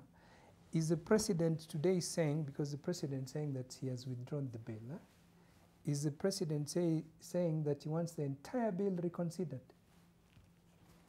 Because it cannot, at this stage, it cannot be withdrawn. It's pretty much enacted. And then you see if the President doesn't act on it within a certain time, and it stands enacted as law. So I've seen some interpretations like, the President can express reservation with everything in the bill, including the title of the bill, and I'm asking myself, how practical is that? But that's what I'm saying. We're in a bit of a catch-22. And just to jump in a bit, the memo that he has sent to Parliament, and let me just read the excerpt where the meat of it is that in exercise of the powers conferred to him by the Constitution, and having reservations on the contents of the bill in its entirety, I decline to assent to the Finance Bill 2024 and refer the bill for reconsideration by the National Assembly with the recommendation for the deletion of all clauses thereof. All right. So you see, when Parliament receives it, Parliament has two options. can amend the bill in light of the President's reservation. So the question is, can Parliament then amend it? If the President is saying, please delete everything, can Parliament then delete everything? If Parliament deletes everything, how is that an amendment? Because to amend something presupposes that there will be something that is left, isn't it? Yes. But if you're amending the entire document, what is left? Does it make sense? So is it potentially a semantics thing? It seems to me that they're in a bit of a fix now, given that the public have rejected the bill. But it seems the word I would use is tautologous to claim that you're going to amend everything in a bill and still call it an amendment. Does it make sense? So my question doesn't seem to make sense to me. My question then would be, if he has reconsidered the bill in its entirety, does it mean that they will go back to doing another bill from zero, where they go back to the ministries and they go back to, like, now we begin the whole process of the again. bill making again, where the ministries give the recommendations and Is that, so does that what it means? Is that? It cannot be, because you see, there is a process for passing bills. Yes. It presupposes that you've passed all of those stages. At this stage, you're amending it, taking into account the reservations of the President. You're not amending it to remove, remove everything that has gone on before in terms of the process. So all the procedures, whether it is the readings in Parliament, whether it is the process of public participation, or as Wanjiru is saying, whether it is the drafting at the National Treasury, it is difficult. Do you genuinely think that we can make it amend it? That we can? Yeah, we can actually have an agreeable document in good time. They need to listen. Sometimes I also wonder, I mean, who are the lawyers that advise these people as well? And the Attorney General, yeah. Because they should have anticipated all of these complications. So now we're in a very new territory. So I can see the complications. I don't see that there's a neat way out of it. Okay. Yes. Wanjiru, before we take a break, maybe, did we have to get here? Unfortunately, I think we had to get here.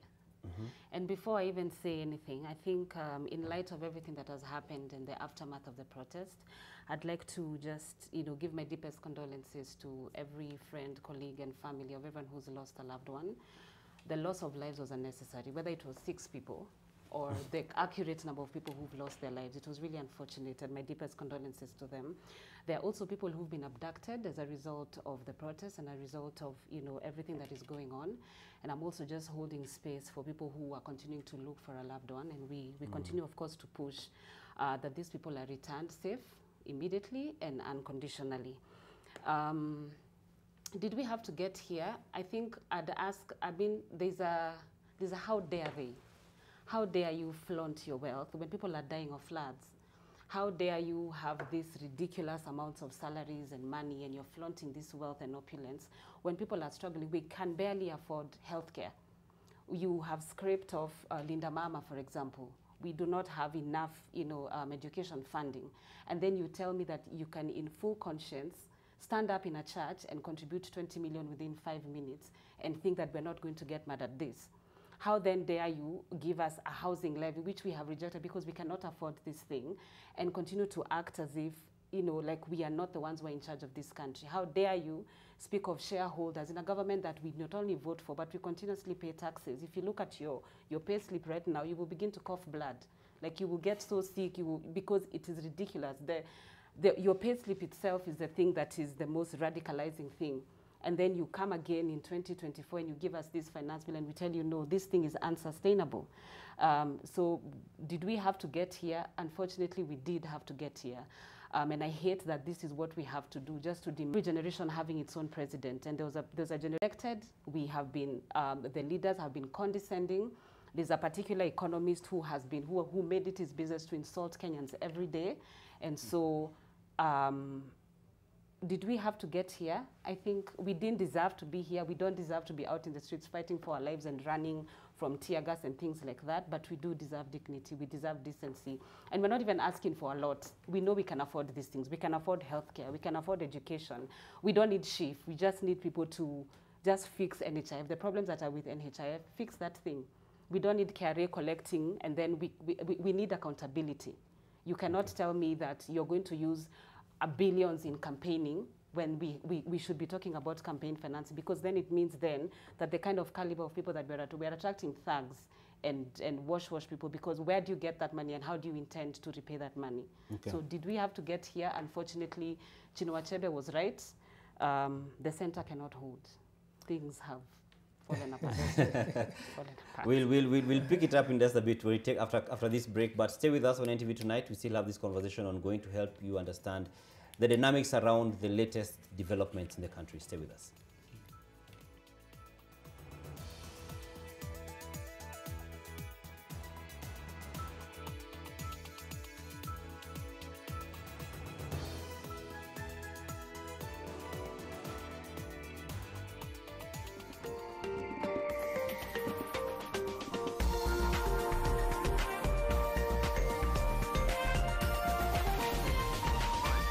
This is NTV. Kikohozi cha muda wowote, kutokwa na jasho kwa wingi usiku, uchungu kwenye kifua, afya kudhoofika, tafuta matibabu. Labda ni TB ni ugonjwa wa kweli, ukipimwa matibabu yapo utapona. TB waishi poa.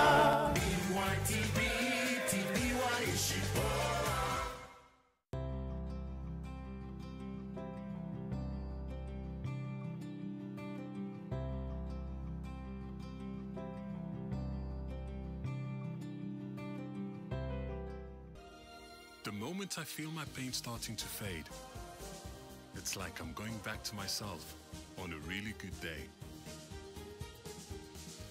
Panadol Extra releases you from strong pain. Panadol, release starts here. Tired of endless scrolling? Say goodbye to the chaos. Introducing the all-new Business Daily website. Experience seamless navigation. Immerse yourself in a world of more videos and more podcasts. Discover more with our enhanced home pages. Engage like never before with our interactive tools. Join us and elevate your reading experience today. Business Daily. More possibilities. All the information that you gave the police and the Bureau only led to nothing. That's not my problem, JC. You're going to be tried soon. I'm pretty certain we both know that Leo's part of the syndicate, don't we? Now that you've signed on as one of his company's incorporators, you have to make sure that his intentions are pure. Do I really have to attend the board meeting? I don't think I'm needed there anyway. Why are you here? You're trying to be part of a board meeting, but did you even finish college? The only thing you were successful at was selling your very own son. Fists of fate. Enjoy up to 100% asset finance, zero processing fees, and flexible repay options through our trusted partners. Visit any Family Bank branch countrywide to learn more and get started.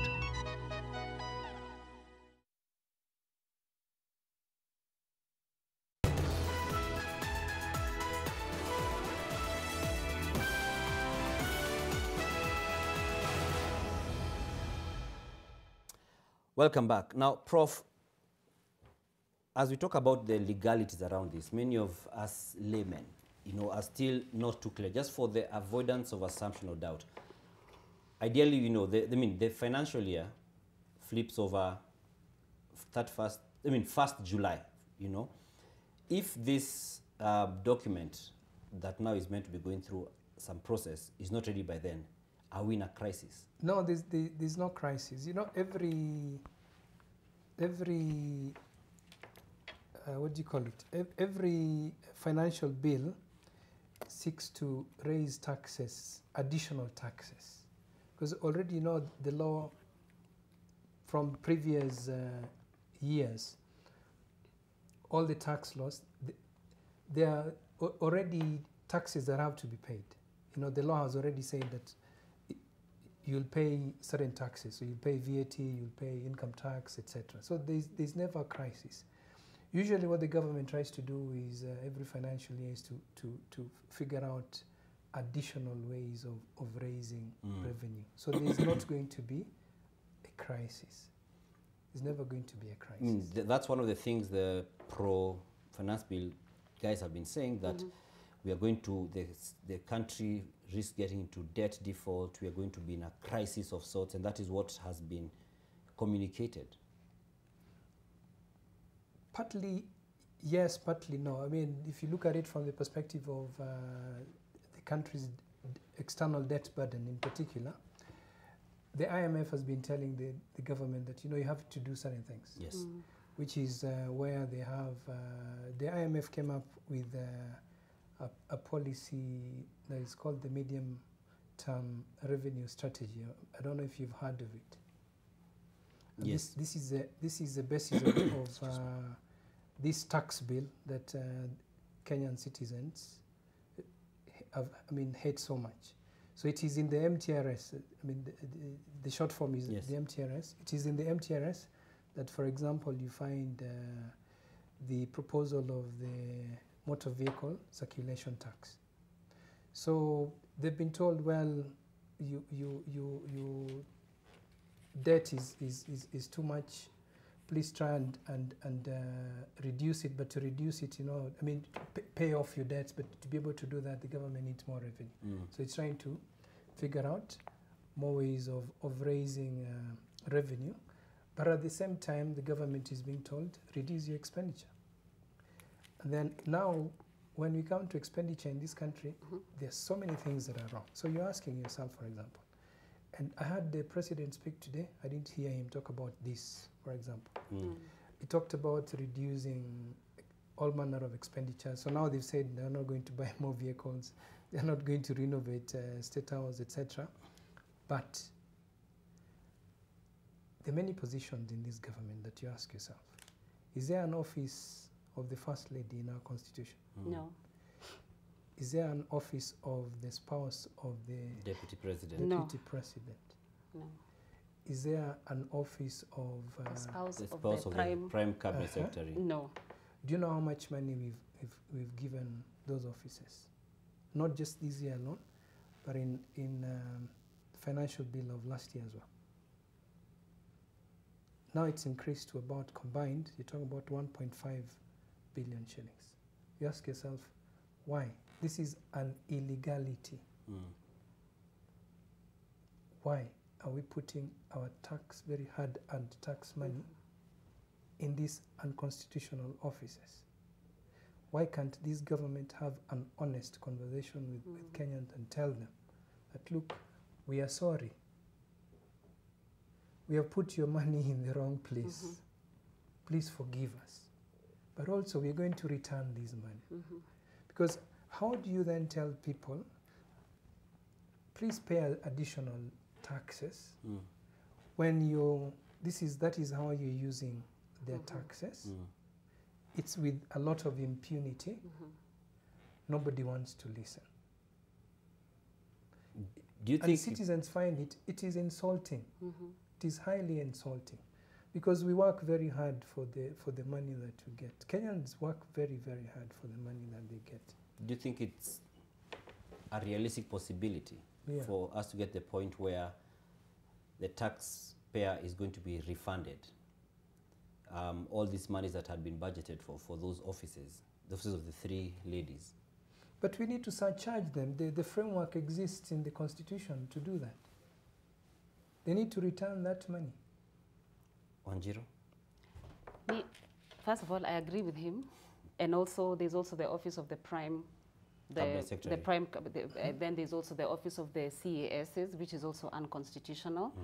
Article 2 of the Constitution, all sovereign power belongs to the people. If the people demand it, and that is what we're demanding, if the people demand it and say we're rejecting the finance bill because we know where that money is going, and because we know where that money is going, we can even suggest, in case you are stranded in this thing, in this crisis that you're trying to manufacture, cut down on this expenditure. If we, the people, demand it, because all sovereign power belongs to the people, then I think it should be able to, we should be able to find a way to get them to actually do it. Me, I believe in the people. I am the people.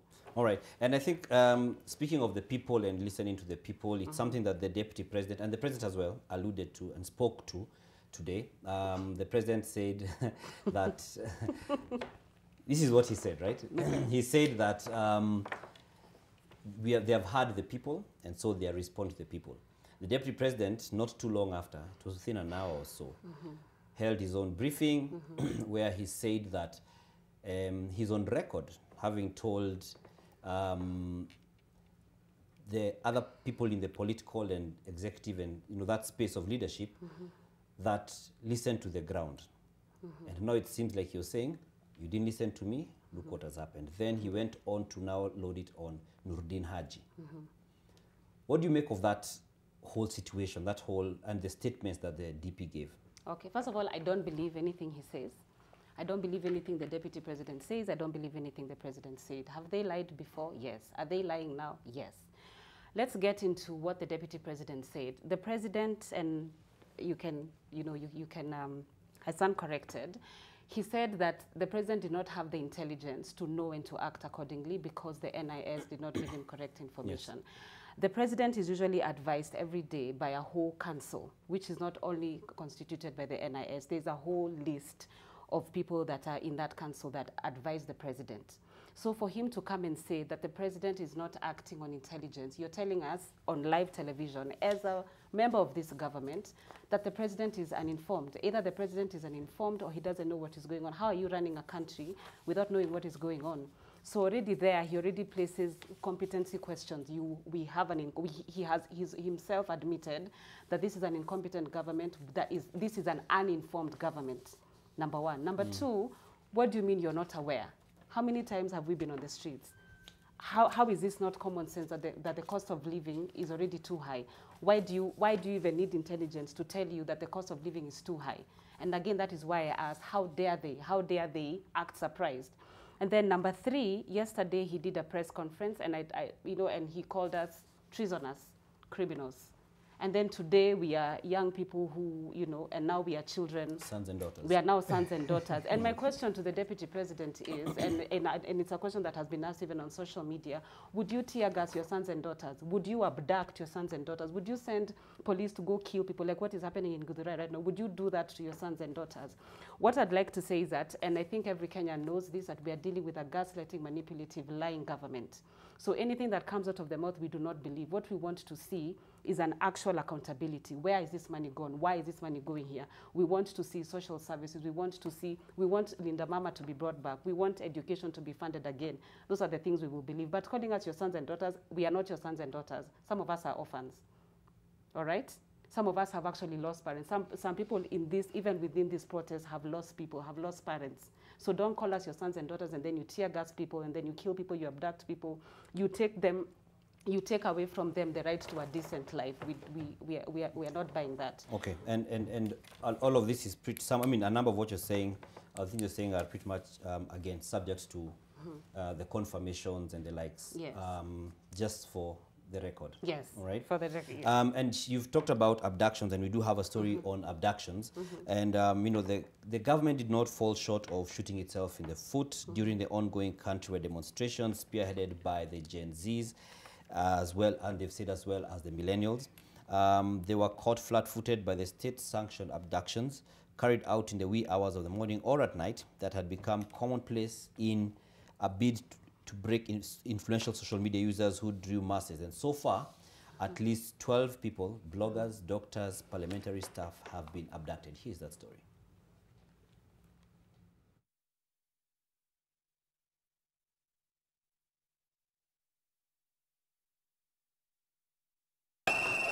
The recent wave of abductions seem to have intensified the protests rather than suppressing them. Among those abducted earlier are notable figures such as Ernest Nyerere, Nadia Nthia, Shadrack Kiprono, Dre Mwangi, Kevin Monari, Frank Githaka, Gabriel Oguda, Dr. Austin Omondi, Osama Otero, Billy, known as Crazy Nairobian, and Casmuel Mako, who still remains missing after disappearing during the protests in the Nairobi Central Business District on Tuesday. The individuals believed to have masterminded the hashtag Reject Finance Bill 2024 and hashtag Occupy Parliament movements have reported experiencing torture during the abductions. Many of those who were found appeared visibly shaken, indicating the severe treatment they endured. Some individuals, such as Gabriel Oguda, have been vocal in posting anti-government content, while Billy and Osama have been at the forefront of hosting numerous discussions on X about the Finance Bill 2024. Dr. Austin Omondi, popularly known as Japrado, who rallied medics to offer fast aid services to the injured, was also abducted and interrogated. These activists' prominent roles in the protests and their influence on social media have made them key targets for abduction and intimidation. The Law Society of Kenya and the Human Rights Commission have been at the forefront in securing the release of those abducted. Chief Justice Martha Koome has also condemned the abductions, terming them unacceptable. On Tuesday, the killing of the young people witnessed outside Parliament building and in Githurai has left many with more questions than answers, as police rained bullets on peaceful protesters, killing at least 21 and injuring 165 others. Helen Aura, NTV. Prof, what's your view on these abductions? What does this say to us? No, first of all, I forgot to mention there's this body called the President's Economic Advisors. Yes. I think they are duplicating the work of the National Treasury. It's also a waste of money. They should also give back our money. This is a team that is headed by Devin D. They should also give us back our money. There are many competent experts at the National Treasury that can do that job. I mean, previous regimes worked through the National Treasury. Why are we wasting so much money? Are we saying there were no economic advisors in previous regimes, to the presidents? Usually through the ministry. Okay. Yes. All right. Yeah. Abductions? Abductions. So I think the president missed an opportunity today. And as I was saying, this government has not been having an honest conversation with its citizens. So with the Gen Z protests, for example, the other day when the president was, where was it, in Nyahururu? In Nyahururu, on Sunday? Yes. Sunday, yes, Nyahururu. He said, we will talk. To who though? Yeah, but he's saying, oh, well, I will engage the Gen Z. But the same day, you're hearing somebody has been abducted. So you're asking, where is doublespeak? Doublespeak. You know, so where is the honesty? And surely these are not children. How are they going to believe that the president means well if that is happening? And then today, I think it was a missed opportunity, because you see the president was giving us facts, telling us about the economy, telling us about what his government is trying to do, basically justifying the actions that they've taken. But this was really not an opportunity for the president to justify anything. This was an opportunity for the president to be contrite and to tell the public that, look, I am sorry that this has happened. We have gone wrong in these ways. We have abducted you. We are going to be accountable for it, and this is what is going to happen. If he took that route, there's going to be believability. Because as we speak, there's still individuals that are unaccounted for. Yeah. So you see, on the one hand, you have the president not talking about the abductions at all. On the other hand, you have the deputy president admitting that actually we have been abducting people. And then even with respect to the people that died in the protests yesterday, world over you will see presidents that trying to emotionally connect with the populace would say, I acknowledge that so-and-so by name, so-and-so has died, so-and-so has died, and they talk to their families. The president would say that I have talked to their families, I have said on behalf of the government that we are sorry. It needed an emotional moment, not, you know, this is what we are doing for you, and we'll talk to you, but in the meantime, there are people that are still unaccounted for. The president, for example, say that we will ensure that everybody is accounted for, and by this or that time. So and for me, a missed opportunity. And I mean, one of the criticisms that the president received was that yesterday, after all the drama that happened, especially at Parliament, just in light of how significant, you know, the institution is and you know, the Parliament precincts, he did not offer a message of condolence to those who were bereaved or the likes, and he came out being a bit, came out quite, like you're saying, a bit disconnected, it seemed. I mean, a lot of the criticism that has been, you know, put out there is that he was disconnected, and he was more keen on being the firm leader. Wanjiru, you know, what do you make of this in terms of, I'm not just taking it forward. Yeah. What lessons should be learned from that, so that we don't find ourselves, and God forbid we are in a situation where another critical facility is taken over or, you know, is invaded. What are some of the lessons that need to be learned here in regards to, especially the group of people who are going for these protests are the young ones, who, a number of them at least, who you don't talk at them, you know? They kind of what you make it make sense is a phrase that's used. Yeah. Okay. Let me say that first of all, we should never have reached the point where we're going to the streets. So whether, you know, and I've said this a lot, whether this bill passes or not, and it might pass because of, you know, a few tricks that they're trying to pull on us, even if the bill passes, the Kenya Kwanza government has not won. Because we are on the streets. We're not just rejecting the bill, but we're saying, in fact, we even want you out. We need you to resign.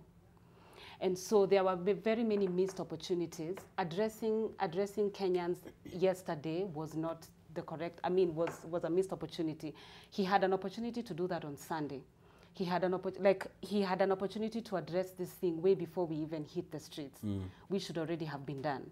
So I think don't underestimate the people. And also I think another critical thing, the way they're languaging and the way they're speaking to the people, they're speaking as if we're in a contest, as if the people are fighting the government. It is as if, because he's saying, I conceded. Conceded to what? We're not playing a chess game. We're not in battle. It's people demanding that you do the right thing by them. There's someone who asked, why is the president mad at children for telling him not to steal?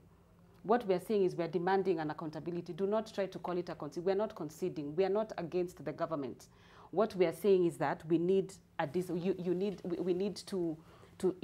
you need to stop this punitive kind of taxation, because we also deserve decency. But I mean, in fairness, even in the protest, I was saying they were against the government and its policies. But and its policies, yes. Yes. So when he says he's conceded, it may end up being, you know, a matter of the terminology, but in principle, I don't think it's a terminology thing. I think this guy has been in especially politics for 30 years. In power, you know, in power terms, it is about who's dominant and who is subservient. Yes. And I think many of our so-called members of parliament are still in the old order before the 2010 constitution. Yeah. They still seem to think that as MPs, they take the initiative and the citizens follow them. That changed when we passed the Constitution of 2010. Article 1 of that Constitution, the people are sovereign. Yes. And they can choose to exercise their sovereignty directly or through representatives. And then the way we have designed the Constitution, there are spaces for direct participation, and there are spaces for participation by representation. What that means in practical terms is that even though we vote, we do not give the government a license to do whatever it wants in the period in the 5-year period in which they exercise power. They seem to forget that, which is what is wrong with, for example, how laws are made in this country. We need to take public participation much more seriously so that it has meaning. When you look at public participation processes in this country, they don't have meaning. Even listening to the president today, he's talking as if, so we made it and then the public participated. That is not what was envisaged in the Constitution. What is envisaged in the Constitution is that we as citizens have a conversation about what we want, not somebody going somewhere, drafting something and coming to us and telling us that, oh, you know, I've come up with this ridiculous idea of the motor vehicle circulation tax, and you have to react to it, seeing us as equal. But you see, as soon as you call somebody Mheshimiwa, they think that you're overload. But you see, and that was where when I began speaking, it's not just the flashy, the opulence. If you looked at the many messages that Kenyans were sending to the members of parliament, there was an air of, what do you think you're going to do to me? I'm going to vote according to my party, because it's the party that allowed me to be, and forgetting that, one, we pay you with our taxes, and two, we voted you in to represent the people. You're a representative. This country does not belong to you. And even the language of the shareholders, the language of we are the ones who are saying, and you're the ones who are going to listen to us. So when he says he concedes, I think he's looking at it as a contest and that he has to win. But we're not in a contest. This is our lives. This is our literal lives. We're not, this is do or die, because we either have a decade where we can prosper or we don't. And so when he says things like, I concede, okay, fine. So let us say that he has conceded and that maybe it was, but conceded to what? He has done this thing of the bill where you have, I mean, we are not seeing anywhere where the bill is going to go, because he can decide to blue tick, like Parliament can decide to blue tick the reservations. If he reserves the whole bill, then nothing happens after 14 days and then the thing becomes law. So what are you conceding exactly? So he knows exactly what is. At the end of the day, he must win. And this is not a win or lose situation. This is our country we're talking about. And so we really hope that Kenya wins. We hope that Kenya wins. We've been had, which is, you know, half of the win, that now they are afraid of the people. No, and they should be afraid of the people. It's good to acknowledge the little wins, no? It's good to acknowledge the little wins, but should this bill pass, and it might pass, then we still have... In the form it is now. In the form, because he has not made... It's already a bill. I think it is already a bill. I think it is already an act, though, because they are going on recess. It's not an act. It's not an act yet. It's not an act yet. But it's on its... I mean... But it is as good as passed. So just for clarity, I think we mentioned as we come... In legal terms, we say that Parliament is functus officio. Its work is done. And in English? Its work is done. Its work is done. Its work is done. And so just as we come to a close, because we need to close this, Prof, just for the... I know you'd mentioned it, I think it's still one of the biggest take-homes from today's events, right? If the president, whatever he has taken back to Parliament, you know,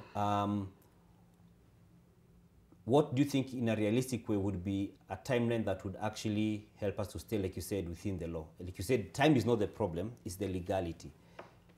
Because I think the concern is everyone is waiting to see a finance bill that everyone is happy with now becoming a finance act.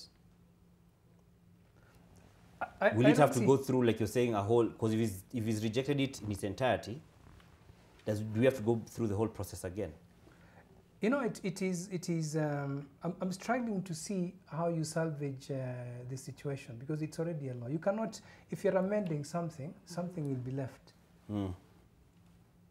You can't remove everything in a document and then call it an amendment. An amendment. It sounds to me like a mutilation. So what is left? I mean, you can't call it. You cannot call that an amendment. So I think they have a problem. Perhaps the only thing that they can do is saying that we are not going to enforce this law. That is the choice they have. But it seems to me that the stage at which it is at, it is difficult to amend it by, by deleting everything. It just doesn't make sense conceptually. From my perspective as a lawyer, I don't see how it makes sense. Maybe somebody can make it make sense for me, but I just don't see it. All right. So to repeat, I think the only way would be to say that, look, because like I said, you know, the world is not going to come to an end if they say that we are not going to apply these, we are not going to enforce this law. So it's an option. Although again, there I see their challenges, but that's a story for another day. All right, so Wanjiru, just very briefly, Okay. with your passion, you know, a closing remark in regards to what you see the state of the nation is in light of the developments today. Closing remark? Yes. Very brief. Very brief. Okay. Our closing remark is that we the people matter. Yeah. And I want to remind Kenyans that we are deserving of the highest standard of care institutionally and structurally. And never let them tell you that you don't deserve it. Also never let them tell you that it cannot be done. We deserve it, and I don't think we should rest until we have a country where we can say, okay, we are proud to be in this country. My closing remark is we are deserving of care. We deserve care institutionally and structurally. We do. And we deserve a human affirming government, a life affirming government. What we have now is not human affirming, it's not life affirming. They're killing us. We deserve, Kenyans deserve a life and a human affirming government. Right. Thank you. Prof, the same thing. Yeah. As in my career as an academic, I have fought for democratic governance. That people participate meaningfully in the things that affect their livelihoods and liberties, and that government is accountable to them, and that we have the rule of law, by which I mean that everyone has a chance. Finally, I am beginning to see that this will happen in Kenya. So the changes that the awakening that I'm seeing among the Gen Z in particular has given me a lot of hope. Finally, the things that I've been talking about for it seems eons, a very long time, are beginning to make sense to some citizens who are also embracing them. So in terms of values, I see change coming, and it's beautiful to watch. We were alive when it happened. Yes. It is. And we participated. It is beautiful and we participated. to watch. And then another thing I wanted to add is that people don't just wake up in thousands and go on the streets. There's a lot of work that goes into that. And sometimes I know that the protests have been looked at as a Gen Z thing, which is fantastic because they are on the streets. But then a lot of work has gone into it. There's been a lot of social building by activists, by feminists, by educators, by people who agitated. We're talking about like the Sabasaba movement, like all of that has contributed to this. And so I hope that no one feels left out of this moment and feel like some wind has been taken away from them. It has taken the chipping away. It has taken someone standing up by himself to a president. It has taken, the social justice movements applying pressure all the time and always standing on business. And so we want to say that even if it is being called a Gen Z protest, this is a Kenyan protest because it has taken long to get here. A lot of mobilization, a lot of education, and a lot of that will still continue because we still need to continue doing a lot of political education to sustain this to the point where he's talking about and to the point where we actually have a life-affirming government. So it's not just a Gen Z protest, it is a Kenyan protest, and it has taken a lot of work to get here. So I would also want to encourage anyone who's working towards a better country, keep doing what you're doing. Yeah, because and I agree in terms of the Gen Z, no one can take away from them what they've done. However, it got to a point it became beyond them. Yes. You could see, and people have been saying, I'm not a Gen Z, I'm a millennial, but I'm on the streets fighting for my kids or for my right for our future, etc. And so it has grown beyond Gen Z, much as they still hold a critical role. And it began before Gen Z. Yes. It's just that now we are now on it's like when you're trying to light a fire, yes, you light and light and light and light, and then suddenly it explodes. Every generation has every its generation battle. counts. Yes. All right. Yes. Thank you very much, Professor Migaya Ketch and Wanjiru Ngugi, for joining us in studio tonight, for having us. giving us your thoughts on and views on this. Their views, and they're both lawyers, so they have the context of the law. Just giving us insight into what has happened today.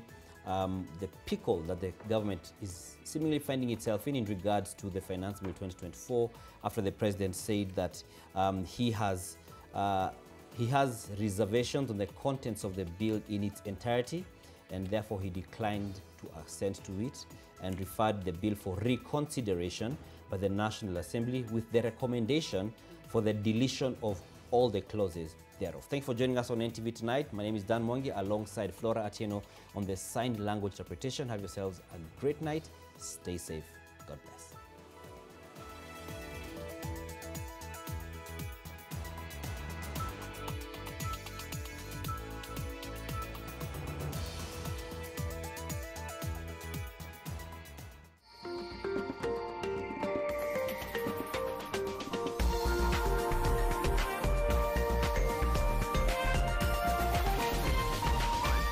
This is NTV.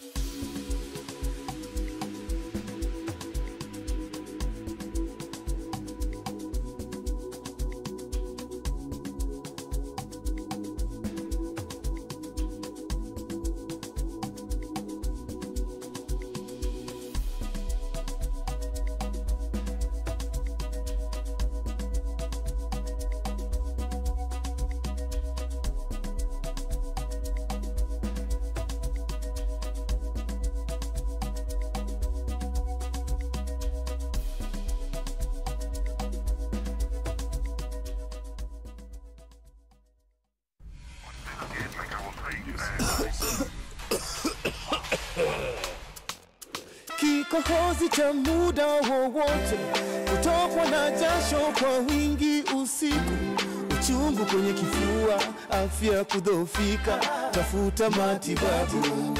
Labda ni TB, ni ugonjwa wa kweli. Ukipimwa matibabu yapo utapona. Daktari kushauri tumia dawa kwa nidhamu. Elimu tupashane tupige vita TB. Pimwa TB, tibiwa ishi poa. Pimwa TB, tibiwa ishi poa. The African Leadership Center is launching the African Public Square, a new platform to convene new and established African voices to propose solutions to the most pressing African issues of our time. Thursday, 27th June in Nairobi. Watch it live on NTV from 10 a.m. to 11:30 a.m. Live streaming on NTV YouTube channel and African Leadership Center social media platforms.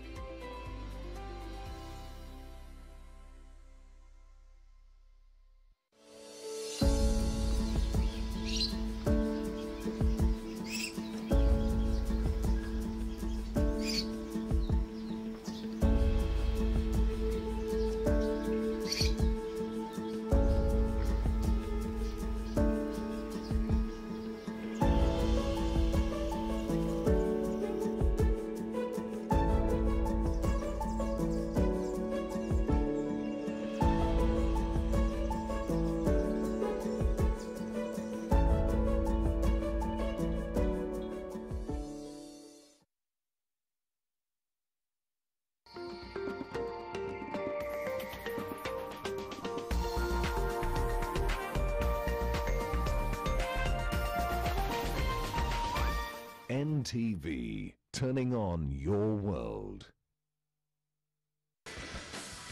The following program has been rated 18. It may contain scenes suitable for adults only.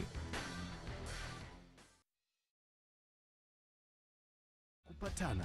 Ladies and gentlemen, what happens when your friend decides to do some uncouth behavior? Kuna best yangu mwenye tumekuwa naye for long.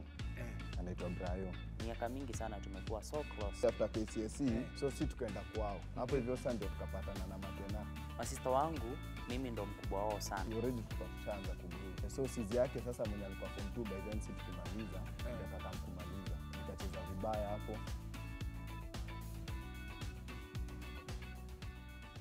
You see, friendship and brotherhood, if I can say so, is built on some certain fundamental values, some certain unwritten rules that cannot be crossed.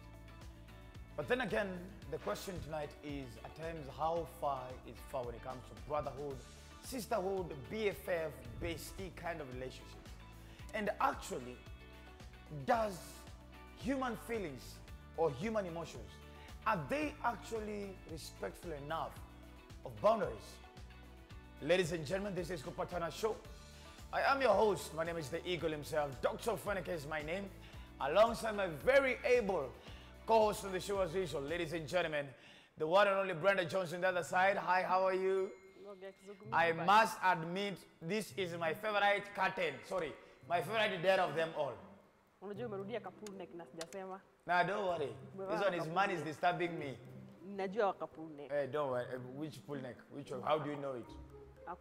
Hey, you know my wife is watching. How do you know my full neck? You want me to bring you to Kopata? But then, Brenda, if my wife and I have an issue, will you Kopatanas? I would try. I would try. Please, leave me alone. Now, Brenda, tonight's story is, it might sound an easy thing to solve, until you get to the in-depth of it all. And actually, when I was being explained to it, when we received the notification, the message about the story, I think I basically individually avoided to get deeper because I realized I was getting angry about the story as well.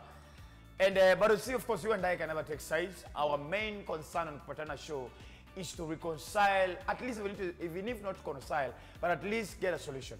But before you continue, remember you can get the full episodes of Kupatana Show only by downloading the StarTimes On app on your phone, either on App Store or either on Play Store as well. And these stories, none of them are scripted, none of them are acted. All these are real stories by real people of real situations. Ladies and gentlemen, what happens when your friend, who you trust so much, who you've been boys for so long, decides to do some uncouth behavior? Ladies and gentlemen, please, on Kupatana Show, allow me to invite the guy who is seeking reconciliation from the friend. Ladies and gentlemen, let us welcome Moscow on the show. Moscow, karibu sana. Yeah, thanks. How are you? I'm quite fine. Hey, see the way you're very humble, I like. Yeah, thank you. Hey. Nobody can know you are dangerous. Karibu so much on the show. Asante. First of all, Bernard Jones and I always make it very clear before we start the show.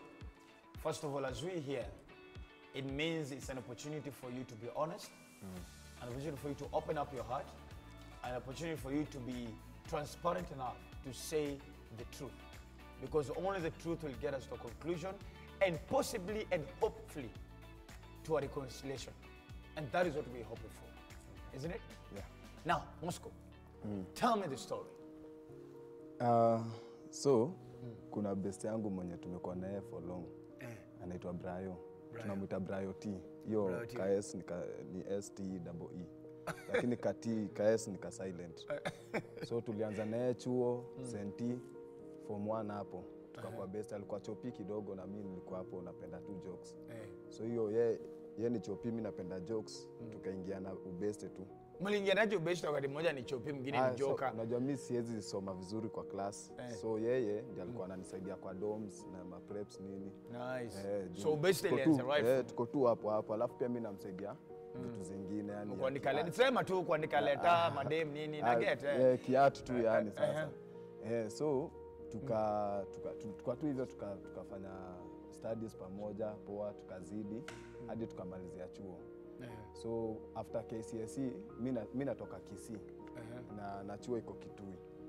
So unachekia after Brenda, this one has connected with me in all ways. I have married in Kisii and my mother comes from Kitui. Okay. So Kisii ni mbali, si karibu from Kitui. Najua kote kuwili. Tuka-agree tu juu si ni ma family friends, hata tukifunganga nini, tunajuana. Nikasema acha niende nitulie kwao kidogo. Before tu nivuke mtaa. After high school. After tu immediately after KCSE, si unajua saa mnaenda home. So si tukaenda kwao. Alright. So tukakaa huko kwao. Hapo hivyo sasa ndio tukapatana na Makena, sizi yake mkubwa sasa. Tulimada tu chuo the same time. Tuka groove tu na yeye vizuri. So nikakaa huko kama wiki moja na nusu, ndio nikatoka nikaenda Kisii. So kwenda Kisii, si mimi nimerudi hivi sasa Mlolongo. Nikaenda kuchapa job nyingine hapo hivyo digital kwa cyber. So pia tukapatana na Makena, ile tu tuna communicate tu, si already tushaanza ku groove. So tukapatana. So this time does Brian know that you guys? Brian, so he knows you and the sister. Tukiendelea alijua baadaye, lakini alijua tu hiyo time. Si tukianza tukiwa kwa home kwao hakuwa anajua. Lakini sasa venye tumetoka nimekaa hivi Mlolongo. Brenda, why you crying? Are you okay? Niko emotional. The story has just started. Okay. As you continue Moscow. Nikirudi Mlolongo ndio nilimchapia. Na hakuwa na shida, by the way hakuwa na shida. Sisi tuka groove na yeye sizi yake Makena kaka Mlolongo sasa. So tukastay, mimi niko kwangu, yako kwake. So tunapatana hivyo. So sizi yake sasa mwenye alikuwa form 2 by then, si tukimaliza ndio akakamkumaliza. Already ndio akakamkumaliza chuo, sasa akakam kwa Makena. Alright. So mi visit hiyo area. Ndio sasa tukapatana na sizi yake hivi. Nikacheza vibaya hapo. Okay, wait, hold up. Kucheza vibaya je? Yani like pia nikampenda kiasi ile. So big C's na small C's wote ukachapa kombi? Si hivyo. Yani hii ya big C's Makena ni real. Ni genuine. Hii ni shaitani tu tunaweza sema. Ilikuwa shaitani. How old was the small sister? Tuseme tu tumeachiana karibu miaka 6 hivi. Miaka 6? How old was at that time? Hiyo time alikuwa si ni juzi tu, actually ni this year, kwa around 22 23. And how old is Makena? Makena tuko naye almost same age. Yako 26. Ako 26.